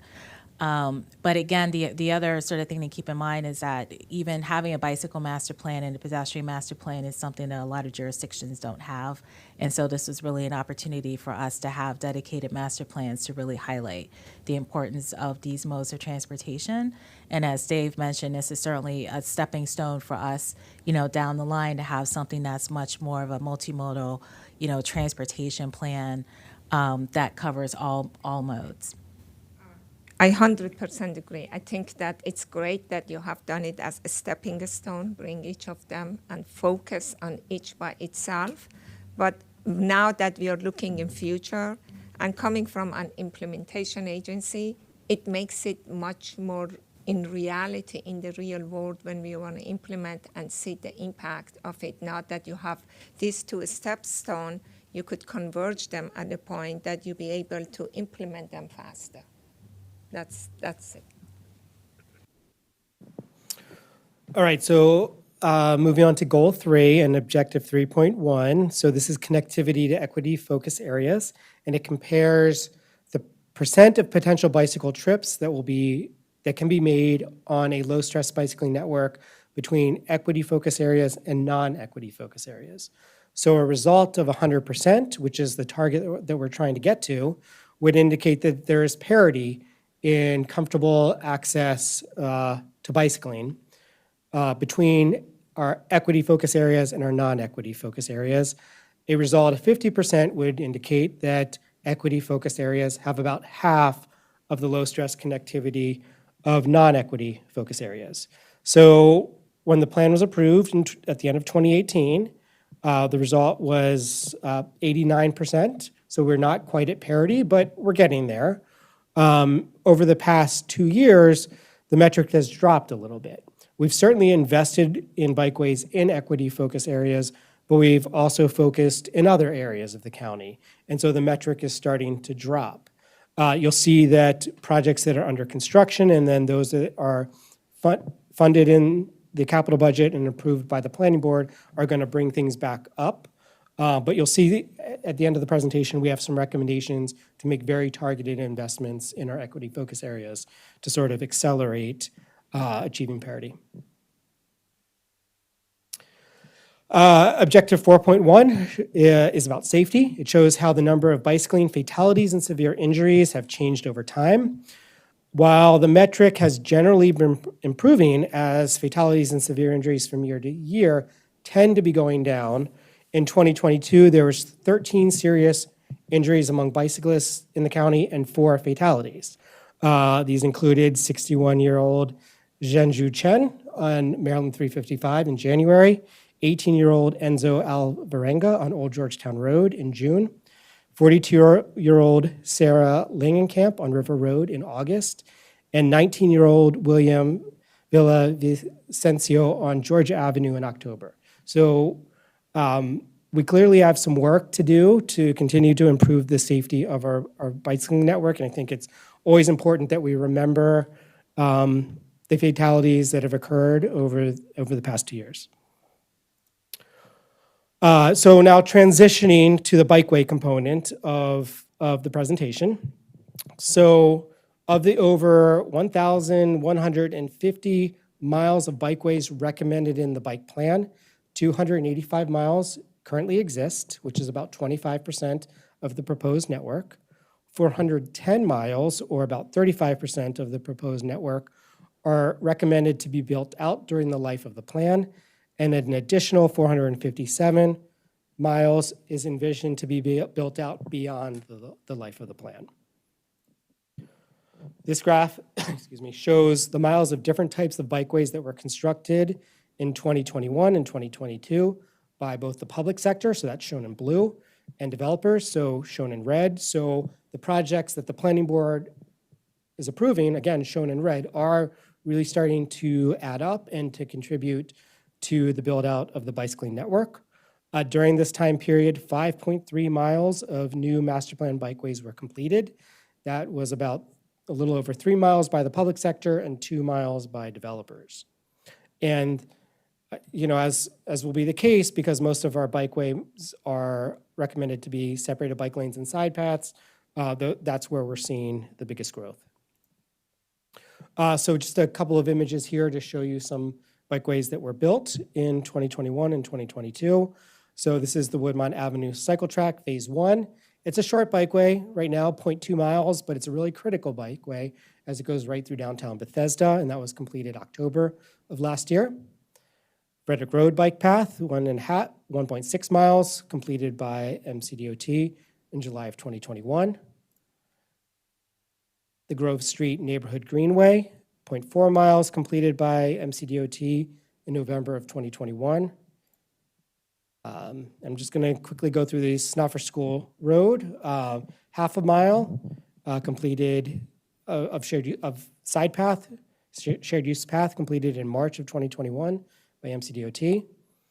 0.1 miles along the Avocet Towers project, one that you all approved, that was completed in 2022. And then another development project in the Alney neighborhood along the Brookville Preserve development project along Georgia Avenue, completed by the developer in June of 2022. We also have a number of bikeways that are under construction. At the end of 2022, there was about a little over 8 miles of bikeways under construction. Most of this, almost about 4.5 miles, was the Capitol Crescent Trail, which is being constructed along with the Purple Line Light Rail project between Bethesda and Silver Spring. But there's also some separated bike lanes and almost 2 miles of side paths that are being constructed. So these are a few. Many of these are now done, have since been completed, but the Emery Lane Muncaster Mill Road shared use path, half a mile, in the Aspen Hill policy area was ongoing at the end of 2022, but is now largely complete. The White Flint West Phase 2 project, in the White Flint neighborhood, a short bikeway along the west side of the Pike and Rose development. This is now complete. The Parks Department is renovating Hillendale Local Park along New Hampshire Avenue in the White Oak neighborhood. This is a short segment that will tie into a greater network. As they are renovating the park, they're also constructing the shared use path along the frontage. And then the big one is the Capitol Crescent Trail, actually almost 5 miles. This is ongoing. This will be ongoing for a few more years. The image here is showing a bridge over Connecticut Avenue that was recently put in place. And then there's some bikeways that are forthcoming. These are on the horizon. These have either been funded or approved by the planning board, but are not yet under construction. There's over 15 miles of these. So about over 4 miles of separated bike lanes and almost 10 miles of side paths. And then there's a big effort to focus on neighborhood greenways, which are bikeways on residential streets that are slow speed and low traffic volumes. So David, none of your different kind of bicycle pathways include shared lanes, because sometimes you add shared lanes, DOT does that, or they build roads and they have shared lane. You don't count that as a connectivity for the So as bikeways? part of our bicycle master plan, we try to make a shift away from recognizing shared lanes with just a pavement marking as a bikeway type. What the research has found is those markings don't really do much to improve comfort or safety. And so we have not recognized that as a bikeway type. It still might be, a reasonable tool for MCDOT to use on different, low speed roads. But we've tried to make a shift away from those. Now, neighborhood greenways are a type of bikeway that are on residential streets, and those use traffic calming measures or traffic diversion measures to make riding on the residential street comfortable for everybody. But you don't include those because for connectivity purposes, I think that when they are not arterial, if they are subdivision roads or anything under the arterial kind of type of road, that they are low speed and is a shared use, that could be counted as connectivity. I understand that it's not low stress, but is the bicycle master plan just for low stress or includes every other?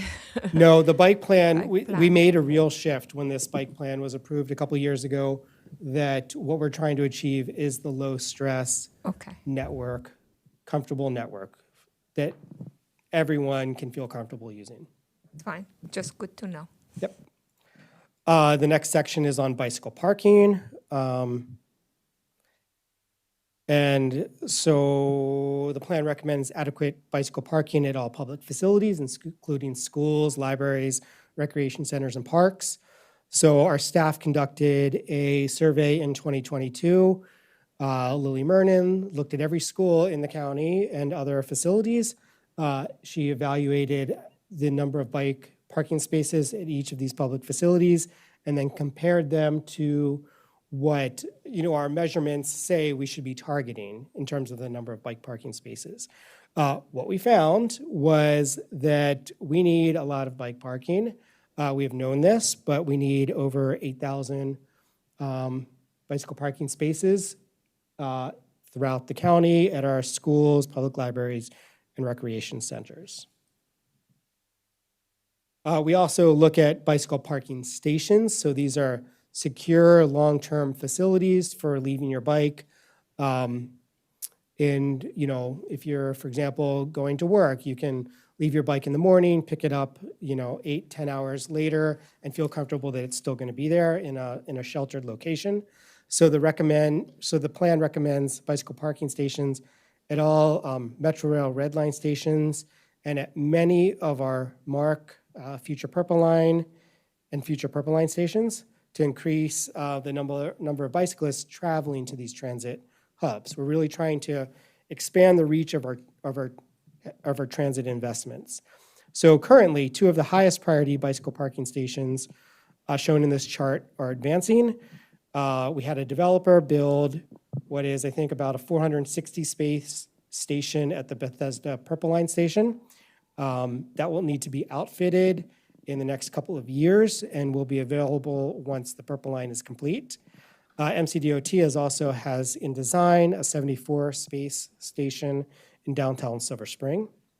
And then the picture here is showing a bicycle parking cage that a developer, the Strathmore Square developer at the Grosvenor Strathmore Metro Rail Station recently installed. This is intended to hold 100 bikes, and it's directly adjacent to the entrance to the Metro Rail Station. So we're starting to see real progress here. Next is the bicycle supportive programs and policies. So there's 12 bicycle supportive programs identified in the bicycle master plan. Progress has been made on most of them.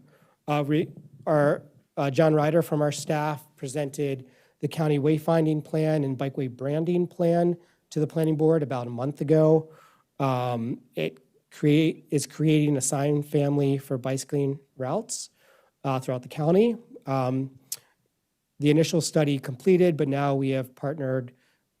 The first phase of the effort was a partnership with MCDOT, and we're partnered with them on the second phase, where we're actually going to design the create a wayfinding plan in the North Bethesda White Flint community, and then MCDOT will implement that as a pilot to test out the recommendations that came from this project. Similarly, there's a number of policy recommendations in the bike plan, over 20. Substantial progress has been made on most of these as well. The one that I think we saw the most movement on in the past 2 years was the policy about updating design standards for our bikeways.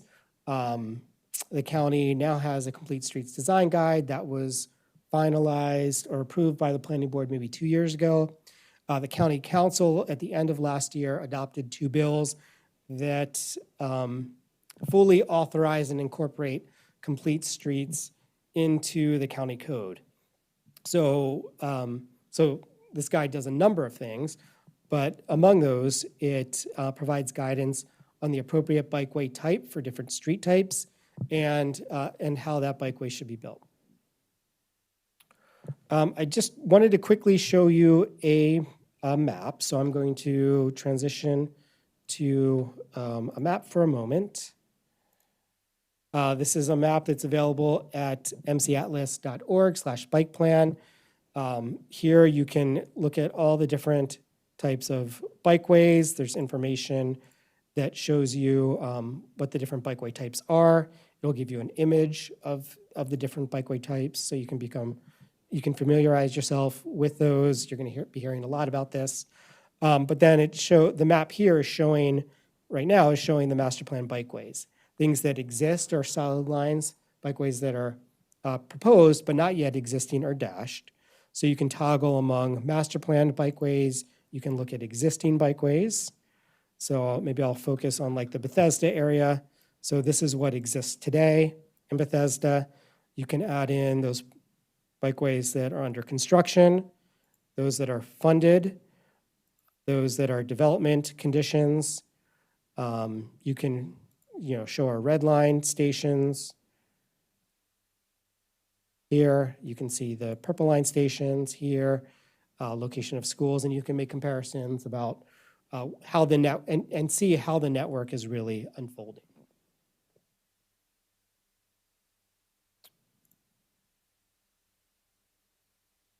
And finally, we don't collect data just for data's sake. We collect data because we want to use it to make informed decisions.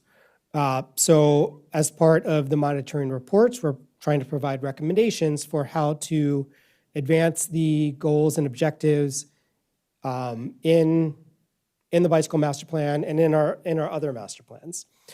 So recommendation number 1 is to prioritize construction of bikeway projects that are shown as table 15 in the report. There are a number of different bikeways. They're largely focused in our downtowns, connecting to our downtowns and to improve access in our equity focus areas.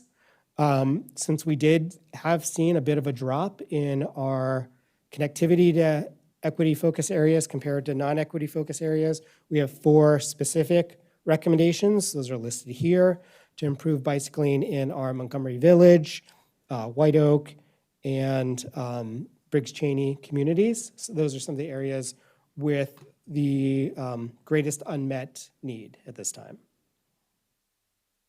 Recommendation number 2 is a series of recommendations about bicycle parking. We have a really robust data set on bike parking at our public facilities, and we have a good idea of what the cost of these are. It's a rough cost, but it's based on real data. So we're showing the number of racks that are needed and the estimated cost to build out the full network. We're not recommending doing that right now, but what we are recommending is over the next 2 years, in the first bullet there, prioritizing a number of schools where both our data shows us that the highest bicycling occurs, but where there's a deficiency in bicycle parking. Over the next 6 years, we're trying to prioritize funding to some of our Title I focus schools and our free and reduced price meals schools. So those are listed as well. We also have a recommendation to provide Montgomery County Public Schools with an annual funding program to install bike parking. And we believe that MCPS really does need to upgrade their bike rack standards to correspond to the guidance in the county's zoning code. The zoning code represents the state of the practice in the provision of bicycle parking. We're still seeing our public schools implementing bike rack styles that are out of date and are no longer recommended. So we would like to see some focus on the design standards. Recommendation number 3 is about our bicycle parking stations. The image here is, on the left is the Capitol Crescent Trail that will ultimately pass underneath Maryland 355. And then on the right is the bicycle parking station. All of this was provided by a developer. So since we're starting to move forward with our bicycle parking stations, the recommendation here is to, 1, fund a bicycle parking station at the Glenmont Metro Rail Station as an end-of-the-line station that has a very large catchment area. And so it's appropriate to, if we want to expand the reach of transit, to focus especially at our end-of-the-line stations. It's also in the equity focus area. but also really to start developing our institutional capacity to manage and operate the Bethesda and Silver Spring bicycle parking stations. I presume that will happen by our DOT's parking division, but they don't have much experience doing that at this time. Recommendation number 4 is to further the bikeway design standards. As I mentioned before, the Complete Streets Design Guide does provide a lot of guidance on how to build bikeways, which is great, but nothing substitute for actual hardcore engineering design standards that show you specific widths, how you go about paving the bikeway to achieve the intended result. And then finally, to fund a travel survey. So we're recommending, and this is a recommendation also in the pedestrian master plan, to fund and conduct a biennial travel monitoring survey that would support both the bicycle master plan and forthcoming pedestrian master plan to measure travel behavior, how many people are walking, how many people are bicycling, and what their attitudes are about those modes. We do have some data, but we would learn a lot from a survey. So that's the presentation. The recommendation is to transmit the report, including the recommendations to the county council. All right, thank you, Mr. Ansbacher. This is a wonderful report. Any discussion or questions? I think we did question, so you're good. I said that we did ask questions on the way, so thank you. Very good report. Mr. Linden, any questions, comments? No more questions on my end. Yeah, thank you so much for the really comprehensive report. Just have this is wonderful, thank you. Just wondered, it's important to have safe places to ride, and I think that would create more ridership. And how do you, at the end of the day, is there any thought, maybe that's later when you have more lanes in, how do you incentivize once you get, is that then a big marketing ploy at the end of the day, or, maybe any thoughts on that? And one other question, maybe it's a later discussion, but how far is too far for, I know some kids walk to school, and then, but how far is too far to walk, where they would think of, now let me consider riding, and how do you incentivize that? These are great questions. The first question, and it's now slipping. Oh, right. So marketing is critical. We talked about this a month ago with the Bikeway branding effort. It's not enough to just put a product out there, whatever it is, and expect that people are going to use it. You have to market it. You have to, get people talking about it. And that isn't necessarily something that government does very well. So what we tried to do was to set up a framework for branding and marketing our Bikeway system. One component of that is the wayfinding that you saw, but there's a lot of other recommendations that I don't have on me right now, but we believe that it's a critical component of expanding, leveraging the public investments to get use. I was just going to add that I think that a large part of it is that people want to know, if you're kind of on the fence about whether you're going to get in your car or get on your bike, you want to know that you can get from point A to point B safely. And so part of that is the more that we build out this network, and then the more that we let people know how to get from point A to point B safely through signage, through wayfinding, the more people will go out and use that. The other thing is, I think some of the data that we've seen in the past that shows the distance that people travel. So, there's a high percentage of our vehicle trips that are really short distances that could be made potentially by bicycle or by walking. And so we just need to continue to find ways to encourage that and ensure that those are safe. And a lot of that is just keep pounding away at building the infrastructure. Great, thank you. So about half of our trips are less than 3 miles. 3 miles by bike is, depending on how fast or slow you ride, could be anywhere from 15 to 30 minutes, which is really not that long. the other question that you asked about about getting kids on bikes and riding, you know, I will say, with my own kids, you know, they would ride a block to school when they were little. I had no problem getting them on a bike. They just wanted to go. So, you know, I'm not sure that there's a lower limit for kids. For adults, we generally say it's probably easier to walk, you know, up to like a quarter mile to a half mile. After a half mile, it starts to make a lot more sense to bike. But there's lots of ways that you can go about incentivizing kids to ride. One, you got to get their parents comfortable. And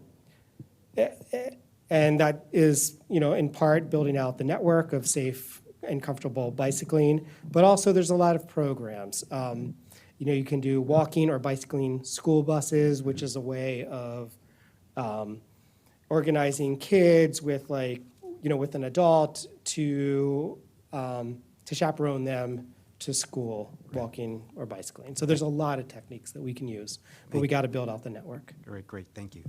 So we have no more discussion, so, I'm sorry, Josh, I'm sorry. Yeah, I'm sorry. I don't intend to continue derailing us moving forward, but the mention, Dave, of these bike and walking buses, it just reminded me of kind of, as I'm sure it sounds like you're aware, there's this growing movement in many communities. Actually, one of the leaders of the movement, Sam Balto, he's currently in Portland, but he's actually from this area. He went to Chevy Chase, Bethesda Chevy Chase High School. And I think there's a lot of potential for those kinds of partnership programs, particularly with schools. And I know a lot of it depends on funding. I know that, you know, in the case of Sam Balto in Portland, they had to go to the state legislature to actually request some more flexibility for funding that's provided by the state down to local school districts and how they can reallocate some funding that would otherwise go to school buses or other forms of getting kids to school. That's probably out of the scope of this particular monitoring report or even the county or planning staff.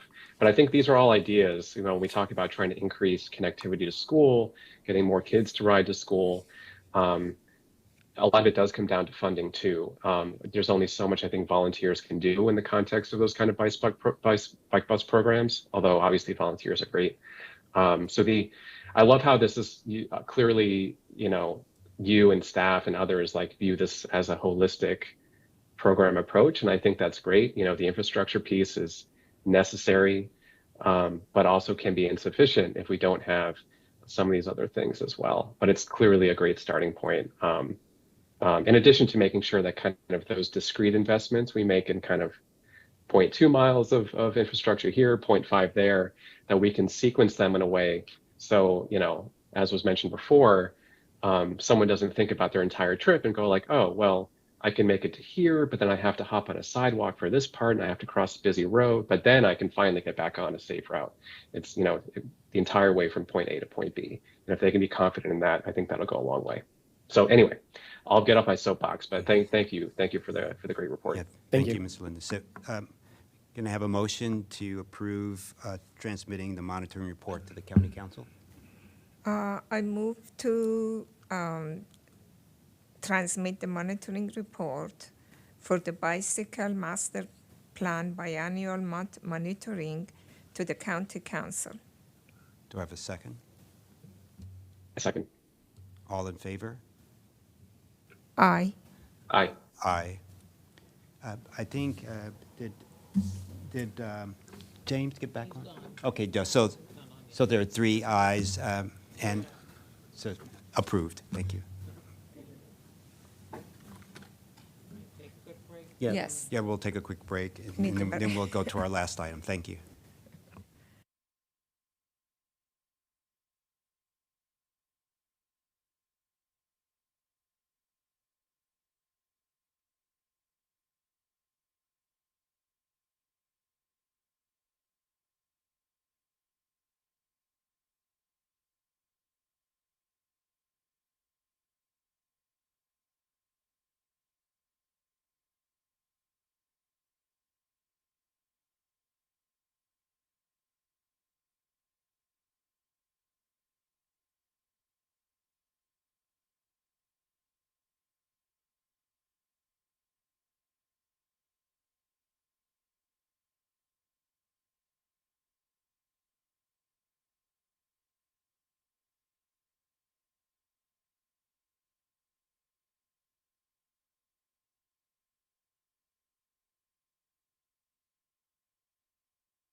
Good afternoon. We're on our last but not least item, item number 12, Clarksburg Gateway Section Plan Scope of Work, where staff is recommending approving the scope of work and the plan boundary.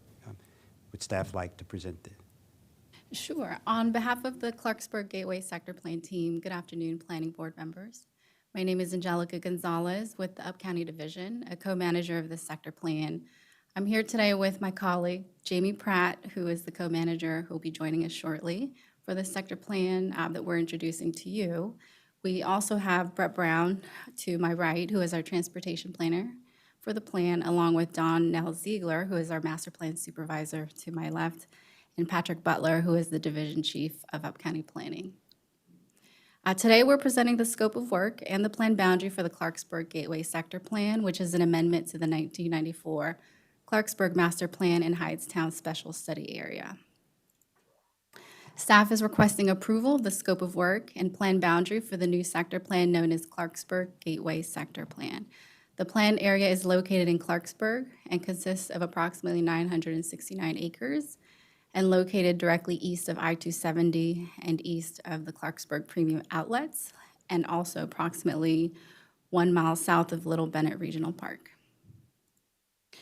In the map on your screen, the red line indicates the proposed sector plan boundary. The plan area is bounded by Clarksburg Road to the north, which is highlighted here, Frederick Road to the northeast in this area here. It hugs Little Seneca Greenway to the south in this area, and I-270 to the west. A small part of the a small part of the plan area intersects the 2014 10 Mile Creek plan area located to the north, which is highlighted in teal, so that's this small portion here. And the proposed sector plan boundary extends slightly to the south of the 1994 plan boundary to reach the current terminus of Observation Drive, located here. Major properties in the plan area include the employment areas such as Gateway 270 Office Park, the former Communications Satellite Corporation, also known as ComSat property, the Linthicum East Farm, several schools such as Clarksburg High School, Rocky Hill Middle School, and a number of residential neighborhoods such as Gateway Commons and Gallery Park, which is formerly known as East Side, Hurley Ridge, Clarksburg Square, formerly known as Garnkirk Farms, and Dowden Station.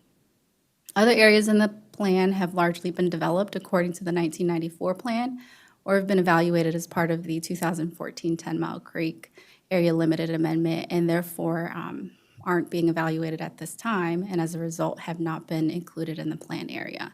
Although a small part of the 2014 plan area is included in the plan boundary near Stringtown and Clarksburg roads, which will be further discussed in the presentation.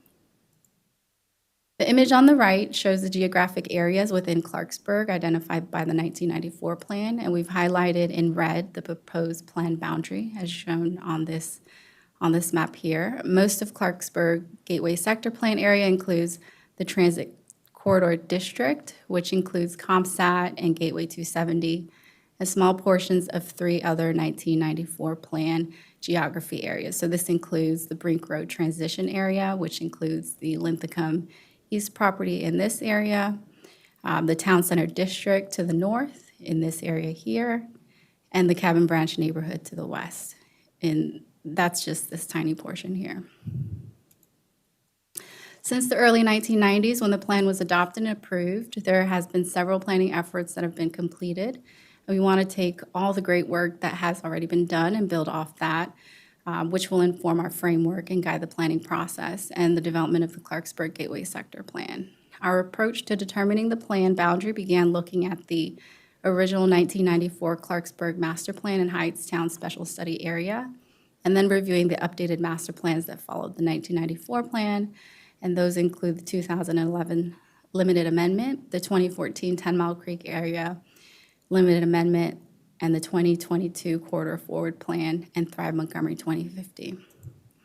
We wanted to spend a little bit of time talking about Thrive Montgomery 2050 as a key planning document that was approved and adopted in the fall of 2022, which offers us a really exciting opportunity to think differently about the way we proceed with the Clarksburg Sector Plan.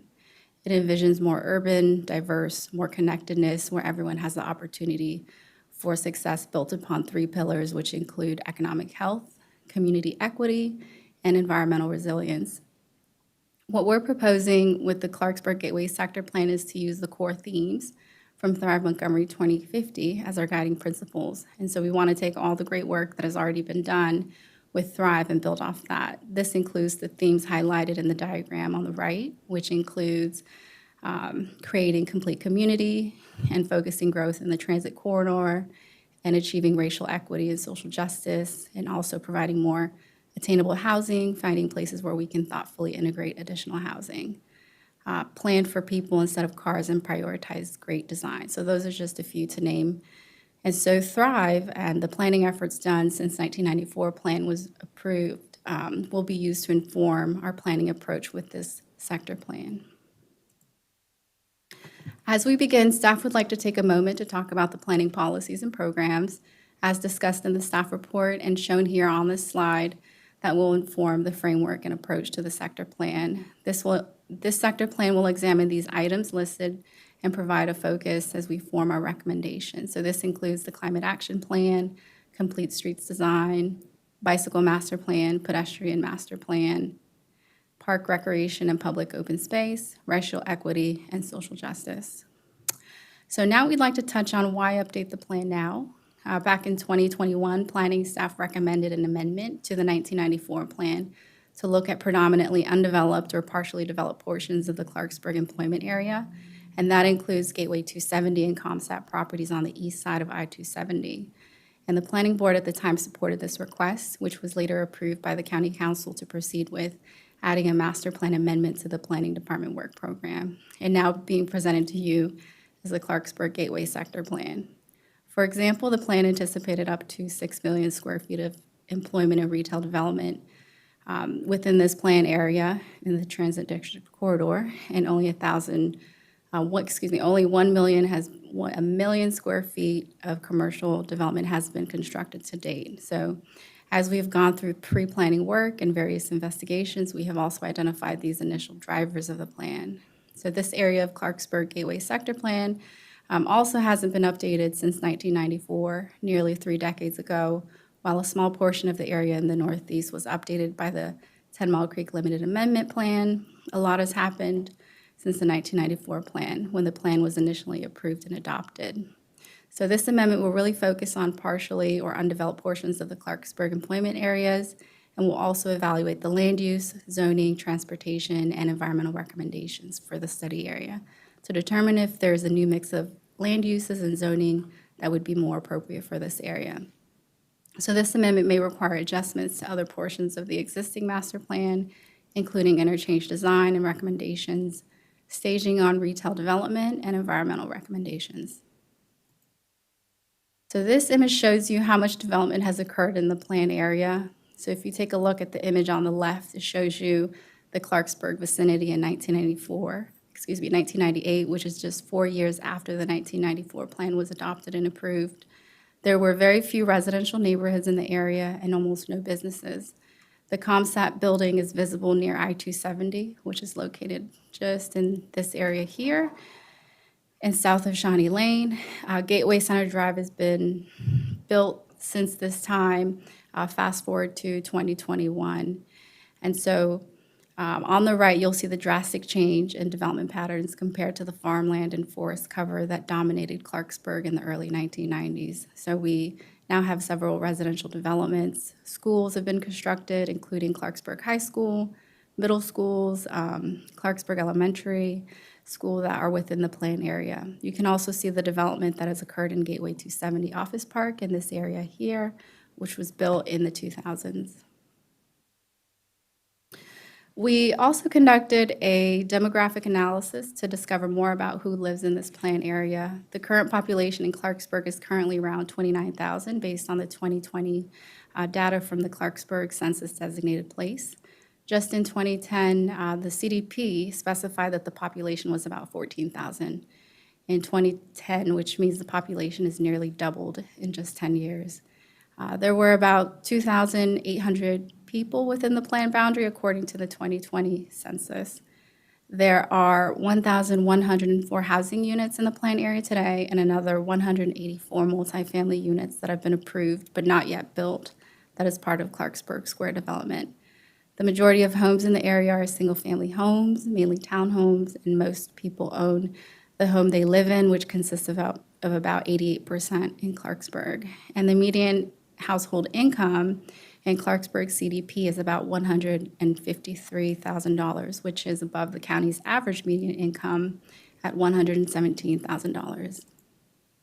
So this table on your right and the pie chart on your left shows the population of the plan area broken down by racial and ethnic groups and a comparison of the plan area to the overall county population. As shown, the largest single group by racial or ethnic group in the plan area is the Asian population, whereas Asians are only the fourth largest ethnic or racial group in the county overall. The second largest racial and ethnic group is the Black or African American population, followed by the white population. So from this data, based on the decennial census, Clarksburg is a racially diverse community with a minority majority. Next, we want to briefly review the 10 plan elements that we propose to explore with this plan, which we will cover in the following slides. So the first one is community identity, connection, and social capital. The people who live, learn, and work and play in the plan area are incredibly diverse. However, the area lacks a sense of place, a unifying identity. Planning staff will engage with the community to understand the cultures and elements unique to this area. We've mentioned that Clarksburg is a diverse community with a minority majority population, and we want to explore how the sector plan can celebrate and strengthen the community and its identity. We'd also like to examine the relationship between the built environment, physical activity, and social capital, a term which describes the network of community relationships that contribute to a shared sense of purpose. The second element is land use and staging. So in the 1994 plan, it emphasized the importance of the I-270 as a high technology corridor for Montgomery County and in the region.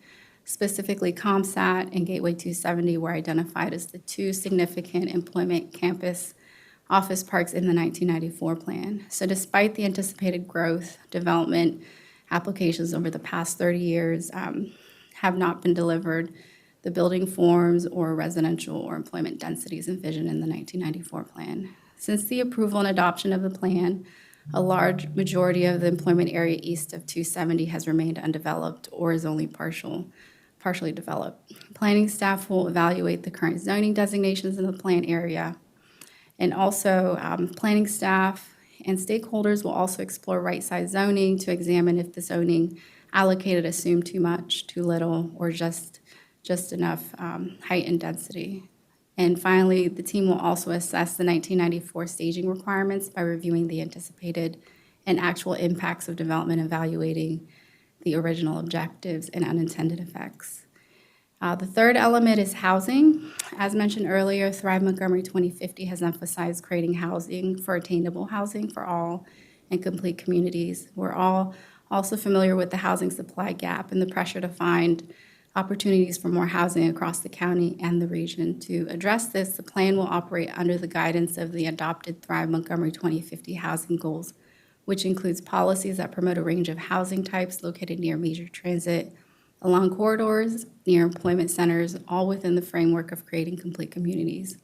We'll also look for ways to encourage the production of more housing to better match the supply with demand for a wide range of housing types and sizes to meet diverse needs, and promote racial and economic diversity in housing in every neighborhood. And finally, we'll examine existing zoning and land uses in the plan area and work with housing partners to determine how, where, and what type of new residential development should be pursued. So now I'd like to turn it over to Brett Brown, who will cover the transportation element. Good afternoon, members of the board. For the record, Brett Brown, Up County Transportation, and I'll briefly take you through some of the transportation elements that we'll be exploring within the sector plan. So there really are two major points, give or take, that we will be analyzing with transportation.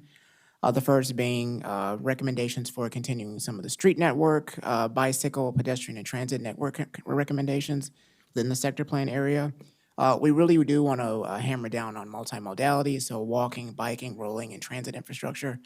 Under that umbrella, we'll also be talking about some of the street network extensions. throughout the community, there are a lot of topographical and geographical concerns, stream valleys and what have you, that prevent a lot of those connections to community assets such as parks, schools, and commercial areas. And last, and certainly not least, we'll be talking about implementing Vision Zero, which of course the county wants to reach a goal to eliminate pedestrian fatalities and pedestrian injuries by 2030 on the county's roads. Next slide, please. So these three maps kind of illustrate some of the transportation, some of the road network recommendations rather. First, starting with the 1994 plan, which as you can see in yellow, the north-south road is Observation Drive, which will be a major transportation component of the sector plan. And then running east-west is Little Seneca, which on the 1994 plan, it was called New Cut Road. And then in the center of the circle, just north of Old Baltimore Road and 270, is a proposed interchange that would connect a westward extension of Little Seneca to 270 and to the village of Cabin Branch, which is now existing. What you don't see are some of the environmental concerns, which we'll get into in the next couple of slides. The middle picture shows some of the alternative alignments for both Observation Drive as well as Gateway Center Drive. Gateway Center Drive. And then to the right is kind of a better insert that shows you an alignment that would take Observation Drive to Gateway Center and Shawnee. Rather than going to the right, it would actually go to the left and continue up Gateway Center Drive. Next slide, please. So this picture better illustrates some of the topographical concerns. So this is just south of Stringtown Road. So you can see the circled area is one of the sections of Observation Drive that currently exists. Just to the south of that, you see some of the stream valley. It's actually fairly steep. We did a walk a couple months ago, and we saw that a lot of the area is not really conducive for building a road. You also see a pedestrian bridge that connects from Clarksburg Square across the stream to another residential development, Downton Station. And then just to the west of 355 is Roberts Tavern Drive, which in the 1994 plan, Roberts Tavern was meant to be a bypass around the historic town center of Clarksburg.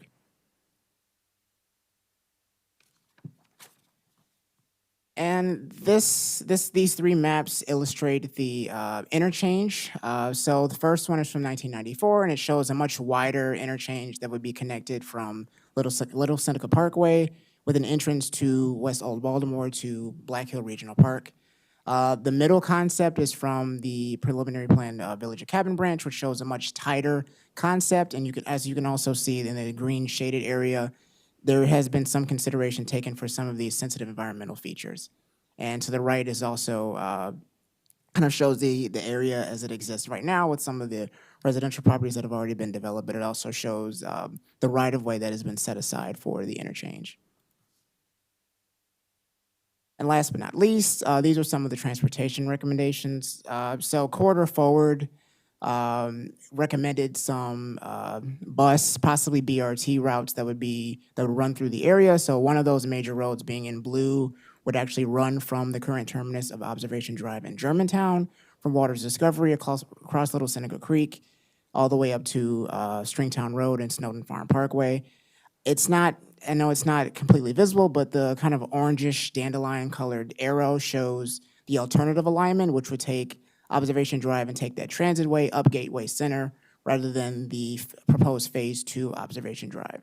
And then the green is just another section that would take you from 355, from Shady Grove, and it would eventually terminate at the Clarksburg Premium Outlets. And with that, I will turn it over to Jamie Pratt. Hi, good afternoon or evening or however late it's gotten to be. I'm Jamie Pratt, and it's nice to meet the new board members. Just when I'd gotten the last board trained, now I have to learn how to train a new board.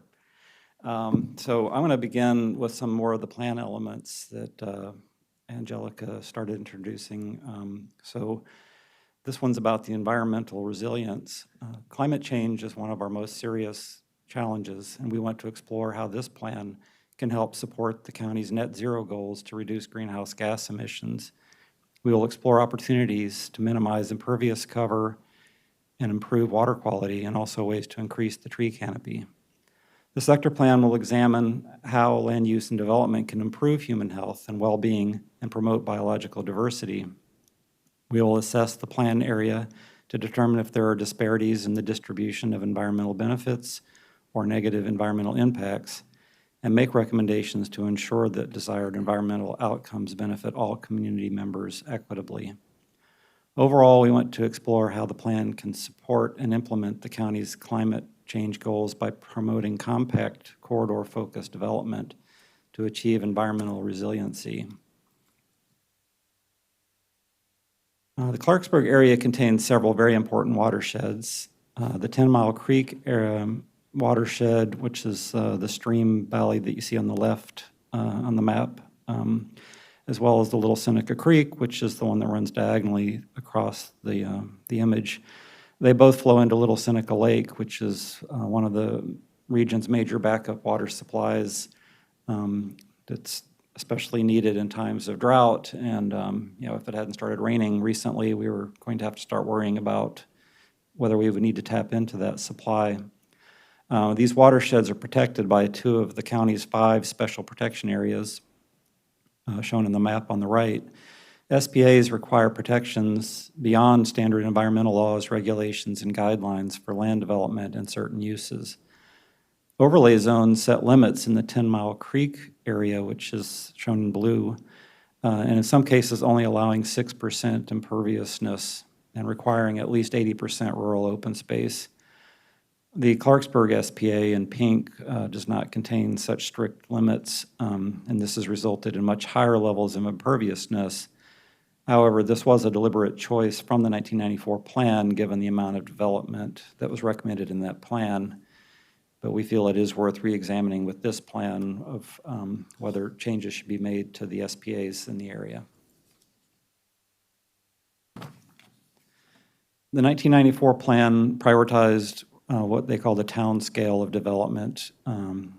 So instead of being one of the corridor cities, it was slightly downgraded to a corridor town. Planning staff will examine the pattern of development of the plan area and explore alternatives to better align the plan recommendations with current development trends, future growth projections, and the recommendations in Thrive Montgomery 2050.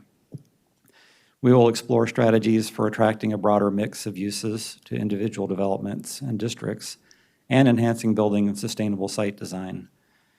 Planning staff will explore strategies to create a continuous network of parks, trails, and public spaces, and we will work with stakeholders to develop broad design guidance within the plan area that will ensure future developments are located near planned transit stops. Additionally, we will confirm or suggest modifications to transit stop locations and will determine if there is also a need to develop urban design guidelines for future development in the plan area. Parks and open spaces are tremendous assets to have in a community, but access is often challenging by means other than a car. We will examine ways to increase access to parks and recreation to be more equitable and inclusive. We will assess any deficits and work with the community to develop recommendations for improvements and explore sites to enhance park amenities. The plan will identify ways to improve bicycling, walking, and transit access to parks, trails, and open spaces. Clarksburg contains several community facilities, but several more that were recommended in the 1994 plan have yet to be constructed. We will examine the existing and recommended community facilities and make recommendations for additional community facilities if necessary. There is currently a fire station in the Gateway 270 office park, but a new permanent facility is nearly complete on Frederick Road, just north of the plan area. A new library is planned for the town center, but the project is currently on hold to determine if it would be possible to include affordable housing as part of that project. The county has been exploring a recreation and aquatic center for the Clarksburg and Damascus area, but no site has been selected for this project. Planning staff will revisit a recommendation in the 1994 plan about a possible need for a police substation in Clarksburg. The plan area contains an elementary school, a middle school, and a high school, but there is also one site in the plan area that the 1994 plan suggested as a potential future school site. So we're going to evaluate the future use of that parcel. as well as revisit the 1994 plan's recommendation that the Clarksburg Elementary School be relocated due to the current planned alignment of Observation Drive. And finally, the 1994 plan intended that the planned area be served by public sewer service, and much of it is, but not all of it is, and there are several challenges to the extension of the necessary infrastructure in this area. So we will also explore options to more comprehensively serve the area. For economic development, the plan will examine ways to capitalize on current strengths in the Clarksburg area and the I-270 corridor.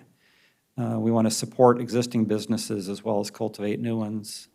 Montgomery County has a large, robust, and competitive economy with high-paying jobs, a highly educated workforce, a world-class life sciences and biotechnology industry, and several major federal government agency headquarters and satellite agency locations.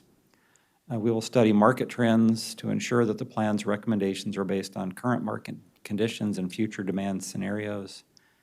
Planning staff will also examine ways to further reduce barriers to the life sciences industry for people with limited experience or education in this important employment sector.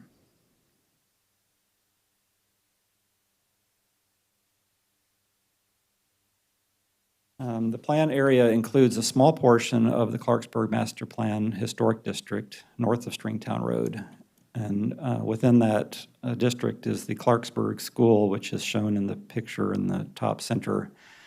This is one of many buildings in the historic district that has been designated a Master Plan historic structure.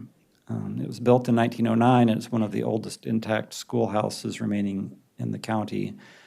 The recommendations in the 1994 plan for the alignment of Observation Drive and a transit stop would have required relocating this Clarksburg School in addition to the elementary school that is adjacent to it.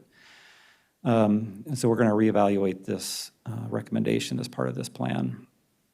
The history of Clarksburg's African-American community and an inquiry into the history of school desegregation could also be incorporated into the plan history. Now, south of Stringtown Road, there are no properties designated as historic in the plan area, but the team will work to document any sites that may be considered and determined to be historic, and this includes the ComSat Laboratories building, which you see in the bottom center. This site is an early work of Cesar Pelli, an Argentine-American architect who designed some of the world's tallest buildings and many major urban landmarks.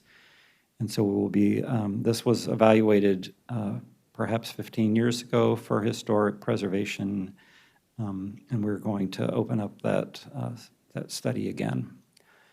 The team will also continue historical investigations into the plan area's cultural context and heritage, cemeteries and archaeological sites, planning history, and we will explore opportunities to provide historic interpretation and signage in the area. So finally, we want to take a moment to discuss engagement and communication. The team recognizes that a robust community engagement program is essential to a successful master plan project. This list shows some of the many ways we will work to meet and speak with residents, employees, business owners, and leaders in the community. Similar to recent master plans, we are partnering with Everyday Canvassing, a door canvassing nonprofit, to reach residents and business owners with the goal of conducting interviews and asking questions to gather important data and information for analysis and planning purposes. In fact, we will begin some preliminary canvassing efforts with them just next week. We've scheduled an open house kickoff meeting next month, and that will be followed by several listening sessions in the fall. These sessions will engage community members, residents, business owners, and experts to explore the plan elements that we've discussed earlier in this presentation. We're going to utilize a variety of traditional engagement tools as well, such as those shown here. Our goal is to make it as easy as possible for people to participate and to ensure that engagement activities are inclusive and equitable and to reach all the people we need to. We've already begun some of the conversations with members of the community. We had one pop-up meet and greet so far, and we've met with Council Member Balcom We've had a meeting with Up-County Regional Services Center Director Gregory Wims, as well as the Gaithersburg-Germantown Chamber of Commerce, which includes the businesses in Clarksburg as well. What we've heard so far is that Clarksburg is generally a great place, but getting around within the community can sometimes be a challenge, and 270 can be a major traffic bottleneck. Several people expressed a desire for more places just to go out and get a bite to eat in Clarksburg. The next slide shows the overall planning process that all master plans go through. From start to finish, the whole process is expected to take about 2 years. This slide doesn't show every step of the process, but it shows kind of the major mile points, that, especially the ones where we'll be hitting the planning board. So as you can see, we are presenting the scope of work to the planning board today, but we have already spent 5 or 6 months doing the preliminary analysis just to develop a communication plan and the scope of work. After the planning board has finally approved their draft, it will go to the county council for them to take their actions on the plan before sending it back to us for approval and adoption. Following the scope of work approval, the team will proceed with an existing conditions analysis, community engagement and outreach, visioning, and further analysis that will be completed by January of 2024. We'll follow that with a presentation of preliminary recommendations to the planning board in spring of next year and complete the working draft by next June. That will be followed by the planning board public hearing and work sessions in the summer and fall of next year. Hopefully with the planning board draft by October 2024, which then will be transmitted to the county council. We do have a community meeting set up on July 26th from 6:30 to 8 p.m. at the Clarksburg Neighborhood Park in the facility that you see here. So we hope anyone with an interest in Clarksburg future will come and discuss their ideas with the planning team. And finally, I wanted to address, I believe that you were handed some sheets of paper just before this item that I had to go upstairs and print.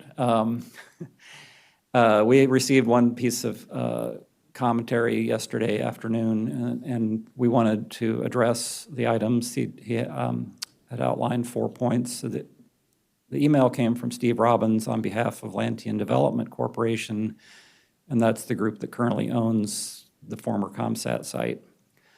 So they had requested that we not include any portion of the 2014 10 Mile Creek plan within the master plan boundary. And you can see on the top of this, there is a small area of overlap between our plan boundary and the 10 Mile Creek plan. They were concerned that this might distract from the primary purpose of the plan, given that the redevelopment of the ComSat property is such a focus of the plan. But we wanted to include this small area of overlap to better evaluate the recommendations for transportation, such as Observation Drive and any sort of corridor cities transitway alignment that may have been proposed there. The historic Clarksburg School and the Clarksburg Elementary School. These were mentioned in the 2014 10 Mile Creek plan, but only so far as to recommend that a facility plan be used to address these issues in the future. And we believe that now is probably the best time to make those decisions instead of deferring action once again on what best to do for those items. Another concern, they suggested we expand the plan boundary on the west side of I-270 near this little cutout we have for the planned interchange. They think that a better option for this interchange, if it is to be built, would be what they're calling a diamond interchange instead of a cloverleaf, but that this would impact the land along 270 differently, and we need to perhaps include a slightly larger plan boundary there. But the plan boundary is more for land use decisions, and this transportation decision, even if no matter what kind of interchange we may be ultimately proposing for this area, it's not necessary that the plan boundary be so precise that it show this exact alignment, because right now we don't know what will be recommended, and it is possible to make these recommendations within the master plan for items that are on the edge of the plan boundary like this. They also requested assurances that the scope of work does not prematurely judge the ultimate alignment of Observation Drive, Little Seneca Parkway, and the intersection of these two planned roads.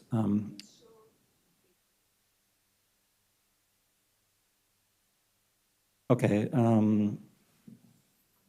that's okay. Yeah, if you just show them with your cursor, that it's hard to see. Yeah, okay, I'm sorry. The interchange that they're had suggested might be a better alignment. They were wanting us to bump out. I understood that. Okay. But I didn't understand the observation, planned observation drive, and also the reason that you said that you want to still include the portion of 10 Mile is because of the observation drive. I didn't understand how. Okay, I Thank think, yeah, if we go back to the transportation slide that shows the overall area, if you look on this yellow dashed line, I'm sorry, it's a little bit difficult to, can you? It's the yellow dashed line north of Stringtown Road. You can see it kind of running through a building right there, and that is. Could you show observation drive with the section that you're discussing? So that's this section right here. Sorry. That's this yellow dash section right here. So this is phase 1. Phase 2 hasn't been planned out yet.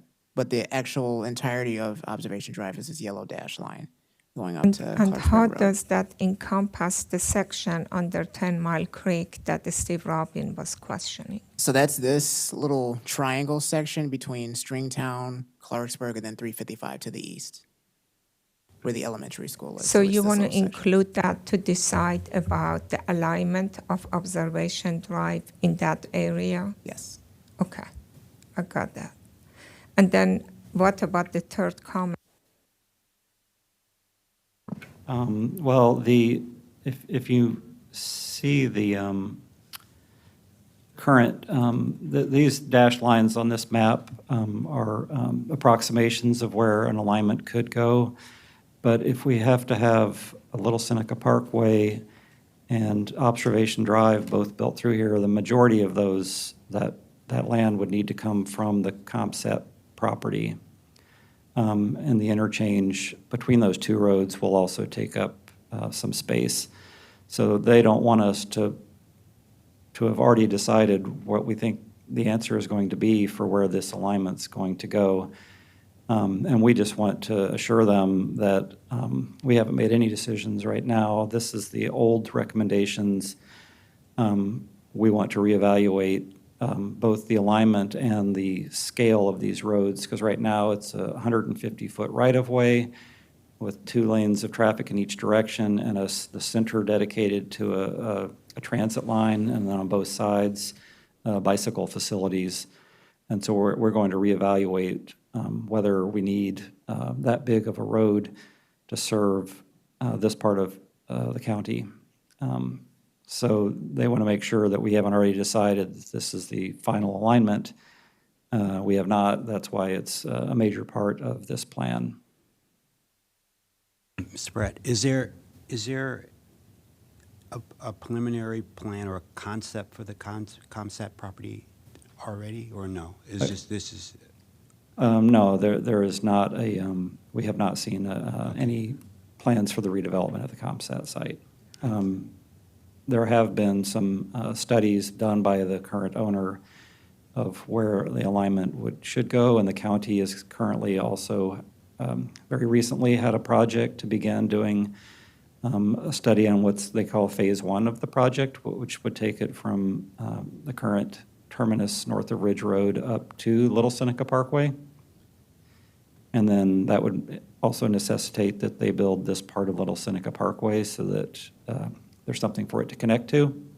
So that's the Phase 1 project. It's already in the CIP to do a study for that, but the funding for the project itself is several years into the future and will be discussed in the council's CIP project.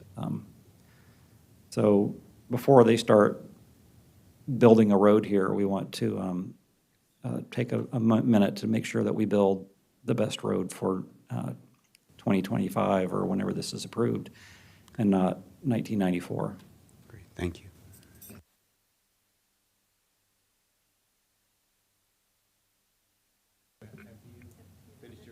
No, we have, well, there was one more item that they asked us to address, and it's simply their scope of work had contained references to village and town centers, and they wanted to make sure that these were referencing existing villages and town centers. One of those references is, both of those references came from the 2011 Limited Master Plan Amendment. And one of them was this Cabin Branch neighborhood, which is developed on the west side of 270. One of them was Clarksburg Village, which is all of the development you see on the right side of the screen here. And then the town center is just north of Springtown Road right here. So that was just referencing the previous areas that went by those names.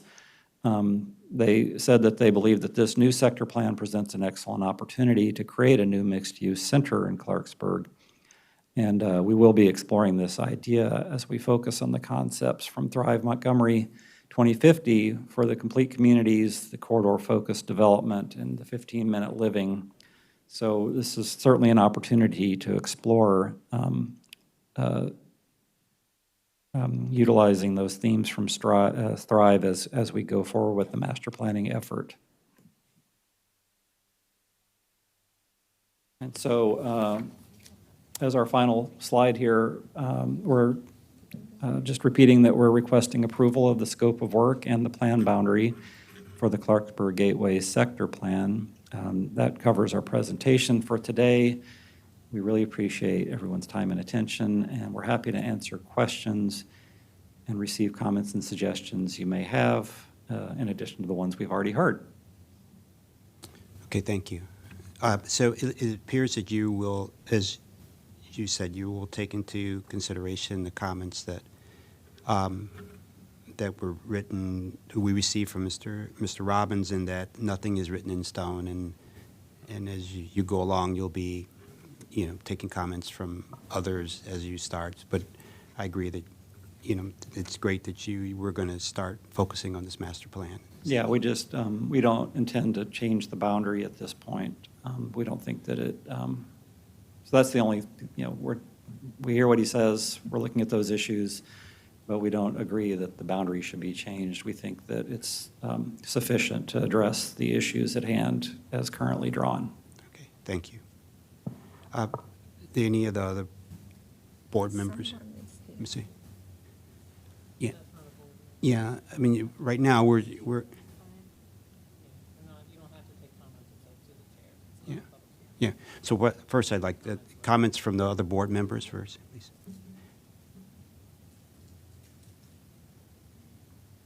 I have no real comments at this time. I think it looks good to me, quite honestly. I like the scope work. Mr. Linden, do you have? Yeah, no substantial comments from me either. Looks like a pretty comprehensive scope.